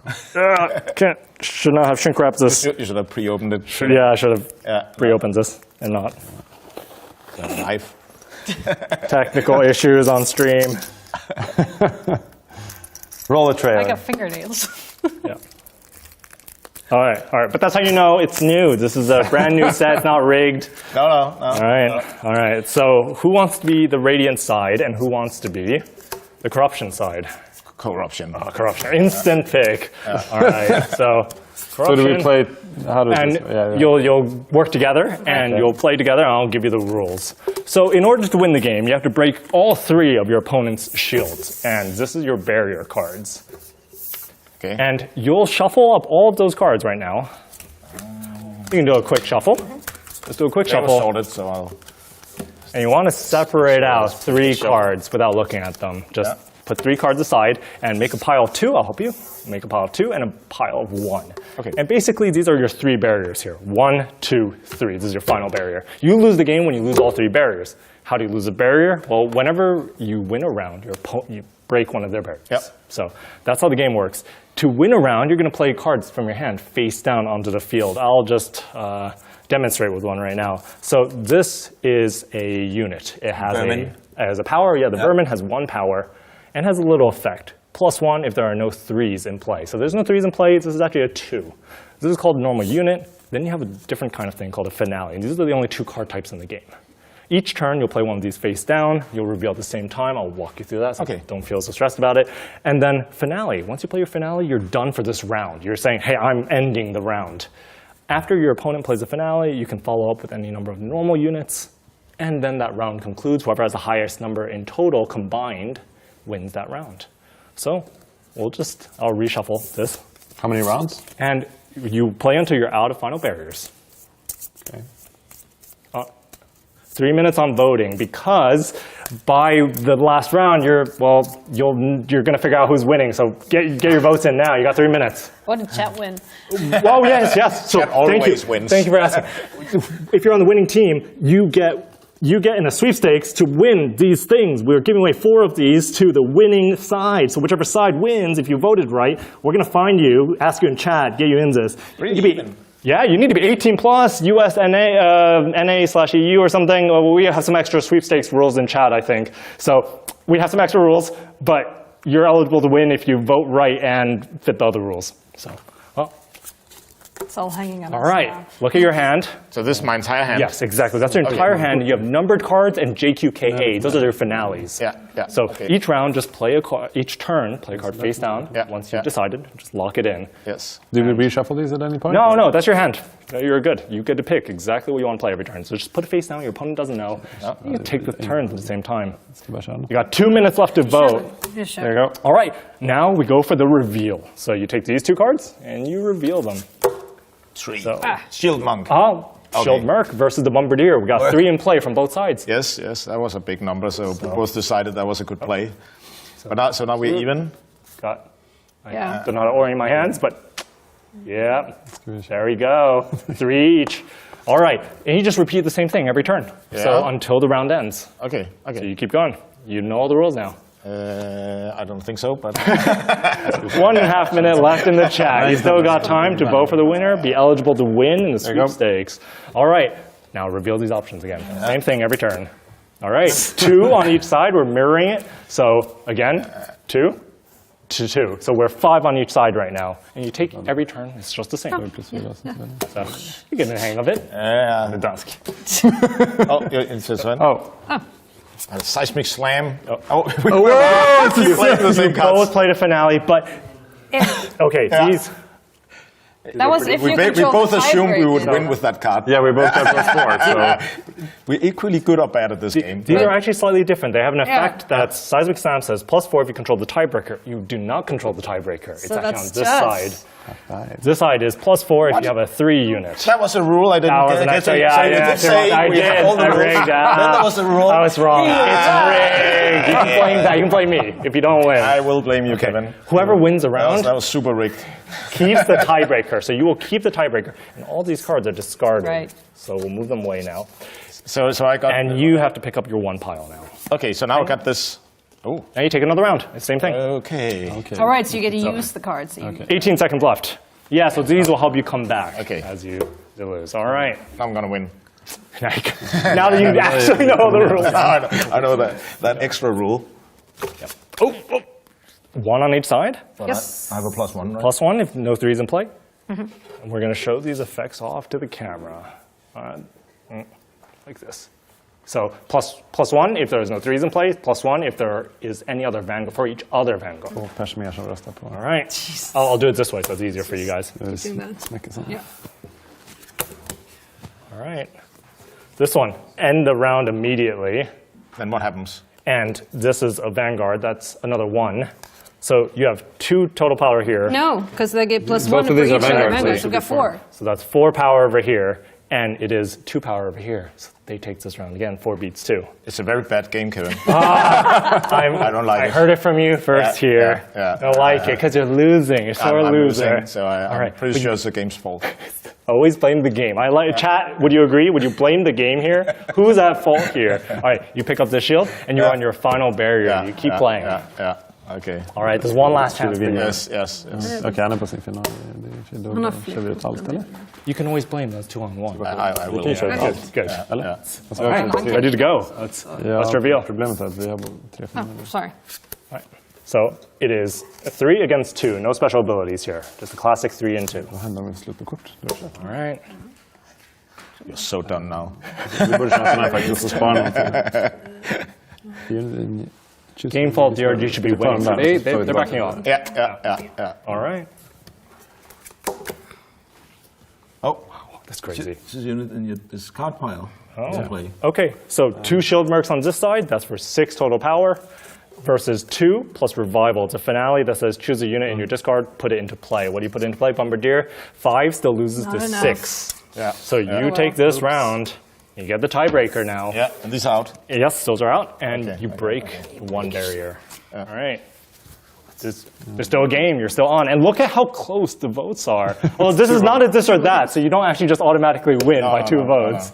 This is neck and neck. Never blame the game. Always blame the lag. What's the lag here? My reaction speeds are slow. Okay, 1-1. 1-1. 2-2 actually, right? 2-1 right now, currently. All right. Okay. So 4 versus 4 right now. Yes.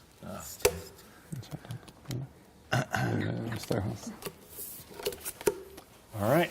So 6 versus 4 and nullified. This is a finale. It says if the opposing card is also a finale, nullify its effect, but that is not a finale. That's just a normal unit. So 6 beats 4 here.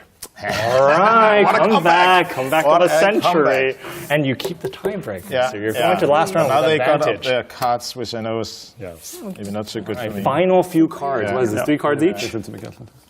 All right, final round. Chat. We'll see who the winner is.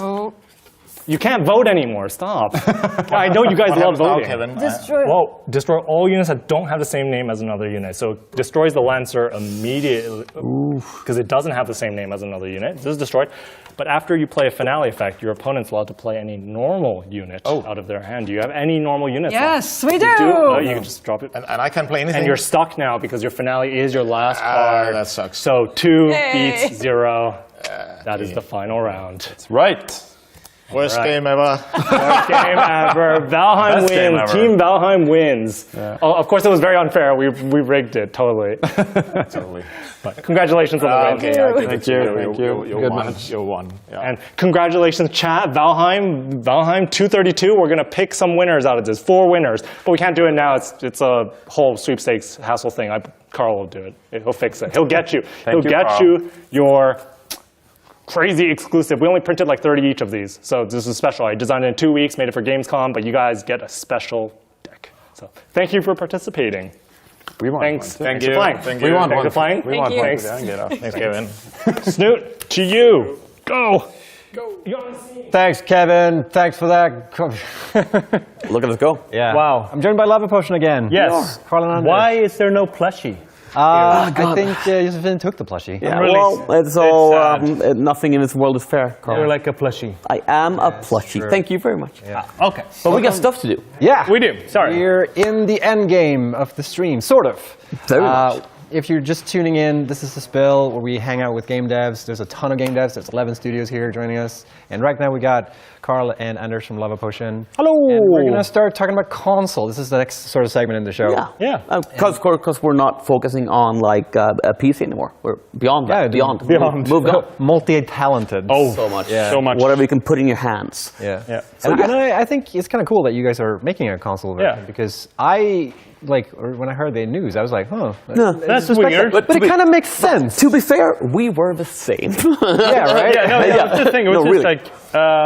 console kind of just came about because we started kind of playing around with it just at the beginning of like development, just to like try out controls, and then that was left in the game, and we forgot about it, and then we released early access, and someone picked up a Steam Deck, and they were like, hey, it can play on Steam Deck, and we're like, right. Yeah, I guess it does. Of course you can. That makes sense. Yeah. And then we started like fooling around with it, and we had some tryouts with like controllers and Steam Deck. And we're like, this is fun. Yeah. This worked great. Yeah. So that's sort of it's weird angled into it, but it was an angle that worked. Yeah. So then we like decided to start making it on consoles, which I thought was a horrible idea. You really did. Because I don't think you should play strategy games on consoles. Yeah, it is kind of odd, Isn't it? Yeah. It's super weird. And then like 6 months ago, I tried it out, and I was just like, I'm going to hate this. And then I sat down, and I'm like, what's wrong? I was positive. It's nice that you weren't like reassured. Yeah. But now we're releasing a console. Get it now. We got a real first epiphany traveling to Gamescom. We brought a Steam Deck, played it, worked great. Yeah. Like weird infomercial. Yeah. This type segment. Yeah. But it works great, and surprisingly good game for it. Nice. Yeah. It worked surprisingly like. Yeah, and we've talked about this now, where like the controller was that the main reason why you thought it would be weird to play it on console? Yeah, absolutely, because I was just like, I'm such a like mouse and keyboard kind of guy when it comes to like strategy games. And I used to be like that on FPS as well, like as a person, but then I started playing console games on the controller, and then just like picking up our game for the controller, I was just like, it was like the same kind of like, it works. It's like, this is nice, and I can sit in a It's like the old sofa. saying, you can't teach old dogs to play on consoles. I heard of that saying before. It's an old ancient Swedish saying. Yeah, it's an old Swedish hundreds of years back. No, and you can't teach young dogs to play on console either. It's a dog thing. Because it makes sense to me when you're on like the battlefield, sort of. That it makes sense because it's turn-based. You're doing in segments. I guess maybe you lose out a bit of readability when like you want to check. I was just like, not that much, not as much as you think. No, you miss out a little bit on like the fast switching between things if you have a lot of things going on in your kingdom, but not as much as you think, because like the shortcuts work really well, and it's a pretty smooth experience. I'm just like. I sound surprised as I say this, but it's just like we shouldn't sound surprised. No, it's really nice. It's like I'm very honest picked it up with you. to play it on like I think it was Xbox or PlayStation. I can't remember. And I picked up the controller and I sat down just to kind of like get familiar with it for like 20 minutes, and then I sat for 2 hours like after work hours. I was just like, nice. But how does it work on the overworld? Like, is it the... I mean, this is going to be just the same quote over again. Not the old dogs one, but the next one, which is it works surprisingly good. Because basically we have, when we play on, especially on Steam Deck, it has a little sort of an autofocus. Very like you cheating on FPS games back in the day. Auto aim. Auto aim. It sort of helped you, but not too much. Yeah, but it's just like, you control the crosshair. Clever. Have you had to like redesign a lot of UI to make Yes. it work? Okay. Yes. We're in the same boat then. Oh God. I mean, everyone who has been through that process, every dev who's been that, thoughts and prayers. It's a strong one. Yeah. So you guys have a roadmap of some We sort. do. Of some sort. Thank you very much. Of some sort. Yeah, this is our new roadmap. So first off is Vanir that we already talked about, and you can wish list it now. We forgot to say that before. Go and wish. But we did it now, and then as you can see, it's PlayStation and Xbox. Yep. Nice. And it's all in winter 2024. Vague enough. No Switch? I'm going to say the official quote. You can go with the official which is, quote. no, we really would want to do Switch, and we have not forgotten that dream, but there's... I can see what the process. Yep. I know. Everyone in chat too. It's definitely something we want because it was the first handheld that we sort of we totally want to. We totally want to, but the Switch is old. And I want to do a special shout out to Bitwave, which is our. We're working with Bitwave. I love Bitwave, and we're working with Bitwave to do console stuff. Nice. Because they have the expertise in it. Makes sense. So we didn't really want to spend like our own resources because we're not experts in console. We're experts on PC, and they're good at that shit. And they are really good at that shit. But we're also, I'm looking at their roadmap. So we're actually doing like iOS and Android, which means the phone. And it's nice to see that work sort of go hand in hand. So we're releasing our game that's very cool too. It's super, and it's just like I have like a pre-built in my phone, and it's just like crazy. So you're gonna be able to play Songs of Conquest wherever you go. It's like you can't play it on the go, and it's turn-based. Our plan is just to have everyone like Songs of Conquest in your pocket. And then Conquest Mass to be decided. TBD and a nice blurred image. That's all you're getting, folks. That and weird quotes from our childhood. Very nice. Thank you. Nice to have you guys again. We love sitting in this sofa. It's a good It's a comfy couch, right? I'm sleeping on this one tonight. I'm not going home. This is my couch now. This is your couch now. All right, we're going to send it over to another little trailer from... We had the Goat Sim team here before. They got another little trailer. That we haven't seen yet, so let's check it out. Nice. Peggy 12.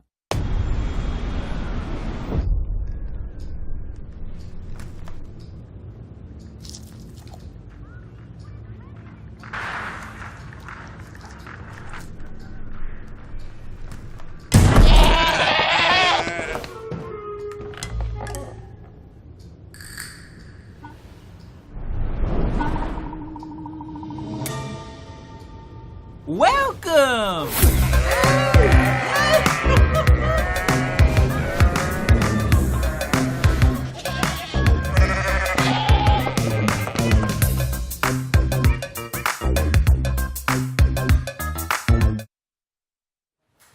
Look at that, Goat Simulator on PS4 and on Xbox One, the remake. Very exciting. So yeah, we got a quick little console release roundup here. So Goat Simulator 3 is coming to PS4 and Xbox One October 24th this year. And then we have Songs of Conquest. We just talked to Anders and Carl here. You can expect that winter 2024. And then when it comes to Satisfactory on console, we say early 2025. That's the goal right now, and hopefully we'll be able to keep that. So yeah, that's it for console, everybody. Very exciting. And that is actually going to be sort of it for the show. We do have, I don't know what's happened with the no, we're just going to skip that. No end of the, we're going to hand over to Kevin and see how that ends, the whole feud. Let's see how the finals go. Different kind of this or that. This is entirely not this or that. Okay, we're back for this or that. You thought we were done.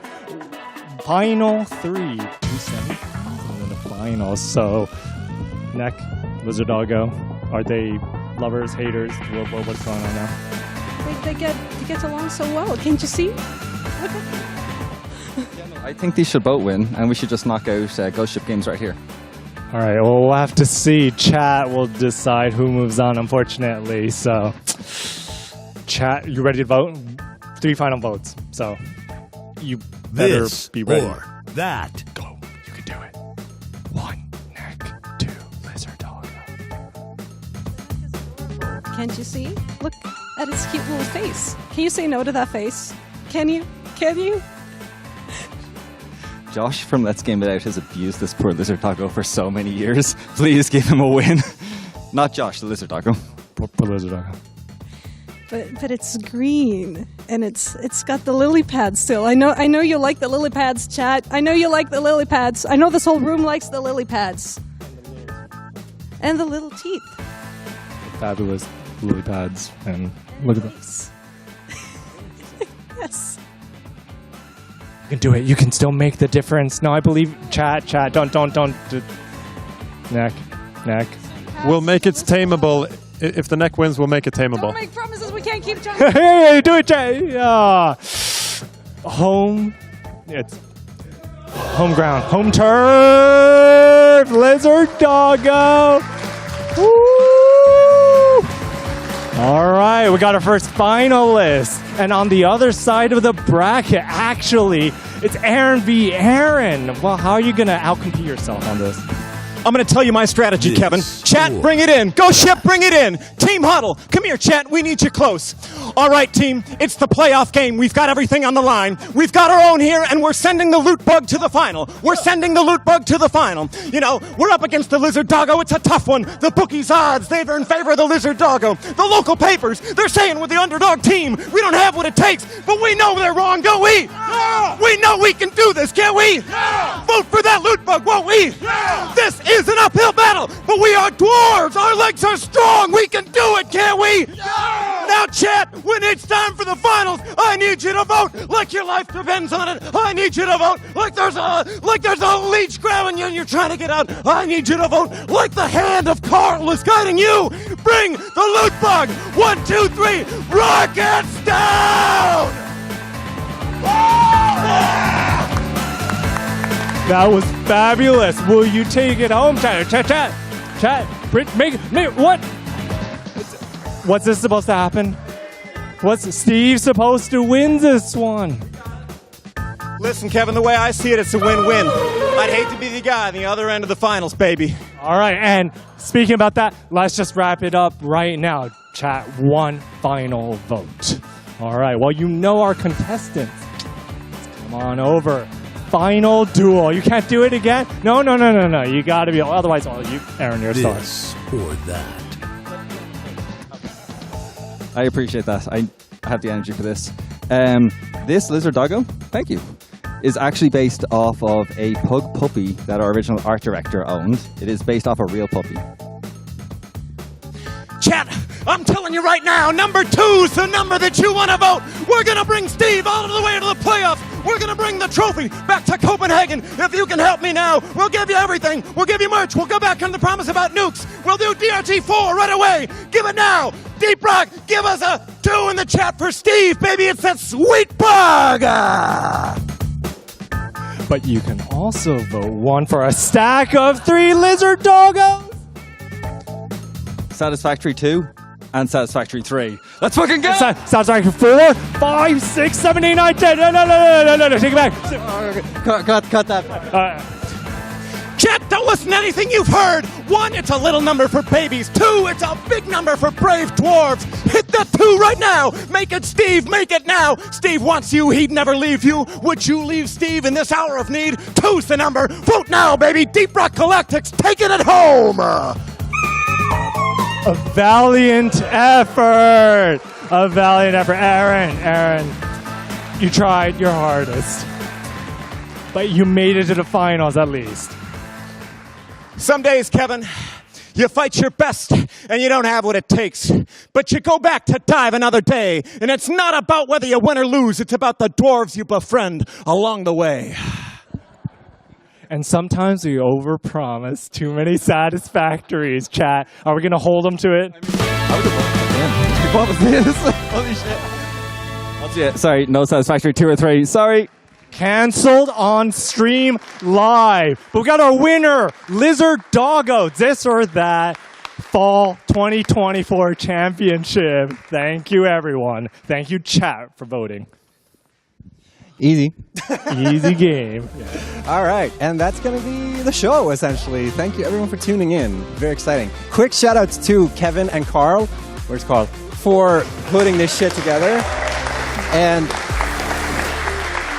huge shout-out to Sam Dean and his crew, everyone working on behind the scenes, making sure all this works. Well, not there. I mean, there's nothing. They're the behind the there. corner. So big shout out to everyone, and shout out to everyone who's been watching throughout the entire stream. If you really like this, hopefully we can do it again. And yeah, thank you everyone for coming. Super excited. Thank you, everyone. And of course, thank you, Adam, our extra on the floor camera guy. Can you saw tough one. All right. Hope you had fun. It was a blast for us, so we hope it was great for you. Yes. Thank you so much. All right. And 15% off. You can still, if you own any of the games, any other game for 15% off, or you can get any 2 for 15% off, and some free demos. Wishlist now. Make sure to go to the-spill.com and Bob's your uncle. All right. All right. Later, chat. That's us signing off. Bye. See ya. High Goodbye. five. High five. Steam high five.